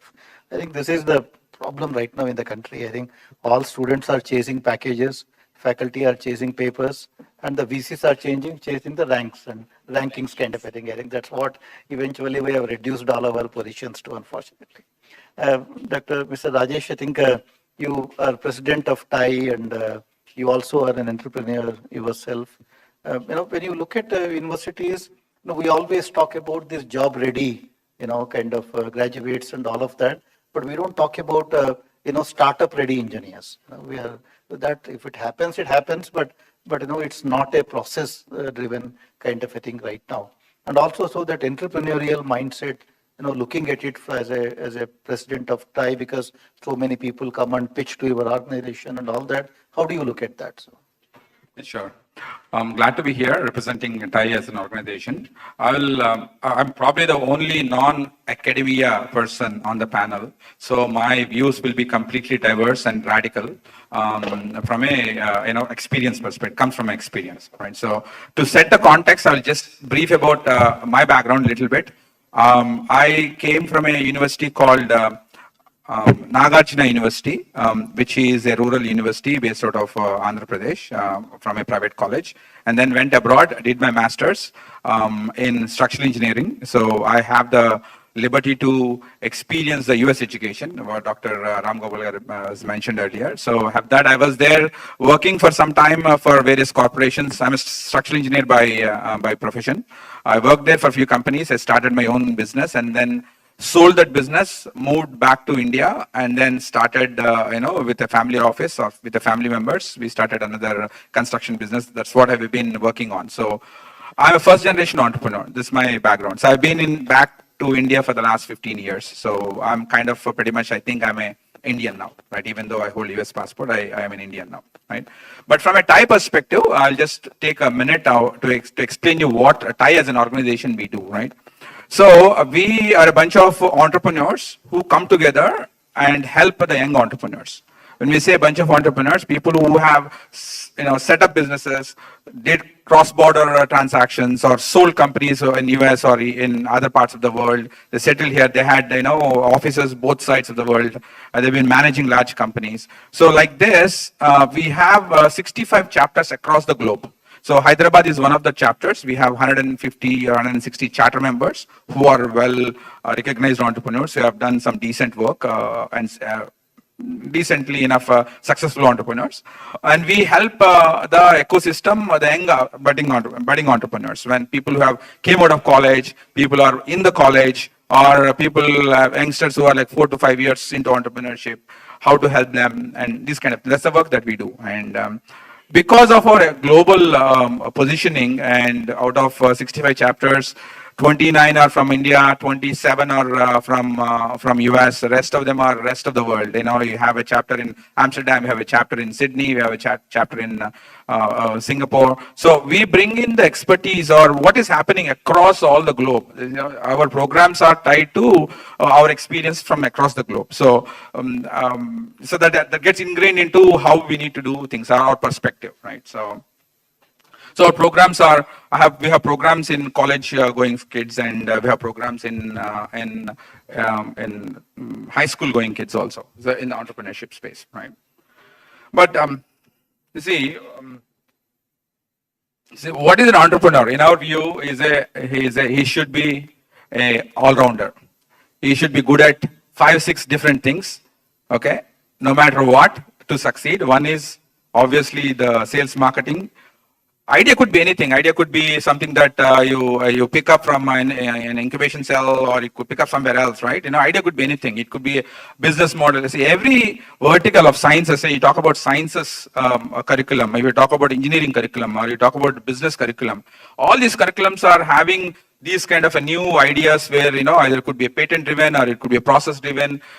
Innovation is happening from a entrepreneurship perspective. Everywhere in colleges, it's happening, right? That's what we see.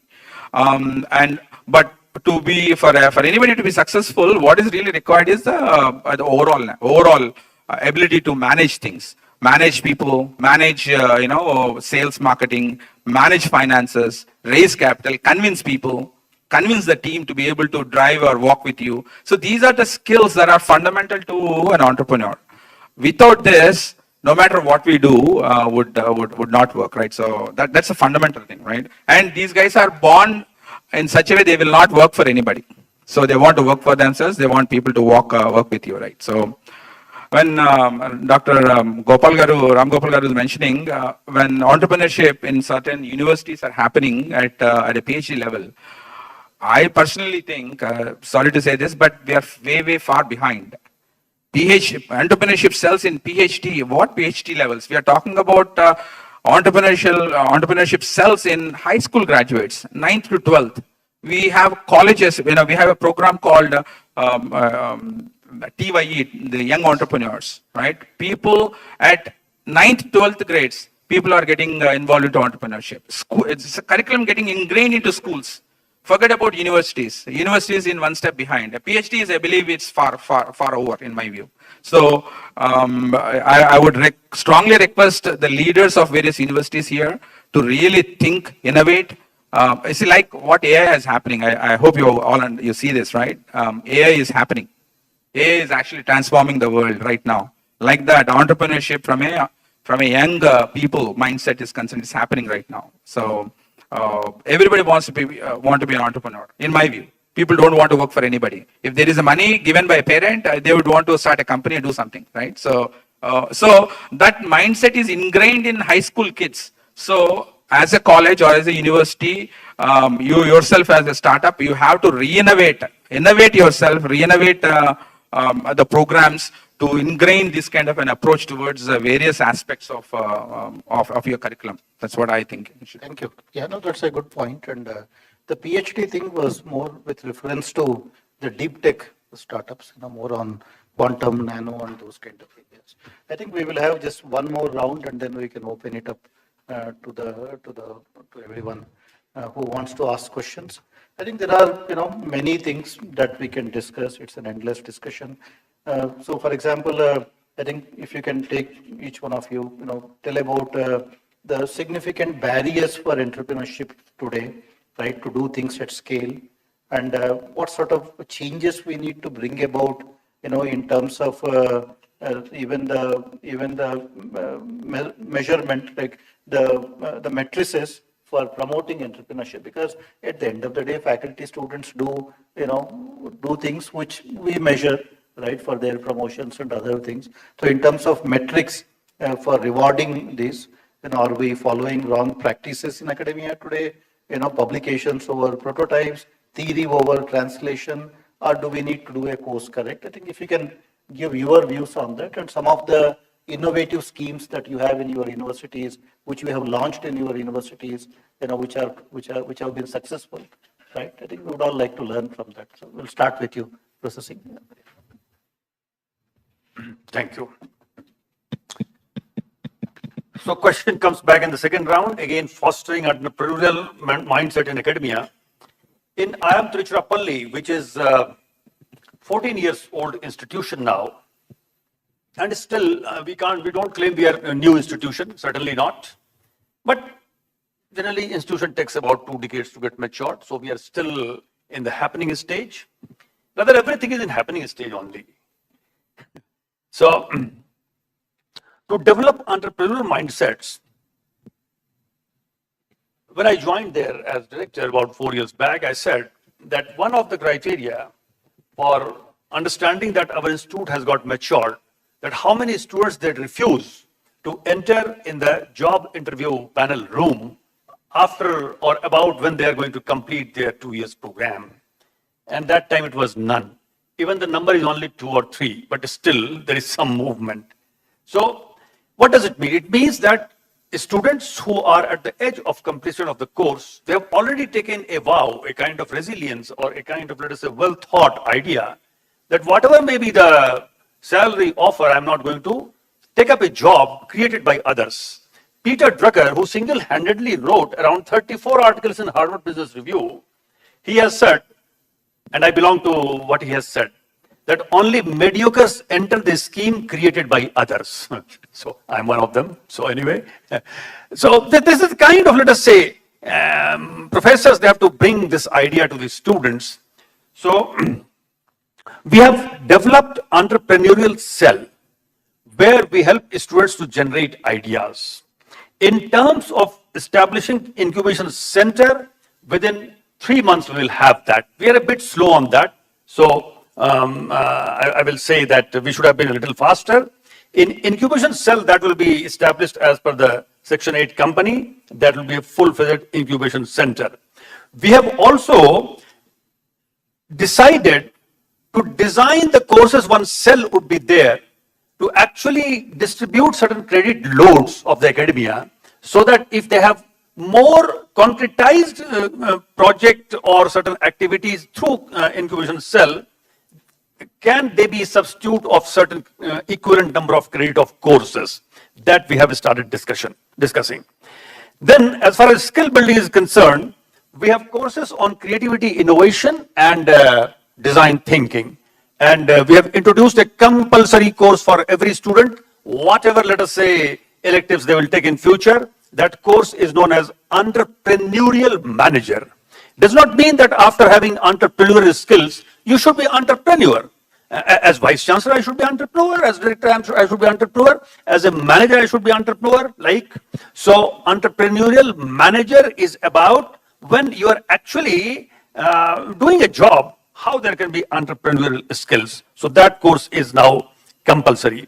Of course, among academia, among faculty members, to develop this entrepreneurship, entrepreneurial mindset, we have taken leaf from NEP, National Education Policy 2020 document, which says that there has to be effort towards developing academic leadership.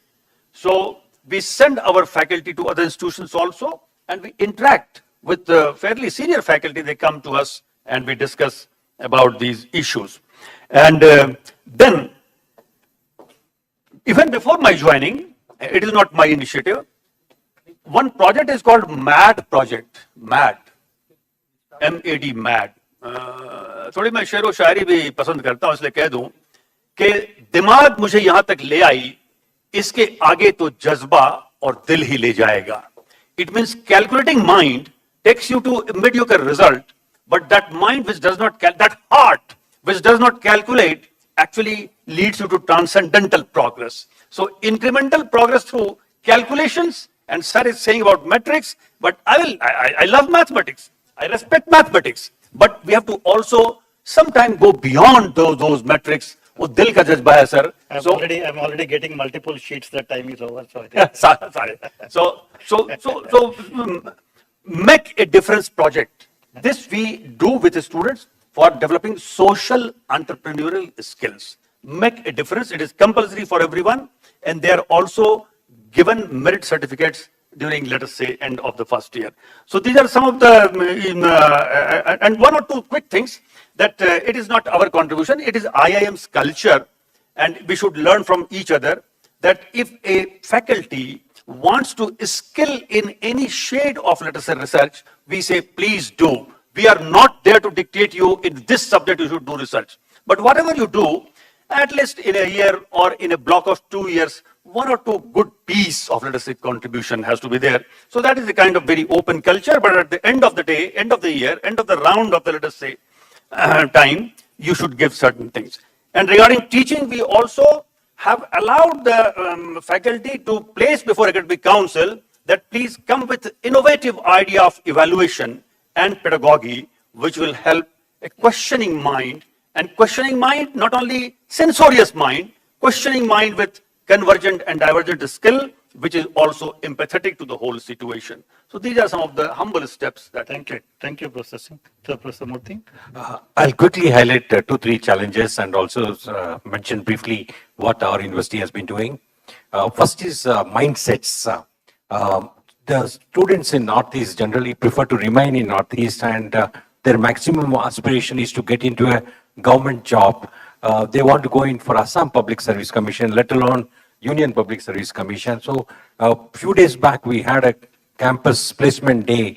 About some 30 odd companies came. Some of the students did not turn up for the placement, and so they're very comfortable, happy. So there's a, how do you create a fire in their belly? How do you create that? That's a very important thing. As Professor Pawan mentioned, faculty mindset also needs to be changed because they need to set an example. And second, we all understand the importance of creativity, problem solving, risk taking. How do you inculcate them? Can risk taking be taught? Can it be, even the financial management, life skills? How do you arouse curiosity? It's easier said than done. Third, yesterday Mr. Rahul Karad mentioned about the discrimination faced by private universities, and even now, I have been in the government for 24 years and I have been outside in the private as well. The government, when it comes to like research grants, consultancies or other issues, they just generally don't try to go beyond the public universities. And of late, it has been changing, as mentioned by Professor Anil Sahasrapati yesterday, but there's a lot more that needs to be done.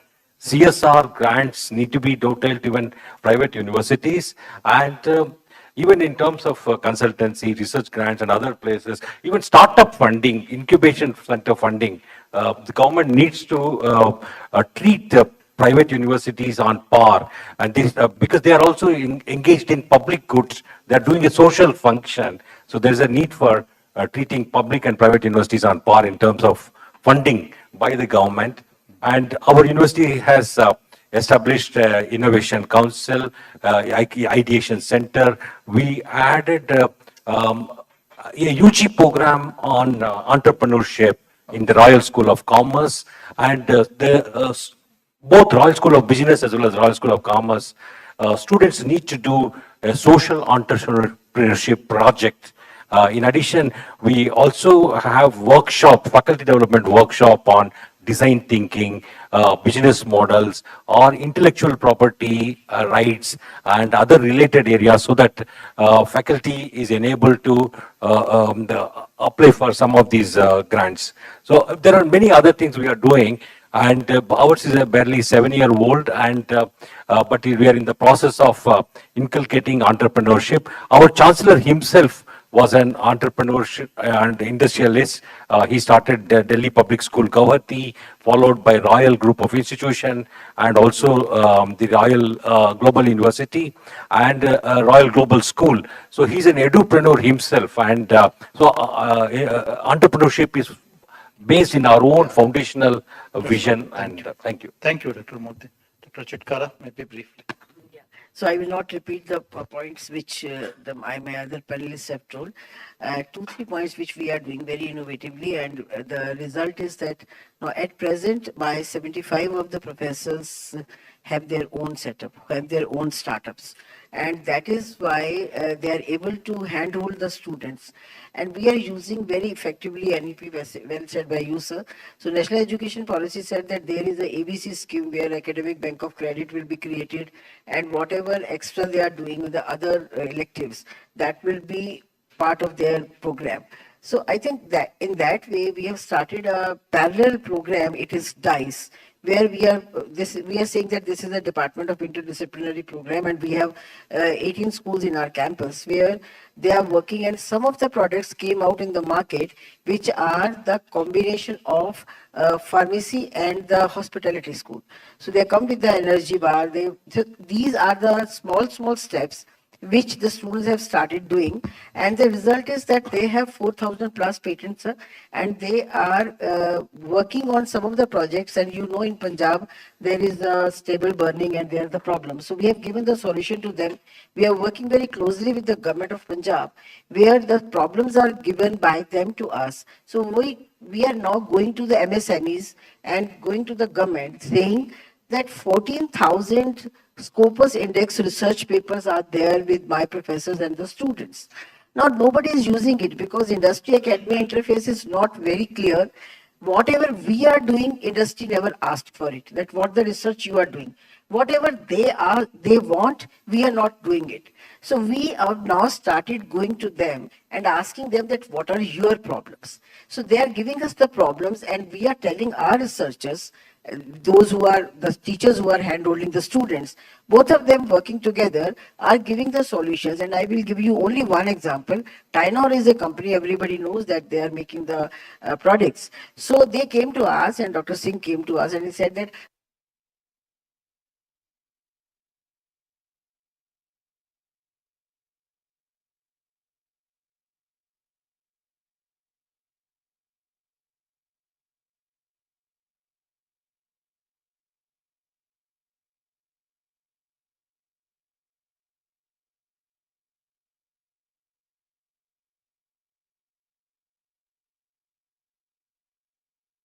I'm so proud of professors and the students. They gave the idea to them and they were so happy. They were on cloud nine that, okay, we are able to get the solution.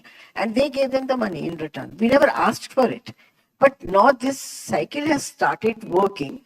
And now we are doing the Global Week every year, sir, in Chatkara.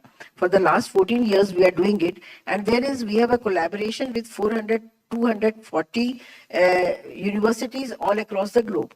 So we have given the buddies from the same interest of research, and those of the professors, one from, for example, we are working with Deakin University 2+2.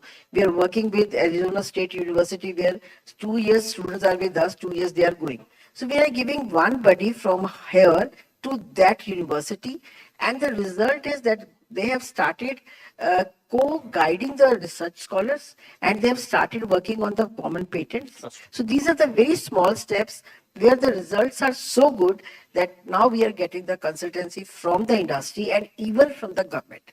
The last point, which I think sir mentioned, that it should start from the school education.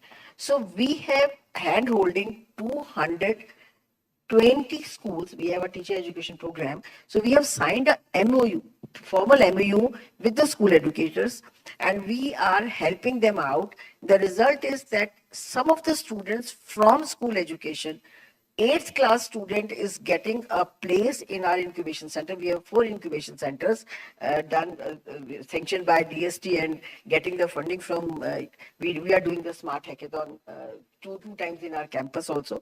So they are getting now funding from the government. Good. And they are from 8th and 9th class.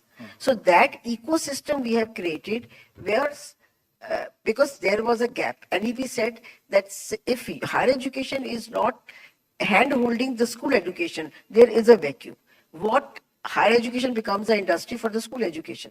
What we asked for, school education is not doing it. So I think that was a gap, and we are doing with the students, those 220 schools all across all around our university. And the result is so phenomenal that in our incubation centers, students from 9th class is also sitting and students from masters and the research scholars. Very good to know, Dr. Chatkara. So I think Dr. Brahmankar, what is... Finish in less than 2 minutes. Yeah, I know we're running short of time. So 2 points. One is what we are trying to do new is the school point. Very happy to share that just before 2 days before we reached here, we got 102 CRs from Department of School Education Literacy to Innovation Cell to promote across schools where IIC institutions, the higher education institutes, will be mentoring more than 8,000 schools in India, initially as a pilot for this year. That is something the ministry is looking at. So we are coming on a big way. And then on our own, we are going to motivate more than 10,000 schools again, taking help of our institutions, Innovation Council, the Higher Education Institute. So you need to be now very matured as IICs because we have 120 members, at least 70, 80 are here, so that you can contribute. Yes, And that's the inflow you are getting. Yes. Second is what we are trying to do new is that, see, we cannot do everything from Delhi. So we are developing multi-layer, multi-level regional ecosystem. And entrepreneurship is quite regional. I'm sure we have entrepreneurs sitting here. It's quite regional. So every institute to develop a local ecosystem. And my promise as Yogesh and as Innovation Director, 52 weeks, I can give you 52 resources if you want to do anything. That's a promise. Yeah. And you can catch hold of me, yeah, after the session also. So, and you have to develop a institutional ecosystem and then regional ecosystem. Then it will survive and sustain. Okay. So you don't need an innovation director. That's the agenda. And then in Entrepreneurship, we say there is an ask always at the end. So I have a couple of asks from all of you. One is that don't look at, and most of you will be having incubation centers. We have Dr. Karad sitting here. We have people who have run big universities and IITs.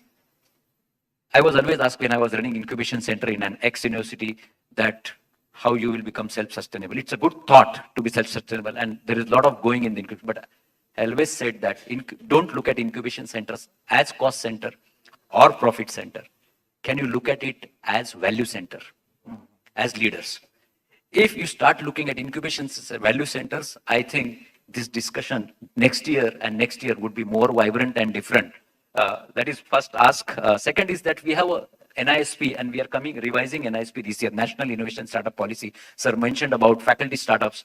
In NISP, there is a clear guideline on faculty startup. You reach out to us for anything and normally you know why management is afraid of faculty startup. So mera research kaun karega, ranking to research ko milta hai. I was asked by my vice chancellor when I was working in university, Yogesh, I get ranking on this. I do not get ranking on how many faculty have startups. Okay, so that might not come for next 10 years, but then we should not stop because that faculty is going to have multi-dimensional impact on your culture. So that is what I think we should look at. I think the last point is that what happened to cricket, that you have got a lot of players coming from tier 2, tier 3 and small towns after Dhoni and team. And there is lot happened after IPL. You know, I don't know how many of you know, but somebody is getting 24 crores or something like a year. No. Very, very small villages and towns, n number of players are coming. And that is going to happen to entrepreneurship in India. And who is going to play the IPL is, I think, all of you. Yeah, thank you. That's a good point. I think we need IPL for startups. Sir, one thing which I want to tell and to all the people here, that 30 seconds, 79% of our startups are women-led. So that is a great achievement for my organization that I'm so proud that 79% and those are from tier 2 and tier 3, sir.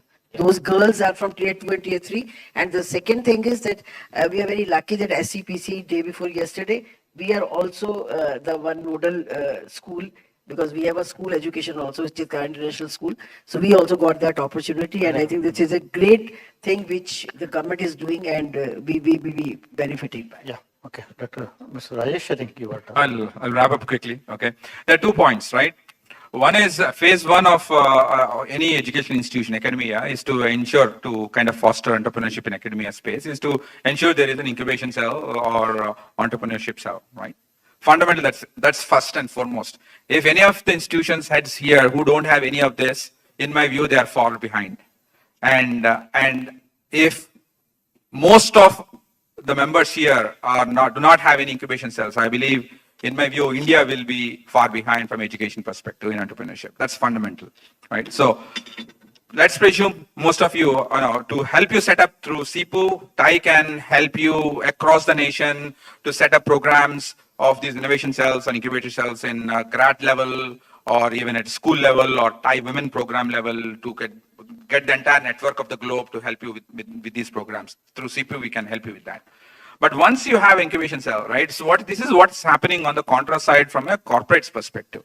So corporates, what they're doing right now, the traditional hiring methodologies have come down significantly because people don't want to work for large corporates. If people want to work for large corporates, they are like mediocre, low level, below 4 lakh or 6 lakh packages, right? So people are starting their own entrepreneurship journey right after college. So what corporations are doing is basically hiring after 2-3 years, hiring a team of people, acqui-hire model, where they are absorbing all the entrepreneurs who are not so successful, but they're still struggling to in their journey, get them into their system, and presuming the product, the service they have done is in line with their product or their service. So this is what's happening in the corporate space, right? So in every large corporate across the globe, and I see that happening multiple times in India, is very large corporates have these problems statements where they would like somebody either within the organization or external organization to solve these problems. These are innovation cells are being set up for corporations also. I would seriously, strictly urge the leaders of the institutional academy to be in touch with them, so that the students, they don't solve hypothetical problems, they solve real world problems. That's when the real journey starts for them. So that's my view. No, these are very good points. 10 seconds. So we are collating, we are getting 60 industry accelerators together, and it will be offered to all of you through IIC network. So it will be good to be on there on IIC. Very useful information. So we started at 2:15. I think it's a 90-minute session.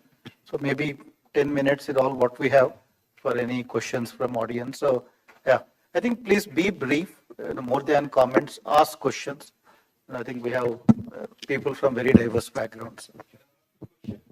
Eric, Yeah, please. my name is Priya Gautam and I'm representing Virginia Tech India. My question is very simple. Today, women are not there in most of the STEM-related startups. And I remember you mentioning about startups have always been aggregators.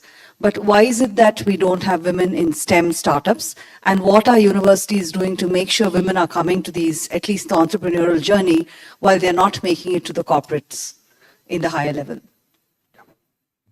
Yeah, at least in BITS now, you can check the website. We are starting a major women entrepreneurship initiative funded by one of the ministries, and I think that's happening. But I agree with you that we don't have enough women startups. Yeah. Well, from a world perspective, that's not the case anymore. Okay, we see a lot of in various programs, right? In Thai, we see a lot of programs attended by women, participated by women. We have women-specific programs, and the fabric of entrepreneurship from a woman's perspective has fundamentally changed in the last 2-3 years. Okay, it may not be affected in academia, I'm not sure, but in the real world, it's changing as we speak right now. It's a positive sign, changing as we speak. In India, I think it's 12% women-led companies right now. Yeah, So 11. I agree that there is a disparity. Yeah. See, there are 3 factors which affect the entrepreneurship as per the ecosystem: social capital, psychological capital, and financial capital. Earlier, it was more of a psychological capital. Then the issue became this more of a social capital, your socio-cultural this thing. Today also, if you put a boy and a girl, and if they both pitch 20 lakhs funding required, normally a girl is asked, it's too much. Correct me if I'm wrong. So we still need to work upon it. We need not fight against it. We have to take along the people. That is one. The other is access to fund to, or the way it is looked at. So I think education would be the hub. The way you look at what girls should pursue. I used to have students when running incubations. When she went to market, the vendor said, "Papa ko ya bhaiya ko leke aao." So I think if we start working practically, and we have very good researchers, we have to bring them, those researchers actually to incubation centers to guide the entrepreneurs, and to such leadership forums where they can guide the leadership to work again on the socio-cultural factors. That is still there. So we have to still, I think, work upon. Coming to STEM, I think DST was leading a lot of schemes. DST is still leading a lot of schemes. There are Niti multiple Ayog schemes getting started, launched now. Yeah. Niti Ayog also started WEP, Women Entrepreneurship Platform, which did pretty good. But again, I think we have to go beyond events. Yeah. Most of the programs, sorry to say, we are not recording. Achha, we are recording. Yeah, let's have more questions. Yeah, you wanted So we have to to go beyond events and do more of a hand holding. Yeah. My small suggestion. I think, Like sir, in- one I adding to his point is, this is a co-ed university. Mahindra is a co-ed university. Very much. There's so many girls. Let's see, please, all the girls stand up. All the Mahindra University students stand up. Sir, see, all the girls, So that, so I think you can't say that it is just the motivation to be given by the educators like us. He's talking of STEM entrepreneurship. Yeah. Not education. We have. No. But they will be 90% of them will be Jugadu entrepreneurs, sir. By ladies by birth are the entrepreneurs. No, but I should also tell you in STEM, the women percentage is only about 15-20%. So obviously the startups from them will also proportionately scale. I think But in social, accepted as a fact. yeah. So but But social. she's talking of STEM entrepreneurship. Yeah, that is That will okay. be low because we have few girls in STEM fields right now in the country. Yeah. My summation is, like you see in the industry, you have a cluster of universities, right? Cluster of universities. I think to my mind, our whole system of entrepreneurship or product development, instead of being supply-led, it should be demand-led. Meaning what? Create regional clusters, 8, 10, 9 universities, public plus private, working in the defense industry, AI industry, AI, metallurgy. Unless you work backward from the problems, I have seen every university, everybody has AI lab, same equipment repeated. Yeah. So regional thing, what one gentleman said, regional. So this focus has to be cluster universities where a lot of learning and sharing should happen and division of labor. You made the point. This is in line with the point I was mentioning, right? Entrepreneurship is very regional, okay, and demographic driven. The issues Hyderabad was solving 10 years ago is different. The issues Hyderabad is solving as entrepreneurial space, they're different. Rajasthan is different. Jaipur is different. So every, like you said, clustered approach has to be taken. But fundamentally, how do you get real problems is through industry connects. Fundamentally, universities have to win. Abroad, US and Western worlds, the universities are tightly integrated with corporations. Most of the corporations' challenges are solved by the universities. Have we done this in the last 25, 30 years? I'm not sure because I have not come back to academia. But when I left India to US, it was not the case. And I still see we are far behind. This cluster thing we haven't done enough now. Yeah. Sir, my query is general related to first I will want to introduce myself, Professor Manish Vishesht. I am Professor in Electronics and Dean of Institution at JCO University of Science and Technology, YMCA Faridabad, Government University. My just concern is that we are talking here entrepreneurship. Everything is okay. What we are here we are all intellectuals are there. If we will see our input in our college, most of the people are coming from the rural background. Their parents don't want that my son will become an entrepreneur. If you will say that, take the example of we are also from the poor family. When we come, I will say that my father, I want to be an entrepreneur. My father said, no, don't do the job. If you become an entrepreneur, he will tell the story. That person become an entrepreneur, everything he has lost.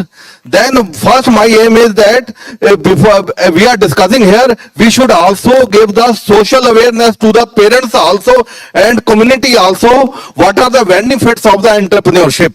This is my suggestion. What you said is correct. Like there is a mindset issue among the parents. Like what will happen if the ward chooses the entrepreneurship? At Assam Royal Global University, we call successful entrepreneurs over for a talk to students about their own idea to start up or whatever they have done and their turnaround stories, etc., so that they motivate students and parents and this is. No, I think that's a good comment, well said. So I think we need to close now. Apparently, the time is over now. Thank you very much to all the panelists and to all of you. We can have more discussions over tea, coffee, maybe. Thank you very much.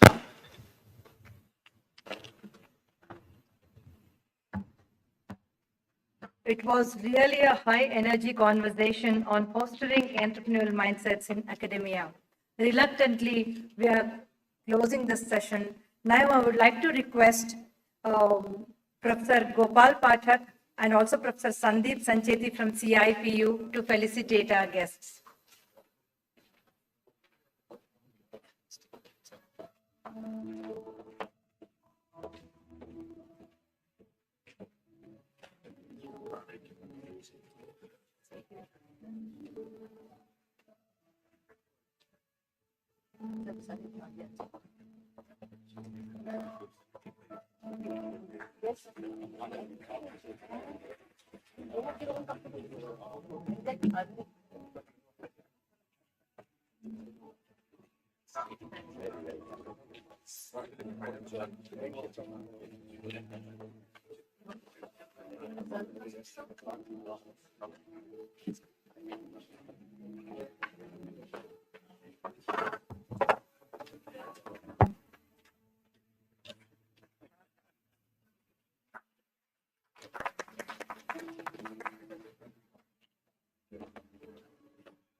Without breaking the momentum and the energy which is already there in the stage, we would like to go to our last panel discussion before breaking for tea break.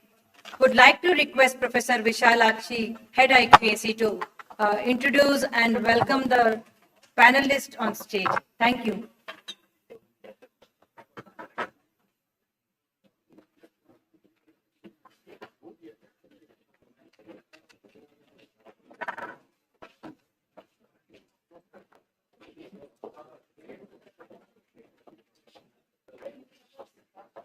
As we come to the final panel discussion, the theme of which lies at the very heart of institutional growth and global academic relevance. To set the stage for this critical dialogue, let me introduce the moderator, Dr. Sandeep Sancheti. He is an institution builder, policy planner, regular columnist on various academic policies. He is currently the Vice President, Research Relations and Academic Ambassador, Elsevier, India. He is also serving and served many professional bodies like FICCI, CII, EPSI, etc. in different capacities. Formerly, Dr. Sancheti headed 7 NITs like NIT K, Surathkal, NIT Tirchi, NIT Calicut, NIT Delhi and SPA Delhi. All institutions are of national importance. He has also served self-financed institutions like Manipal University, Jaipur as President, SRM IST Chennai as Vice Chancellor and Marwadi University, Rajkot as Provost. He is a recipient of the Commonwealth Scholarship and Fellowship under the Colombo Plan and was a visiting faculty at the Asia Institute of Technology in Bangkok. He is a past president of the Association of Indian Universities, New Delhi, and executive council member of the Association of Commonwealth Universities, London.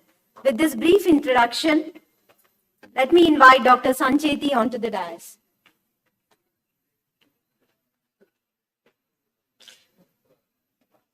Yeah. I also invite the panelists of the session, Professor M. Krishnamurthy,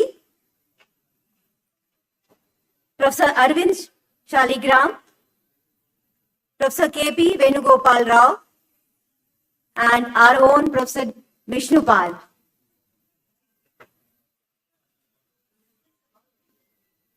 Please take your seats.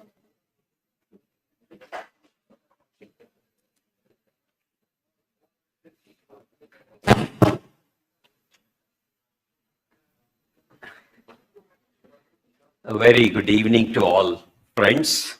Welcome to the last session of the Bharat Higher Education Summit 2025. First of all, I'd like to place on record our appreciation for the CIPU authorities and the entire organization for the wonderful summit which we are witnessing and part of.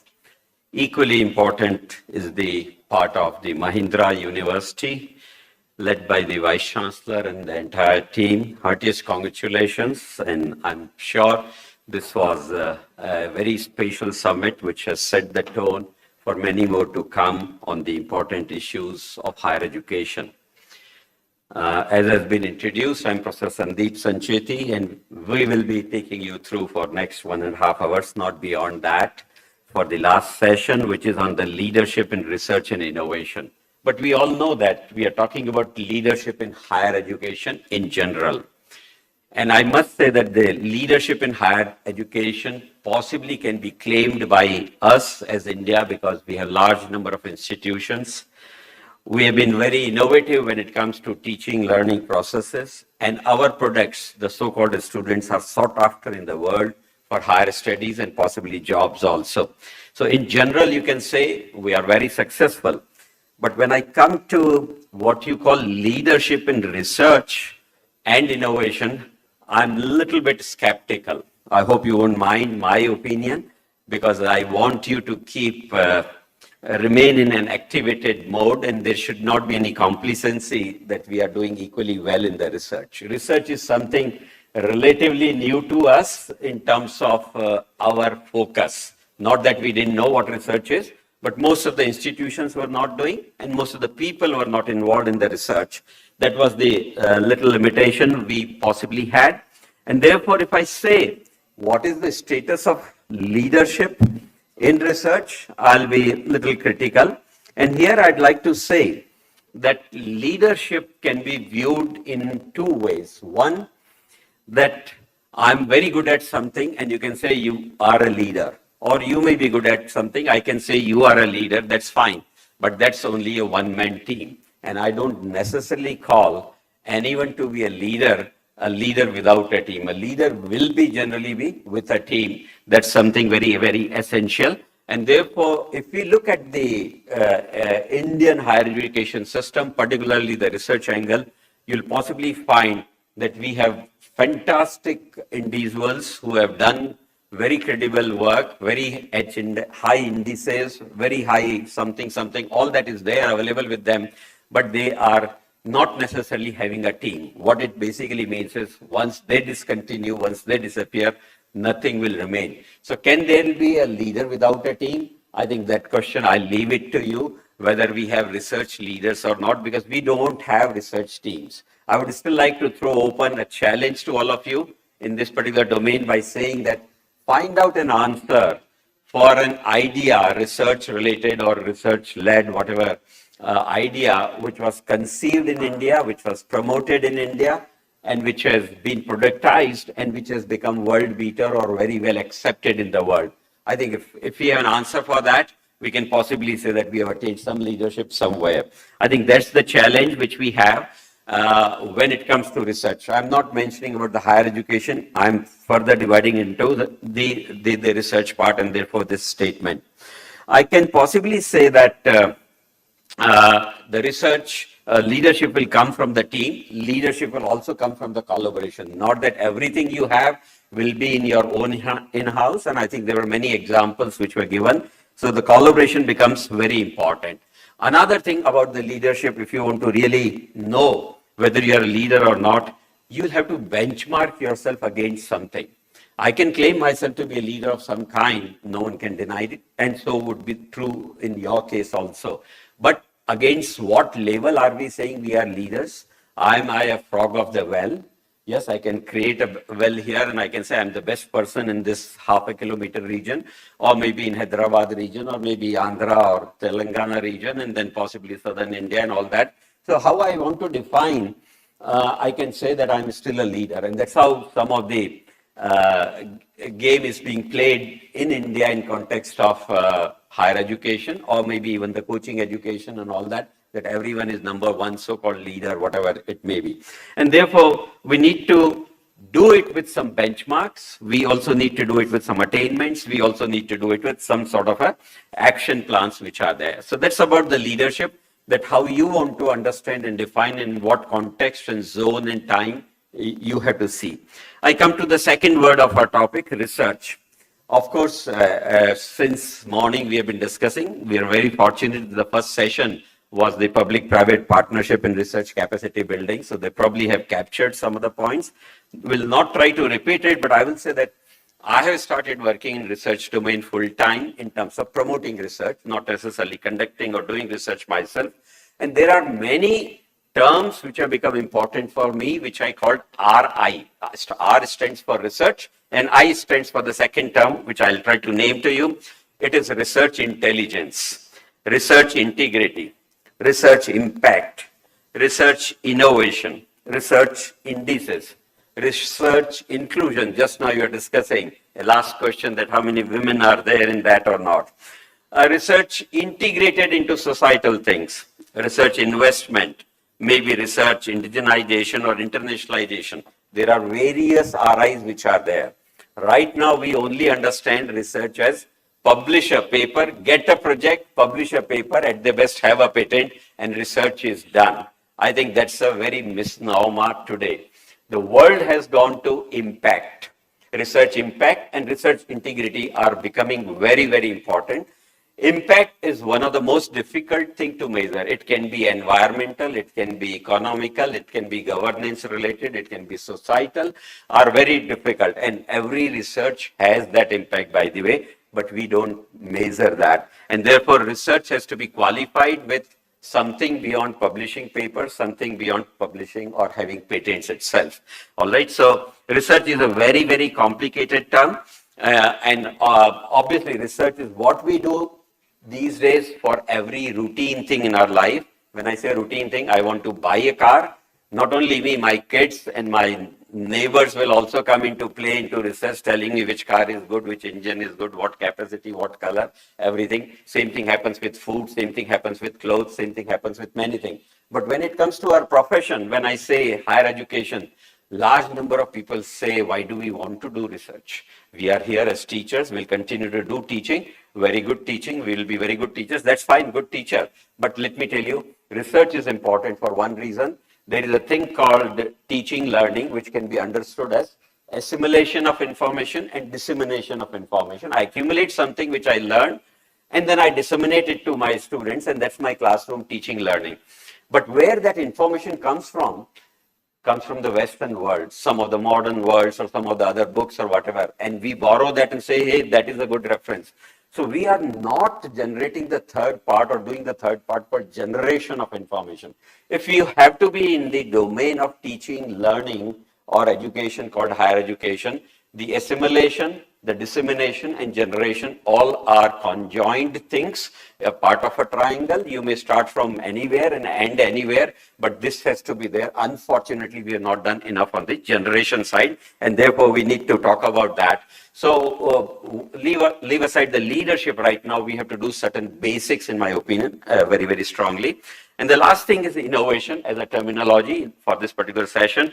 I would say that the entrepreneurship has been discussed, incubation, various things have been discussed in the last session. So there might be this thing. but how do we promote innovation? That will lead us to leadership. And I would simply say that we generally do not encourage our students to ask questions inside, or maybe when they are younger, the houses or the families don't encourage them to ask why, when, what, how, where kind of a question. And without that, neither would there be problems, nor would there be solutions. And therefore, we need to talk about some basic things when it comes to research, innovation also.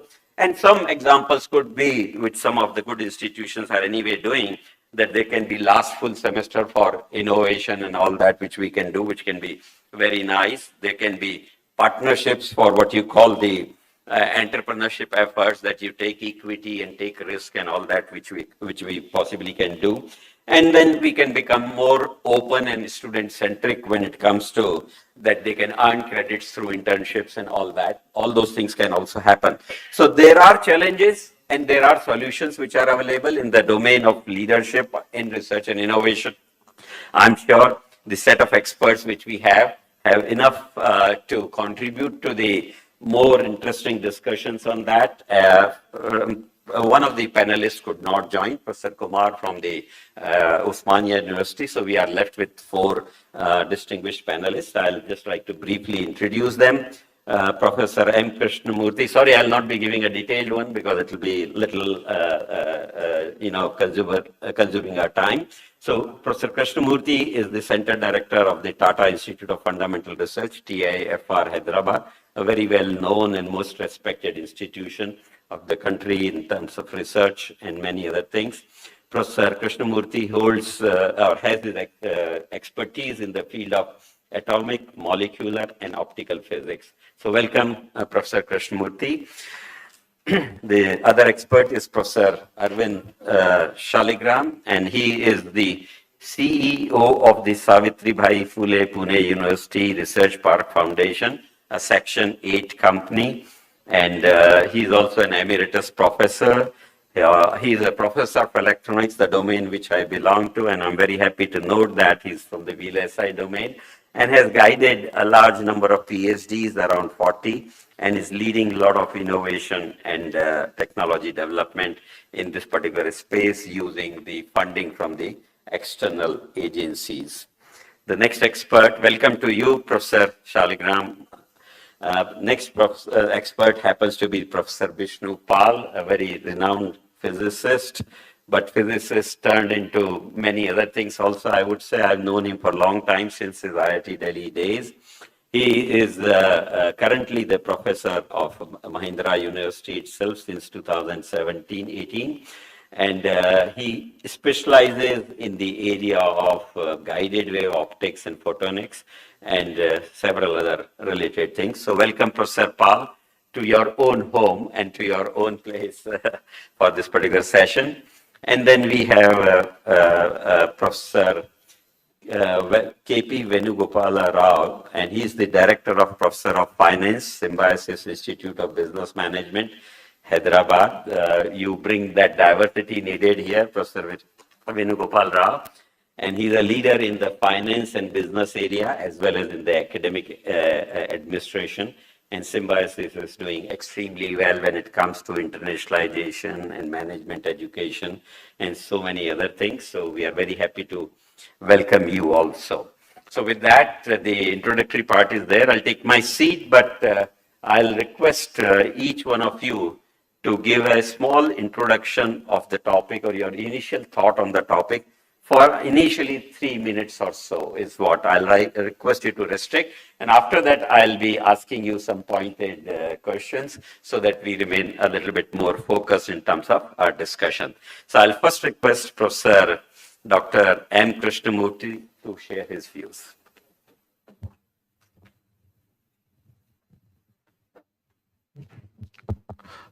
Thank you very much for this invitation. I completely agree with you with some of the thoughts that you have said about leadership in research. I think the last leaders we had was maybe Sir C.V. Raman, J.C. Bose, S.N. Bose, people who have really changed the world with their research. Further to that, we have lost, I would say, some ground. We have good people who have done excellent work, I mean, again, I can take some names like Ashok Sen or MS Raghunathan or many other people. But yes, there are individual leaders who have, not, I won't say leader in the same sense, but they have individuals who have excelled. But as a nation, are we really emphasizing on research? Are we putting enough efforts in this? I would say absolutely no. As it was discussed, so long as we are spending 0.13% or 0.5% of our GDP on research, the days where you can do the kind of research equipment with which C.V. Raman could do the Raman effect are not possible today. Research requires research investment, infrastructure, and a grooming of people with that culture and that ability to take risks. And so long as we are in a race of ranks, race of numbers, some of the things cannot happen. When Professor Ramgopal Rao was telling about the gravitational wave observatory, I was in an institute where opposite to me, the most research related to the gravitational wave physics was going on. I know they had spent almost $1.5 to $2 billion for students coming out 6 years, 7 years after research with almost no paper, maybe a research report of pushing something to an advantage, to a certain edge. But at the end of all this, when they have got their gravitational wave observatory, they publish one PRL, which got them a Nobel Prize. So long as we have not seen that is the way to do research, we can do incremental work, we can be also ran, but we cannot be leaders. Thank you. I'll request Professor Shaligram to please share his views. Good afternoon, everybody. On the onset, let me thank the organizers for inviting me here. I have been working on various research activities for almost 50 years so far. And all these years, I have thought of a three-layer kind of research activities. The first layer of research activity, which is highly demanding, as Professor Krishnamurthy expected. It is highly demanding, it is high investment, and the outcome is not assured. It may happen sometime, or even may not happen, but when it happens, it is a breakthrough. Whereas most of the researchers across institutions, they primarily work on second layer of research. And that second layer of research is basically what we call as routine research, where there are facilities which are created and then we can utilize those facilities year after year, create some data, analyze, and create publications, patents, and so on. Whereas for the first kind of research, what we call as a fundamental research, the papers don't matter, patents don't matter. But the breakthrough, once it happens, it is a big achievement. The third layer of research is something probably we have been talking about since yesterday. That is the research where probably there may not be very fundamental principles. There may not be very big achievements, but it is a utility research. That is, the industries need something, and for that need, maybe you are trying to create something which is directly useful. It starts being useful, say, right from the instant it is delivered. And as a research, therefore, this particular research in the larger community, research community, it is not regarded as high research, but in the social fabric, it can be considered as a very achievable or very big achievement for that matter. And people regard such kind of people who can deliver such things. And in fact, this delivery is not taking long time. It is a short time kind of achievement. And within very short duration, one can conclude and one can transfer, switch over to some other. So this is something what I have been thinking about all these years and trying to balance the three. It is not that I decided to focus on one aspect or the other, but all these years we have been essentially trying to balance all these things. And then we realized that as a country, when we look at our scientific achievements, we should essentially be very proud about the achievements of ISRO, in the sense that from nowhere, the achievements which have happened in recent times, till then, till the recent successes, it was not really being viewed very high. But with the success of Chandrayaan-3, Mangalyaan, Gaganyaan still to be launched, and Adityayan, ISRO is now with high regards it is seen. And in fact, all these achievements are all indigenous achievements. So we should be proud of them. I'm also looking at the university as ISRO, SPPU Space Technology Cell. This is our joint research activity with ISRO. Various programs we conduct through that. And in fact, many of our faculty members, they work on research projects initiated by ISRO. Now, this particular activity is there for more than 25 years. And within these 25 plus years, we have completed more than 200 ISRO-led projects. And this is continuing. Our university is the only university in the country where such kind of research activity is going on. Apart from the university, of course, there are some IITs and ISC. They have the space technology cells, but among the universities, Savitribai Phule Pune University, previously it was known as Pune University, this is the only one which is there. Thank you, Professor Shaligram, for sharing the success story of some leadership positioning of ISRO. I think there are a few more examples like nuclear research and all that. We wish it cuts across the various domains.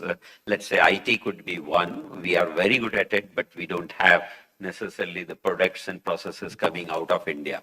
Indians are doing well, but India possibly may not be, so that may be the case. But also Professor Krishnamurthy shared the success of certain efforts which is being done in a certain way.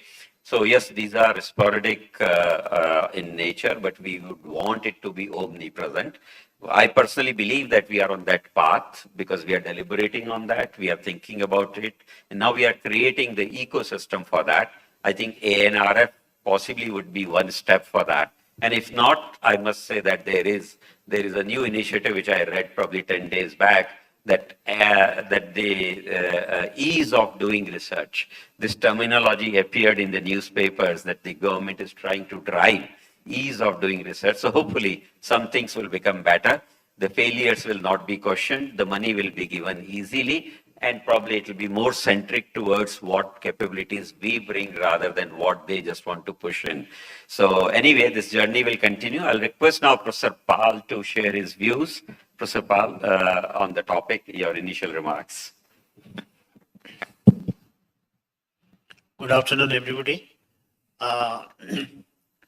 In my opinion, university is the breeding ground for future ideas. And that is very important. We should not forget that.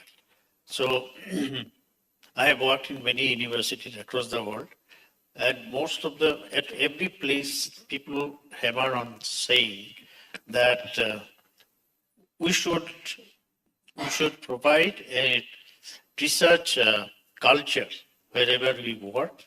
We should create a research culture so that eventually new ideas come from that university. So right at Mahindra University, we start off that with selection of faculty. So we select faculty who are research oriented.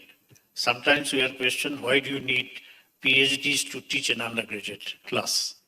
But if you don't have a research oriented mind, you cannot deliver in the class lectures which are beyond what is there in the textbook.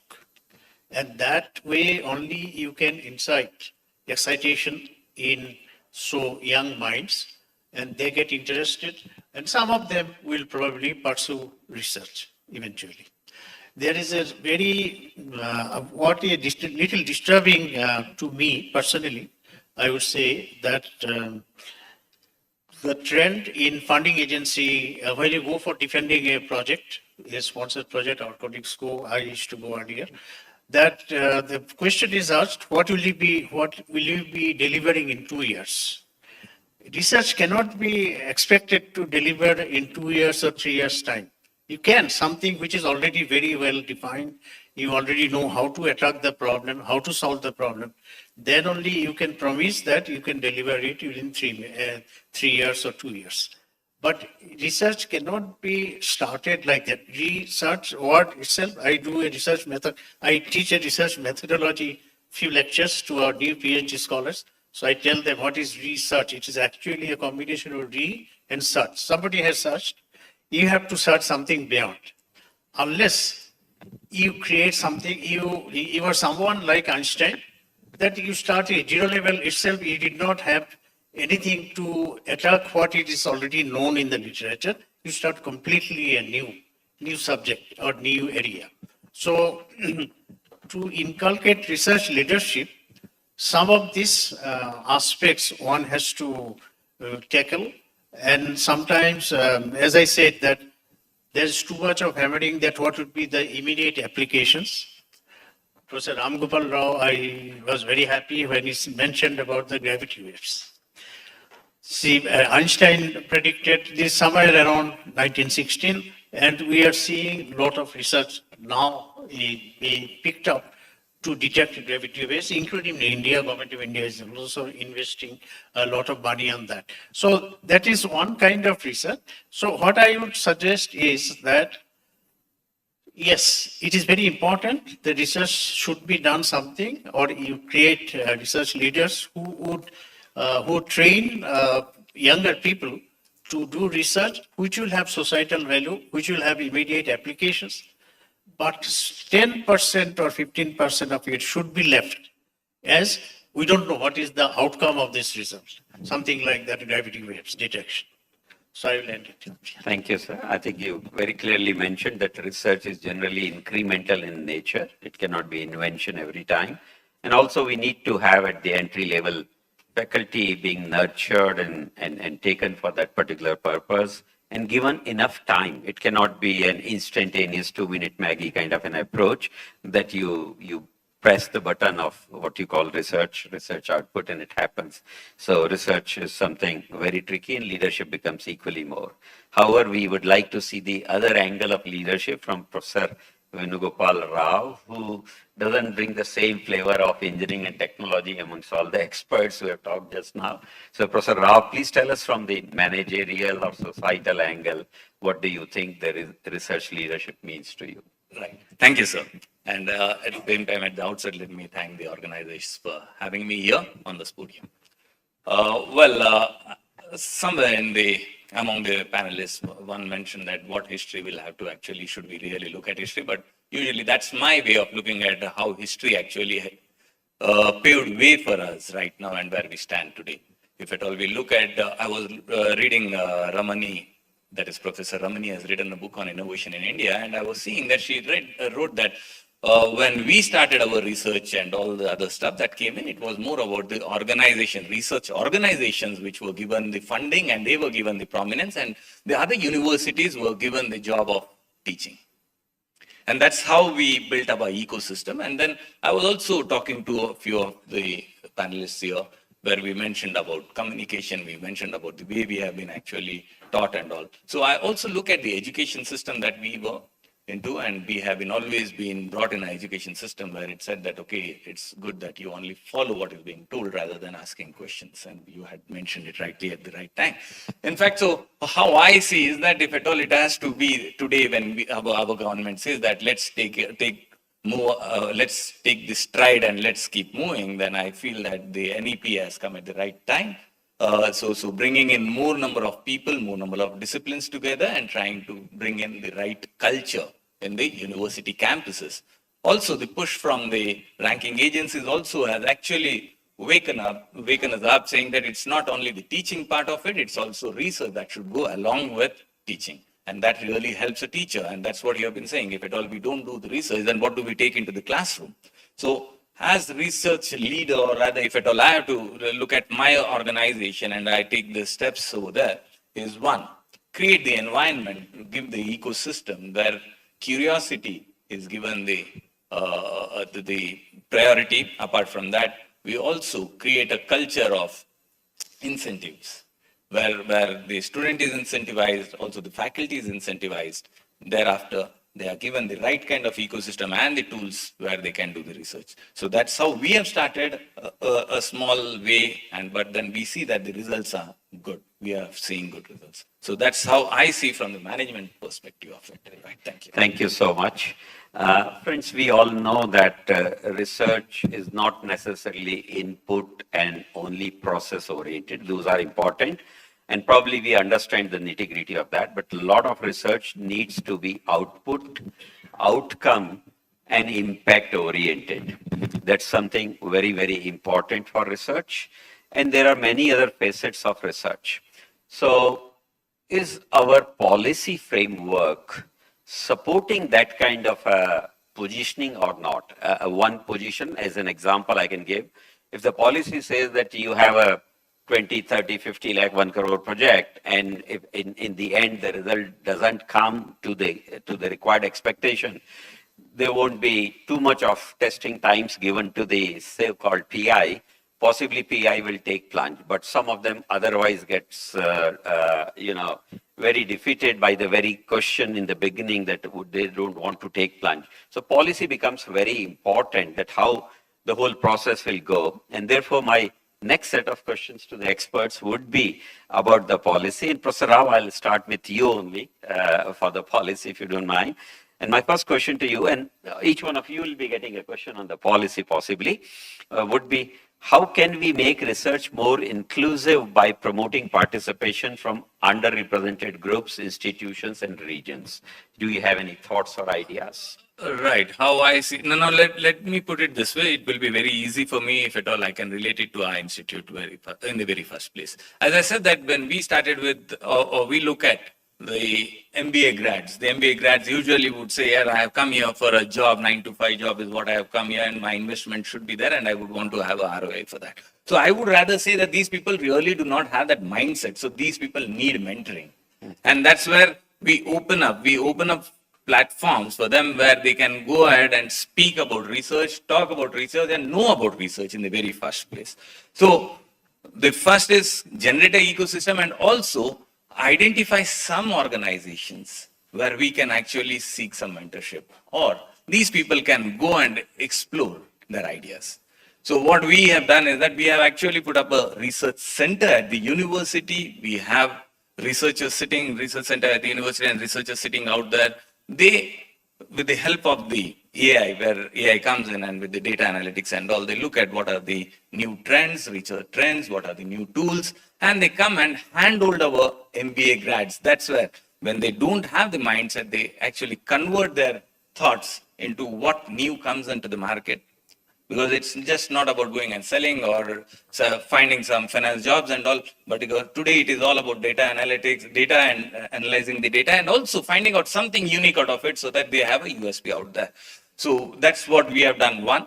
And second thing, as a matter of policy, we have also brought in several things in our university, right from, as I said, that providing some funds for the faculty members, also funds for the students' research, and also that we also promote the idea of going and attending the conferences. So as a matter of policy at the university level, we have brought it so that it helps our MBA grads. I request you to extend the same comment at the governmental level. What will be your comment for policy? I will comment on it after I hear the other experts. Fine, no problems. We'll then possibly move on.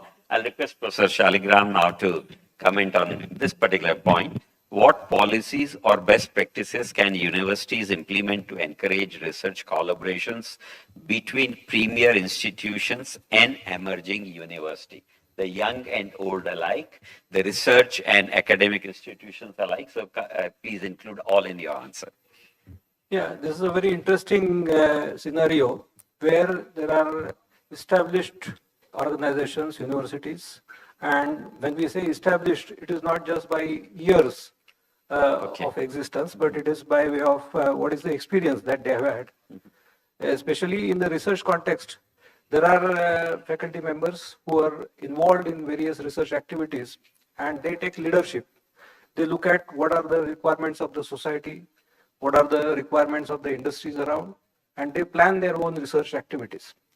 Whereas the newly started universities or organizations, they are yet to form any such kind of activities around, and they want to establish some kind of collaboration.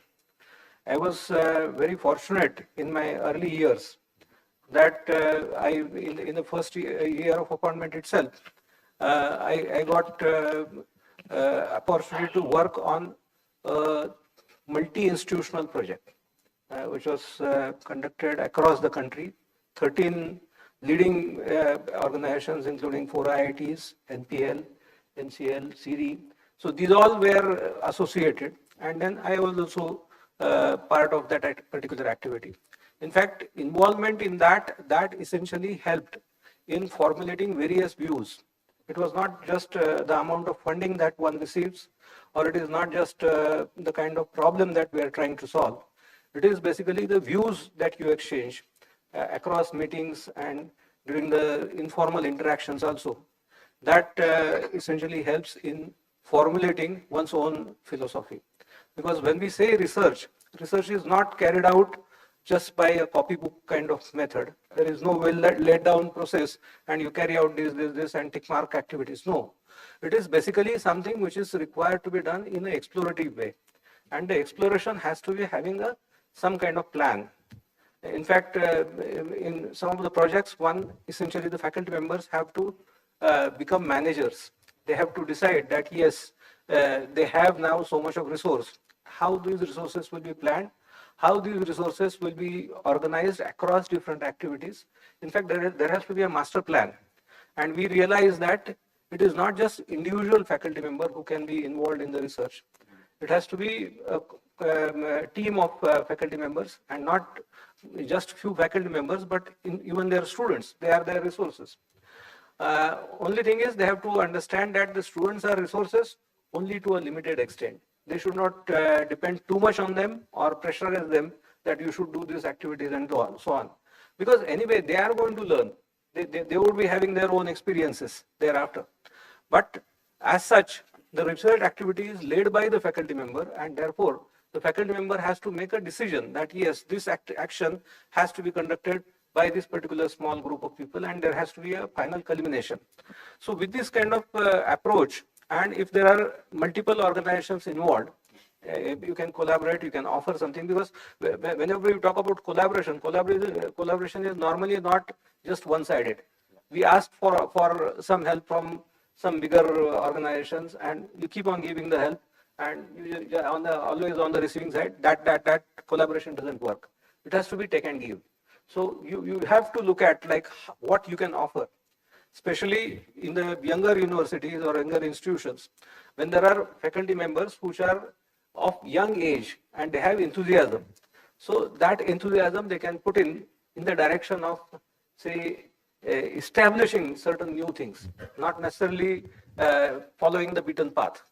Majority of the research that is otherwise carried out is, say, you follow some developed countries, some Western research activities and carry it out. Instead of that, if we can solve some local level problems or say country level problems, and then establish collaborations for solving those problems, definitely that would help. Great. So you have re-emphasized that the collaborations would be important, no doubt, and we will be having a few small specific set of questions on collaboration, but it's basically complementing, supplementing each other in a certain way in terms of need or equipment or problems and ideas and all that.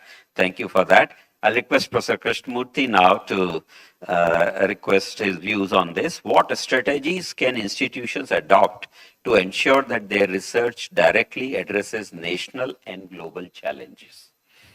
Okay, so again, in my opinion, research is of two kinds. One is something that is inborn, looking at the nature, the way things happen, or the questions that arise from an existing problem and addressing how something happens. And the other one is something that is of utility in nature or something that may be used. So some of them have a clear definition, some of them have what we call as a blue sky research. And I think in a healthy environment, both of them should be there, because sometimes we don't know what to ask when we don't know what is there. So we need to know what is there first to know what to ask. Like, for example, I'll just, high energy particle physics research is for basically probing what happens inside a nucleus. But for that, there are certain muon telescopes that are made. The muon telescopes today are seeming to be giving answers whether it is a volcanic issue or whether it is a solar flare that is coming or when a satellite should be maneuvered how. If you didn't have the muon detector, you would never be able to even ask that question because you didn't know that you can ask this question this way, right? Things that have happened in the past, a volcanic eruption that happened 80 years ago, signatures of that are still there to be seen. Could anybody think about this having to, unless you didn't have the muon telescope, you wouldn't do that. So sometimes a large number of research times, actually a good research happens by the accidental use of the things that you are not planned for. I mean, one of the biggest example is the Giant Meter Wave Radio Telescope, which TFR has built.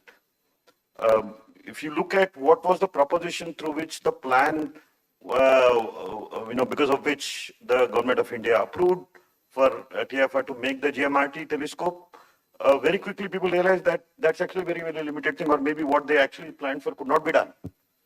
But then the process of learning that it can't be done opened up so many more questions that it's keeping us busy for next 25 years, producing outstanding results that are going in paper in Nature's or whatever kind of high impact journals. And then other countries looking up to us for building SKAs and square kilometer array and things like that. So sometimes one can be short-sighted to say, this is what I want, this is what I'll do, this is what I'll get. But sometimes you have to do it because it is interesting to do. Somebody asks, why should I climb Mount Everest? Because it is there to climb.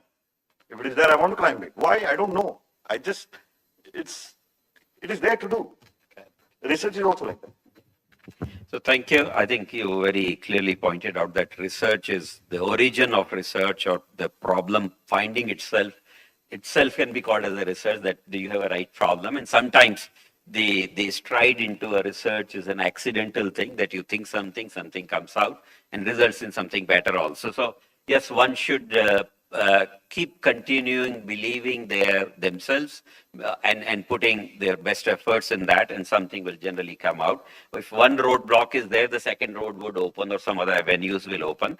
And surely the nationally coordinated projects will generally help mitigate that kind of a problem, that where to start. And that's why India is, I think, currently focusing on 6G kind of a thing, or maybe a lot of environmental things, and then maybe even on quantum things. I really don't know the assessment in terms of what has come out, but efforts are on and visible, and it's claimed that for 6G, India would be at par with the rest of the world. So it's good sign when it comes to nationally coordinated research and leadership.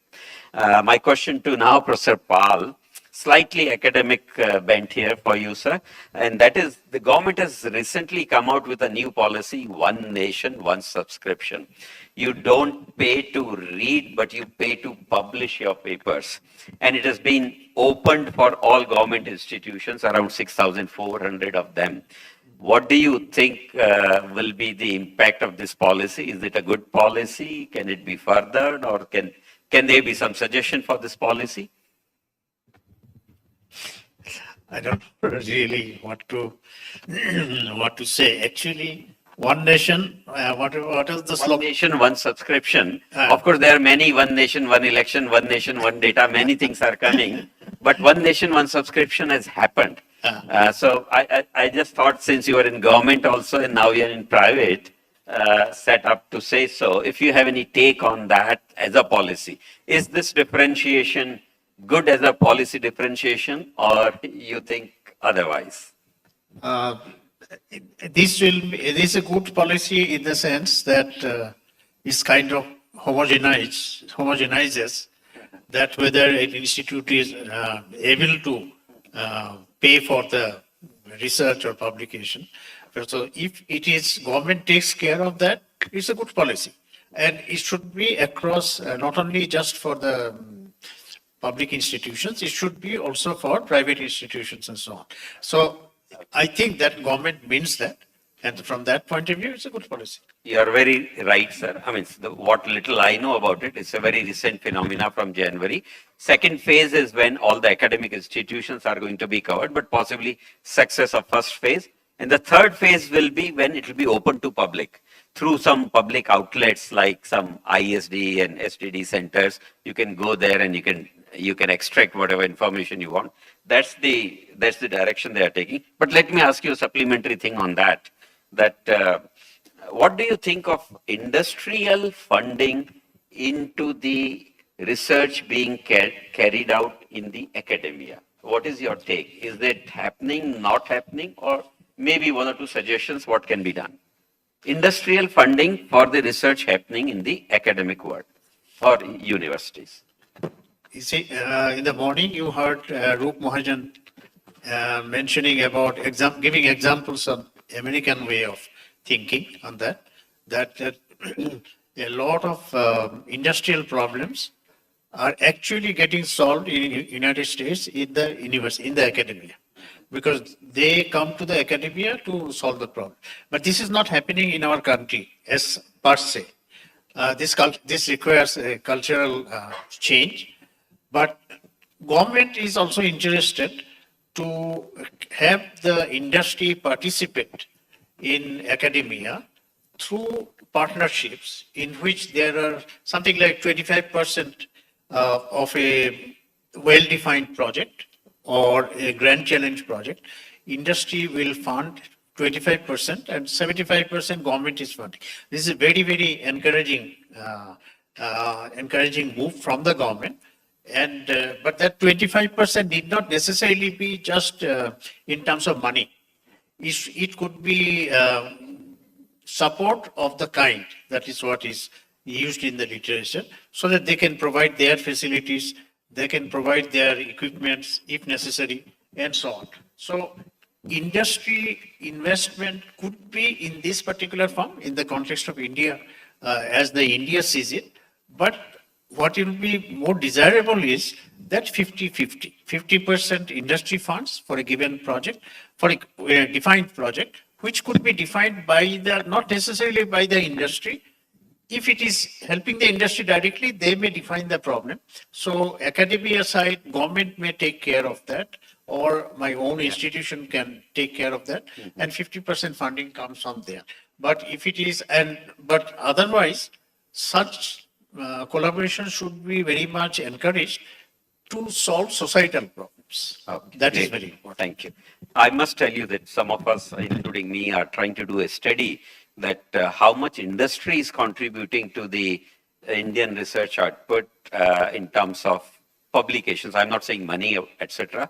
And our take is industrial partners related papers are very few.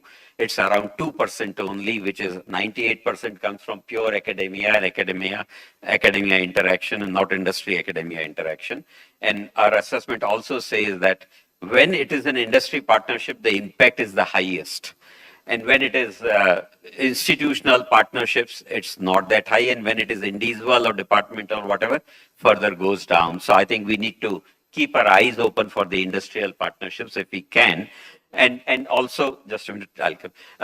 There's one more point is that through one of the forums, we are trying to suggest that CSR, industry should also do research. CSR is going in whatever they want to do. But if half of CSR, out of 2%, if 1% can go for their own research, or maybe institutional driven research, that can be a wonderful that the interactions will start happening. So I think that's the point. Would you like to add something to this? Yeah, quick one. My point is that we are looking for industry funds, and all the discussion that has been happening so far, that was basically solving the industry problems. For that, the industry is supporting. But for the academic problems, is the industry ready to support?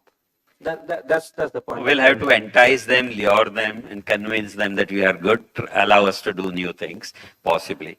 Okay, friends, we come to some sort of intelligence, research-related intelligence. So intelligence is knowing ourselves. Once we know ourselves, we can say we are good or bad, or not so good or not so bad.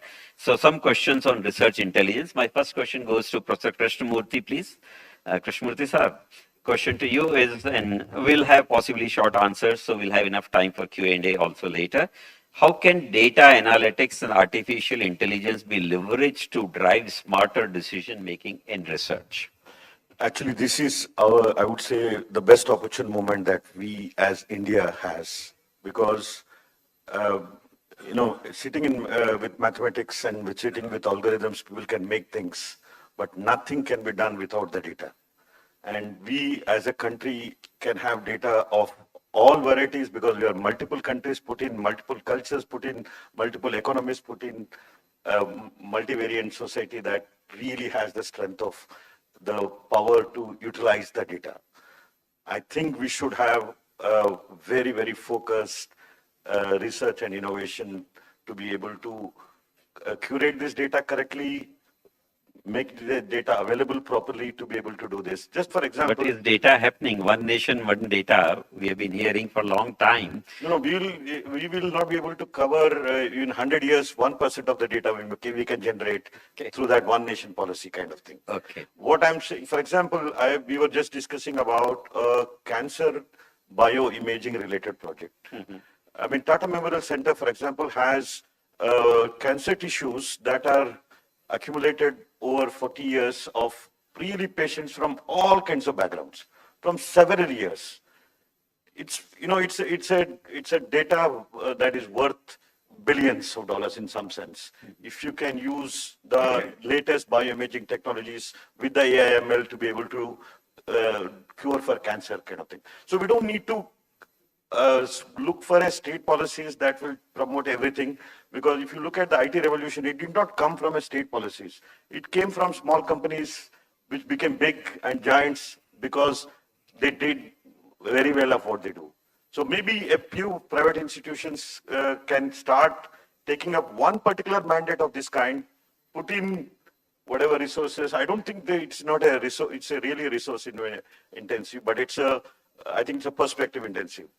Then I'm sure the examples will actually go things very, very forward. Yeah. So surely data is important. They are doing it in certain ways, but data is what will lead to the right understanding and utilization of AI. Unfortunately, very few successful examples exist right now. I know of one in ISC happening because I happened to meet the gentleman who was doing it, but we all need to do it for the benefit of the society, and there can be open databases of some kind for testing and Indian conditions and maybe Indian set of assessment and all that. So my next question goes to you, Professor Shaligram, and that is on the research intelligence. In what ways can universities utilize research intelligence to identify emerging areas of study and strategically invest in them? Definitely, this is a very relevant and important question, because many a times the researchers or say the ones who are interested in carrying out some research, they don't know what they should essentially research on. Or even senior people, they also find it difficult to really branch out and define, like, this is the new research problem they will be undertaking. So it is here essentially we have to take the data, we have to have a proper trend analysis, and once the trends are known, maybe we have so much of student strength with us, and we have in the curricula the likes of projects, we have the curricula which includes these days now with the NEP, the internships and on-the-job training. So these can be leveraged. The time allocation is there, the grades or say various kinds of credit points, they are already assigned. So students, they can work for their credit points or grades, but the responsibility can be taken, shared by the faculty members to collect all that data from various segments of the society, industry, and then try to perform the analytics to take a call on what research should be carried out and what should be the outcome. Great, thank you so much. You go to Professor Rao, and it's a little bit on analytics related to.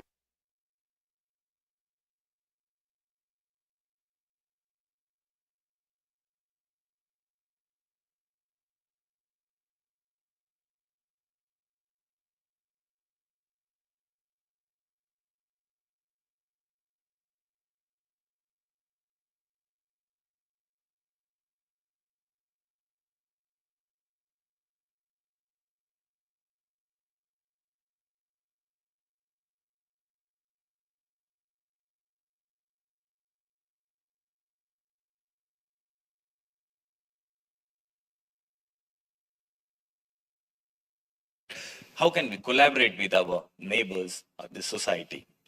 And can we really look at what is the contribution that we have done over there? That would be something quite useful, like what is the impact that we are generating out there.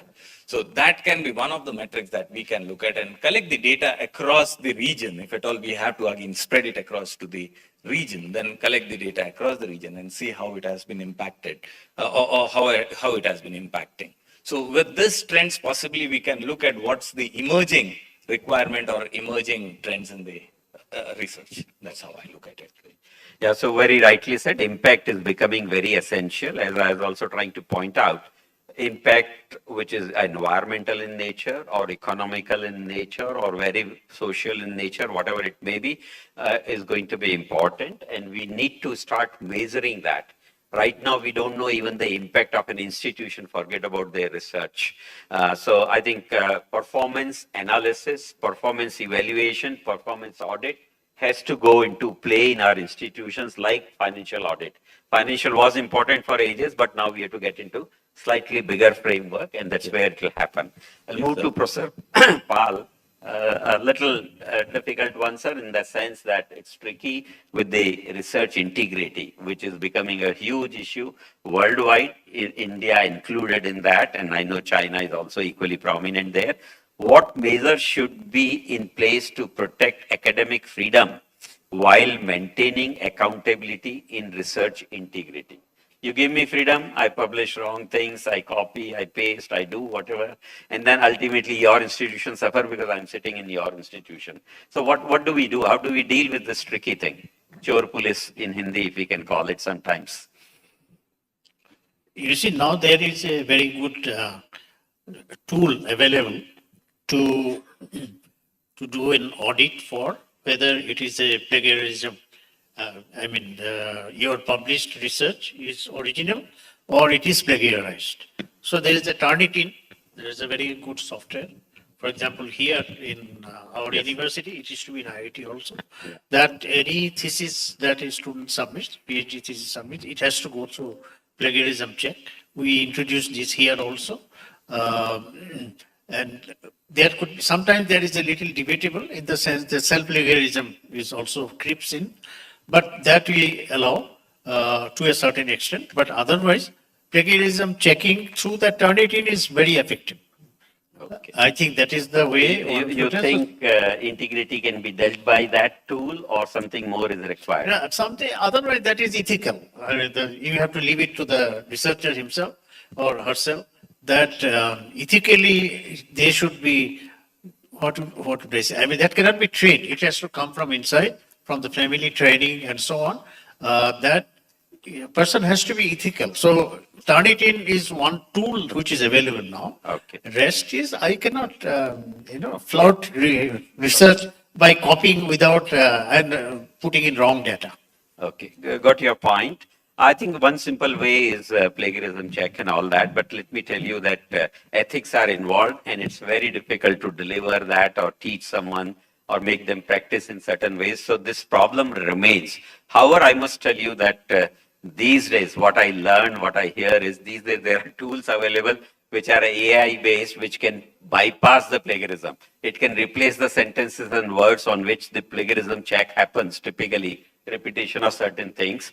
It can do many things from AI based. Forget about that. There are issues related to that that I am an editor, and after your paper has been accepted by me as an editor, I'll say include my name or put my papers as citations. So there are a large number of what you call such issues are happening in the space of integrity. And I would say the world is struggling with that. And however, since publishers to which I belong to these days are also facing the situation because of integrity, they are on a verge of creating an Interpol like police will cooperate. The publishers are cooperating to let someone know, hey, suddenly someone has published 20 papers in a year and a half. Someone suddenly has published 5 different areas in which he has published some top ranking contributions, which cannot happen. So the flagging of these things have started happening, and we need to make more active policies which act as a deterrent. Plagiarism check only says, sorry, it's going through or not going through. But if something more is being done, we should be doing something much. You would like to say something here? So one is we have this ethics committee that we need to have so that whenever the paper is actually in fact, I may say that at the fundamental stage itself, when the idea is being promoted, saying that we would want to do a certain research, then I think ethics committee can sit through and go through what all goes into it. And there are also sometimes the data is collected from vulnerable population, and also one should actually be very mindful about where the data is coming from. And there are also times that I have come across people saying that they have got a small set of data and they actually multiply the data, as what you said is about the ethical conduct of a faculty member or a researcher, as what Pal sir also has mentioned. So possibly we need to again reiterate the need of being quite ethical, and the committee also out there can help them out to next. Then create that awareness among them. And the third one, I feel, is you mentioned about the audit as well. If at all we actually have a research audit, that can also be quite helpful in these aspects, what I feel, to a certain extent, Yeah, no, I'm sure the education part of research ethics or research integrity are very important.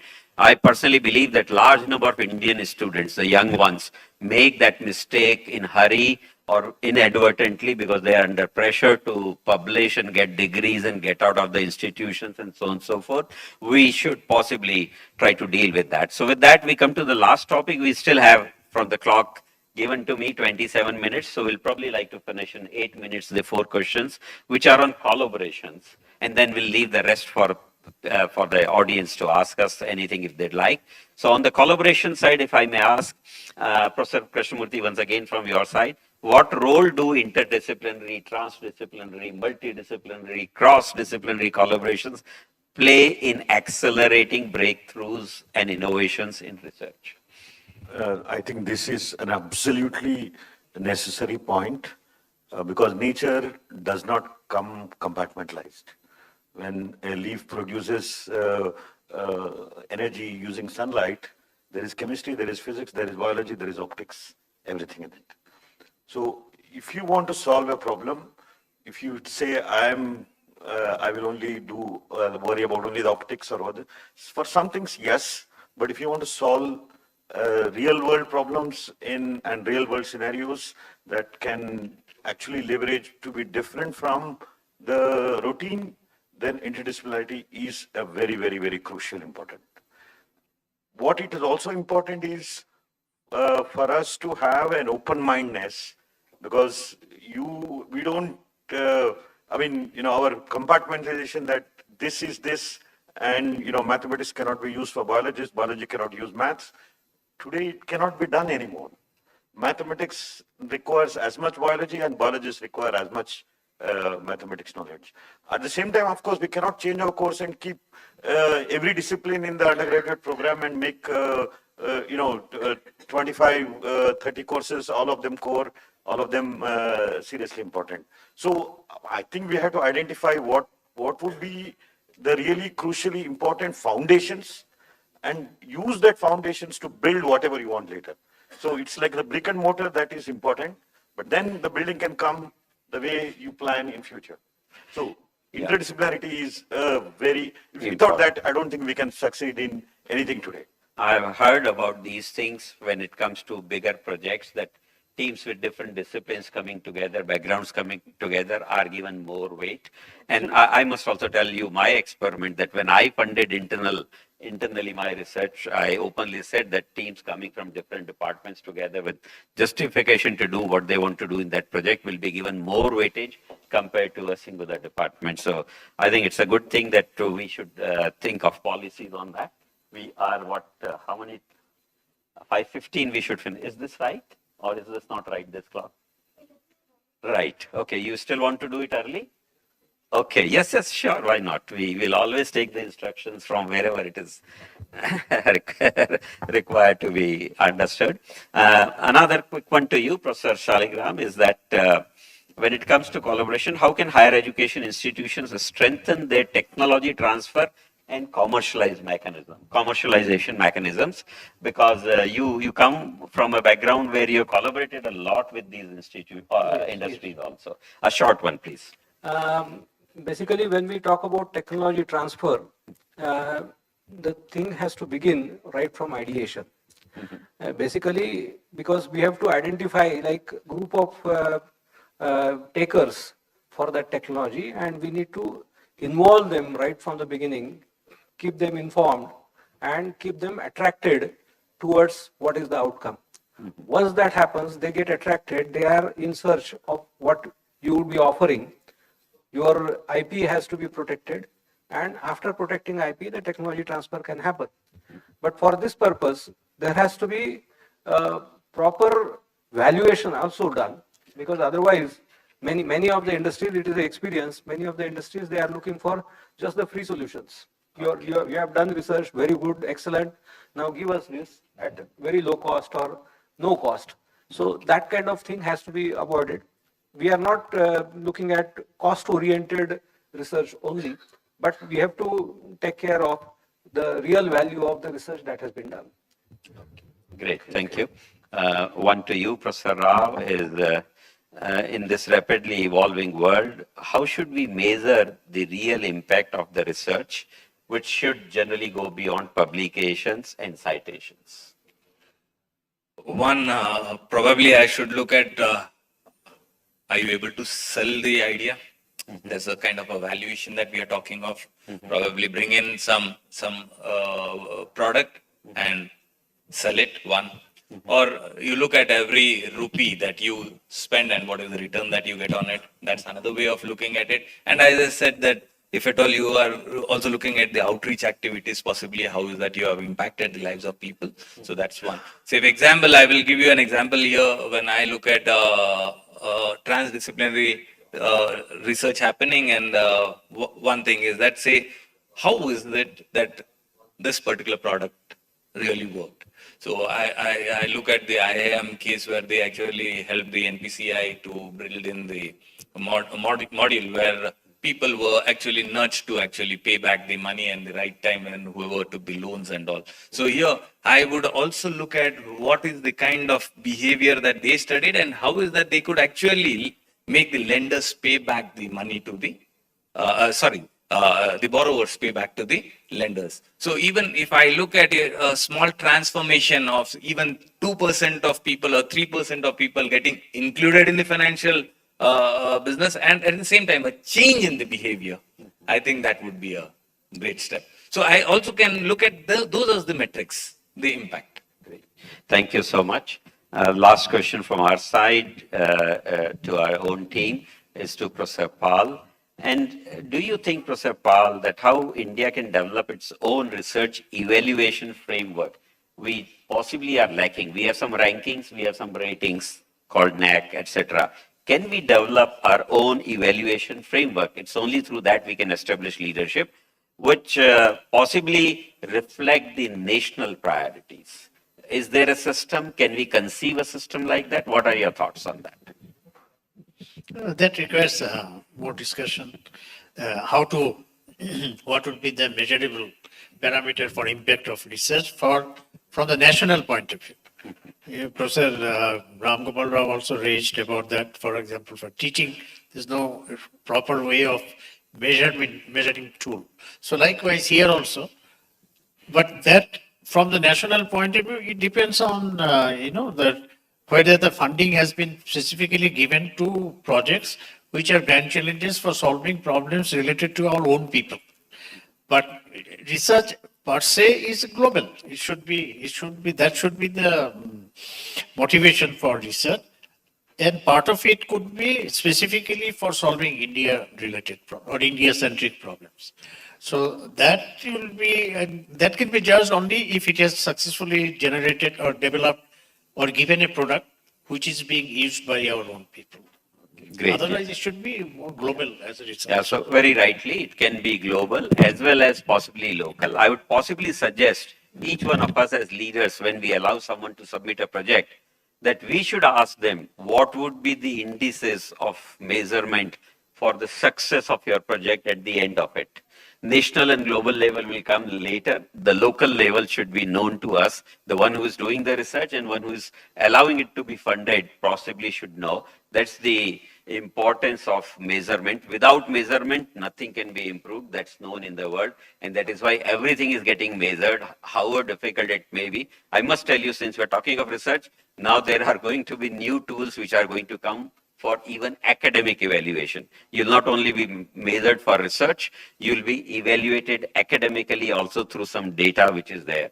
And when it comes to research, we should continue to research the research, because the impact of research in the so-called accreditations and rankings and ratings and QS and THE and NIRF, as far as I'm concerned, my study says it's going from whatever 25% to 30 to 40 to 50. The recent one, 2 days back, the Times Higher Education event happened in Singapore, and my assessment based on whatever I read about them, the research component comes around 50%. So this leadership possibly can drive us to the institutional leadership also in the space of rankings, ratings, if you fancy that. But if you don't fancy that, don't worry. But you still have to see what world is doing and what you are doing. Is your contribution making more significant contributions or impact or not, is what you should try to measure. Would you like to say something? Yeah. So one way we use in Tata Institute basically is any research always has a peer group. And that peer group, as Professor Paul said, science is global, universal. So what we do is take this research output, whatever has been drafted, and we ask the peers, maybe 10, 15, 12, people whom have not interacted with the researcher, not collaborated with that researcher.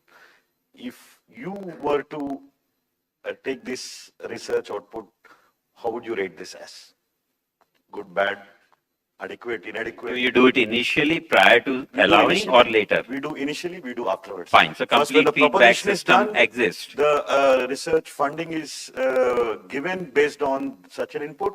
Yeah. And once the research is done, a next set of research funding is always associated with what you have done in the past. Great. And this, in my opinion, works very, very well, because we make sure that the person, there is no connection between him and the researcher. Okay, fine. Yeah, so there are many. Very, very true perspective. Great. And not necessarily done in terms of indices, numbers, PRL, PRB, PRA, none of such things. Okay. So friends, as has been said, there can be many ways in which you can measure, because research is not bounded.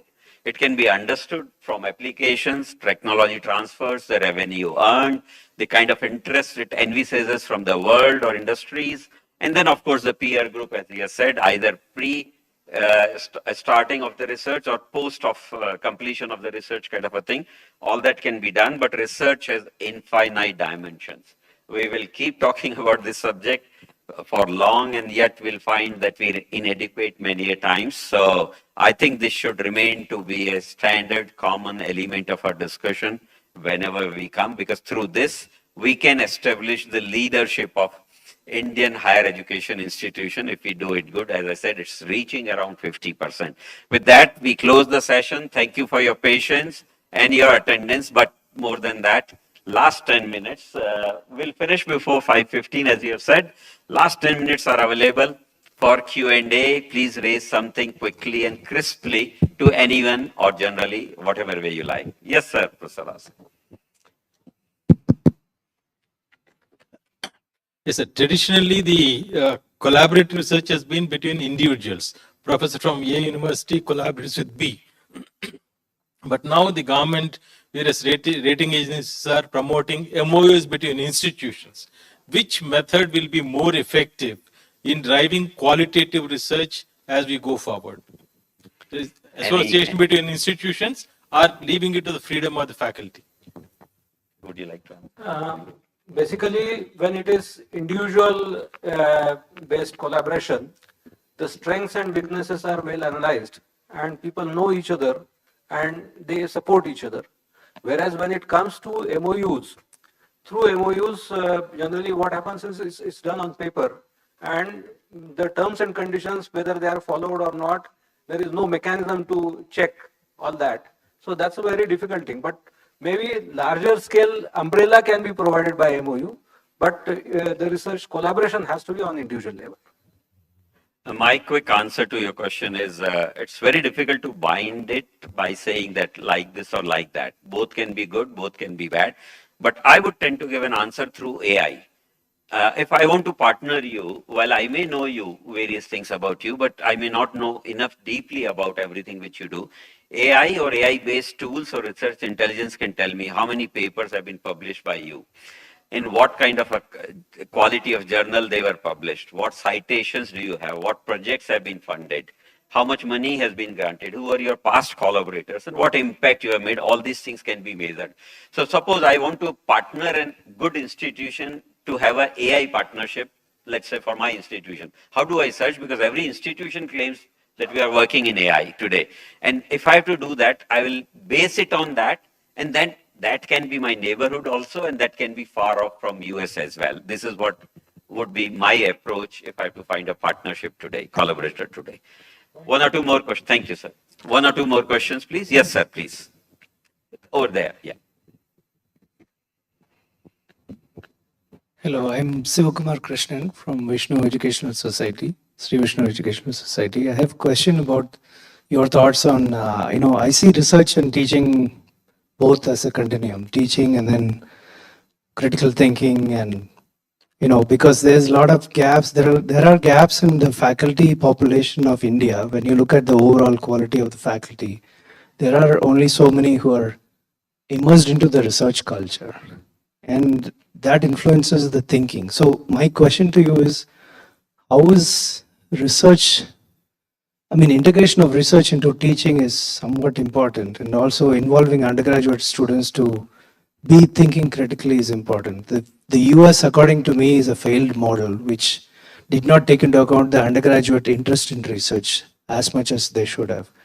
So, and therefore the graduate student population did not have anybody from the US, and we need not make the same mistakes.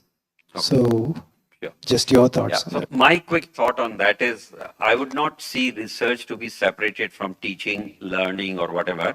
As I said in the beginning, there is a thing called assimilation of information, dissemination, and generation.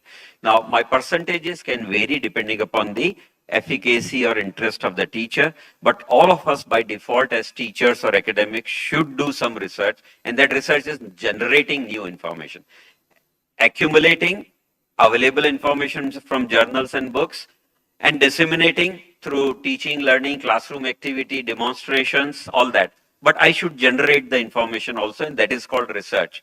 No one should be devoid of that. Exceptional cases can be there, and depending upon their interests, someone can be heavily into research. So there are institutions who have employed research faculties and do less of teaching, learning, and there are reverse, which are also true. But to the academic world, my message would be all three elements are important. Like body needs a lot of other elements. I think academics should have at least these three elements. That's my answer. Anyone like to add something, sir? I'd like to share what we follow at Mahindra University. We are relatively very young, so we give 40% weightage to a faculty assessment for teaching and equal percent weightage for research, 40% teaching, 40% for research, and there are 20% left, which is left for institution service. So teaching and research are given equal weightage so that the mix of this is delivered to the students by the concerned faculty. I think I'll extend that a lot of international organizations, institutions make it dynamic, that every year you can define this year my percentage will be this. They have a defined limit, but within that I can say this year my teaching will be more and research will be less, and next year something else will happen. So I think that dynamic process we should try to adopt is the suggestion, possibly from that side. One last question, please. Yes, madam. And with that, we'll be closing our session. What is the panel's opinion? From the morning, we are going to 4 sessions, and we are talking about leadership, private public partnership, and entrepreneurships and all. But my simple question is, what is the panel's opinion on the concept and value of co-creation, which facilitate leadership in research and innovations, in which there is transdisciplinarity? Not only different discipline, even outside the discipline, even the society, market will be included in that research and innovations. And then they will frame the questions, so national priorities can be taken care of, local problems can be discussed, and research impact will be very good, and involving all the stakeholders, which sir is talking about collaborations. And co-creation as a concept is looking into the smart solutions, and so then we can revisit that, recall, and again working on it. Efficient answers can be taken care of, and research integrity is there because co-creation is having a transparency. So this is my question. Thank you. It's quite a loaded question, madam. And directly or indirectly, we have talked about collaboration, we have talked about policy, we have talked about integrity, we talked about impact. It will not be easy. Possibly more detailed discussions with some of us can be very nice. But the question is, can co-creation happen? I'll request any one of you to talk. The leader who is good, that value of co-creation is there in the leader. Those who can bring reports. Yeah, that is definitely true. A leader who has all ideas about what are the importance of the research, how the research funding can be organized, how research outcome can be arranged. This leader definitely would promote the institutions, and it can take it to the forefront. Important thing is that how these leaders will be created. So I think it is a dynamic process. It will keep on evolving. Maybe fortunately, if there are some leaders of this kind, they will take their institutions further, and others will follow. One of the greatest example of that is Dr. Homi Bhabha. He's a fundamental research physicist, but he pushed up nuclear physics, nuclear reactors. He encouraged space science, electronics, distance education, whether it is biology, physics, chemistry, excellence in any research aspect. So fortunate we have in our country, we had somebody like that. I'm sure there are a lot more. I'm from TFR, so I know Dr. Homi Bhabha in that sense of the word. That, of course, I never seen him about for pictures, but I have been benefited by the perspective that he percolated down to us. So, it's not like fundamental science does not mean that it should not help the country. He was talking about nuclear power India when, before we had our freedom and we didn't even have a gas cylinders for large fraction of India. Sometimes the vision is too far, too aggressive, and takes time. Yeah, thank you. Madam, if you follow the principles of transdisciplinarity kind of a thing, some of your questions or points would be answered. Anyway, with that, would like to close. All good things must come to end. So would be this session, and possibly so would be this summit. On behalf of the entire panel here, and most of those who are participants and those who are present, once again, I'd like to place on record appreciation for the CIPU and its authorities, and also the Mahindra University and its authorities. Thank you so much. Thank you. It was a great session loaded with a lot of information, and our distinguished panelists almost touch-based all the aspects which are required to bring a shift in research and innovation. Now it's time for the felicitation. I would like to request Professor V. Ram Gopal Rao, Group Vice Chancellor, BITS Pilani, and also Professor Yej Maduri, Vice Chancellor, Mahindra University, to felicitate the panelists.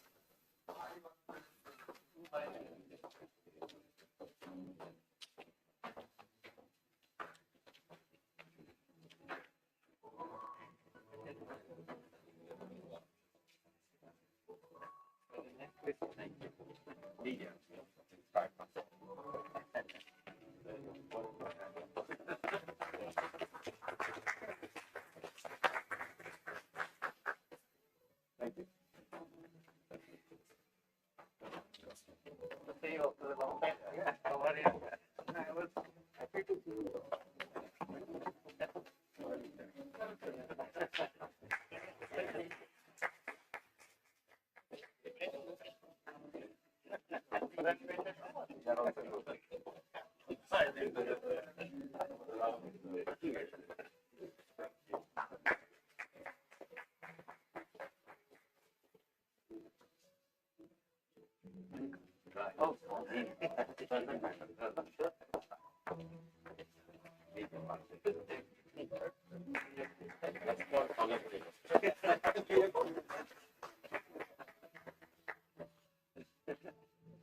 have still 35 seconds left as per clock.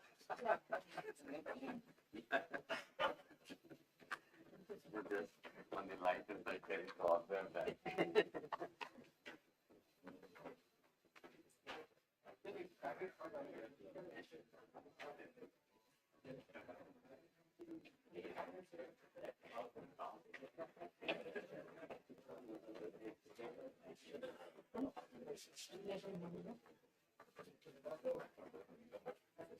As we draw this incredible summit, Bharat Higher Education Summit, to a close, we invite Mr. R. Karthik, Director General, Confederation of Indian Private Universities, for the vote of thanks.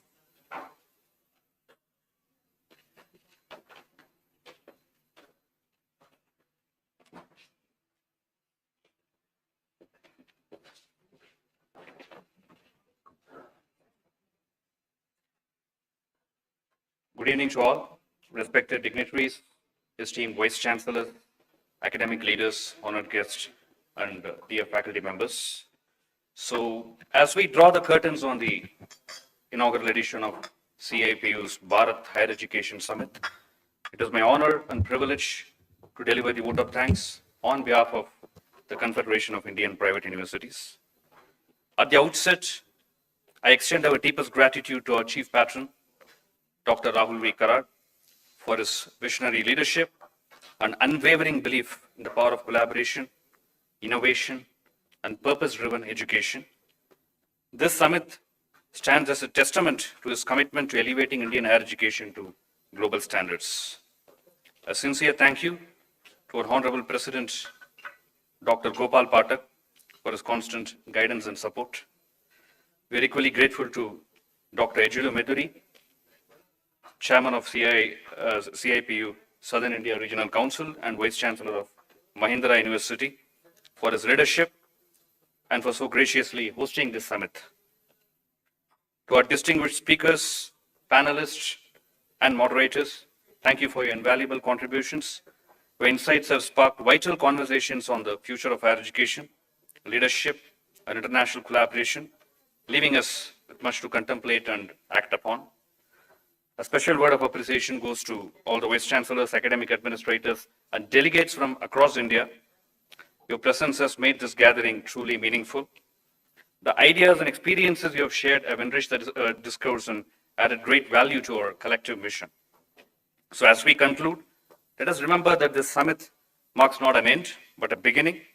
The conversations initiated here must now reverberate through our campuses, influence our policies, and drive new partnerships. With your continued support, CIPU looks forward to scaling greater heights, including the landmark India-USA academic convergence that we are planning next year, August 2026 in USA. We hope to see many of you join us on this next journey. We are planning so many initiatives. We are immensely grateful to the entire team at Mahindra University for their exceptional hospitality, seamless logistics, and warm support throughout the event. A heartfelt thanks also goes to the organizing committee, volunteers, technical teams, and support staff whose tireless efforts behind the scenes made this summit possible. Your dedication and precision are truly commendable. A special mention to Professor Visalakshi and yeah, a big round of applause, and Ms. Priya, Mr. Sandeep, Mr. Yuvraj from Mahindra University IQAC team. I request all of you to please come to the desk. And definitely a special mention to my teammates from CIPU, Mr. Akshay Chaudhary and Mr. Nitin Jadhav. So without whom this event wouldn't have been possible. I request them to come to the desk. And last but not the least, all the student volunteers who have done a great job, an amazing job, both outside as well as inside the registration desk, as liaison officers to all the speakers, and a wonderful job. I hope this would have been a good opportunity for you to listen to all the dignitaries who are sitting here. It's a great opportunity and exposure for you. I request you all to come here.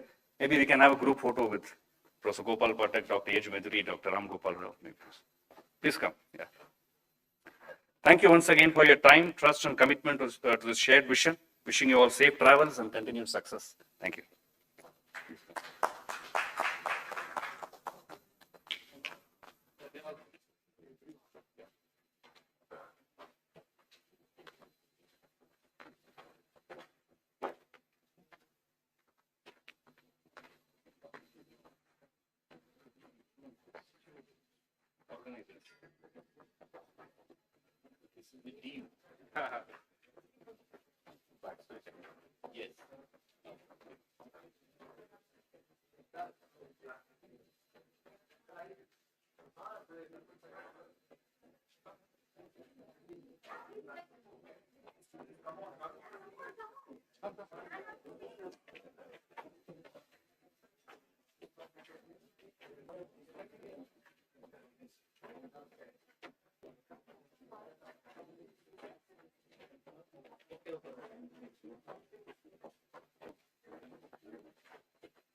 Once again, a warm thank you to all of you and big rounds of applause to all our volunteers. Thank you so much.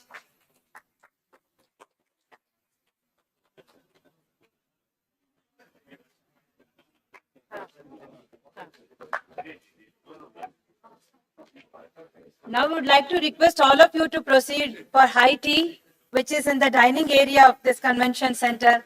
Thank you.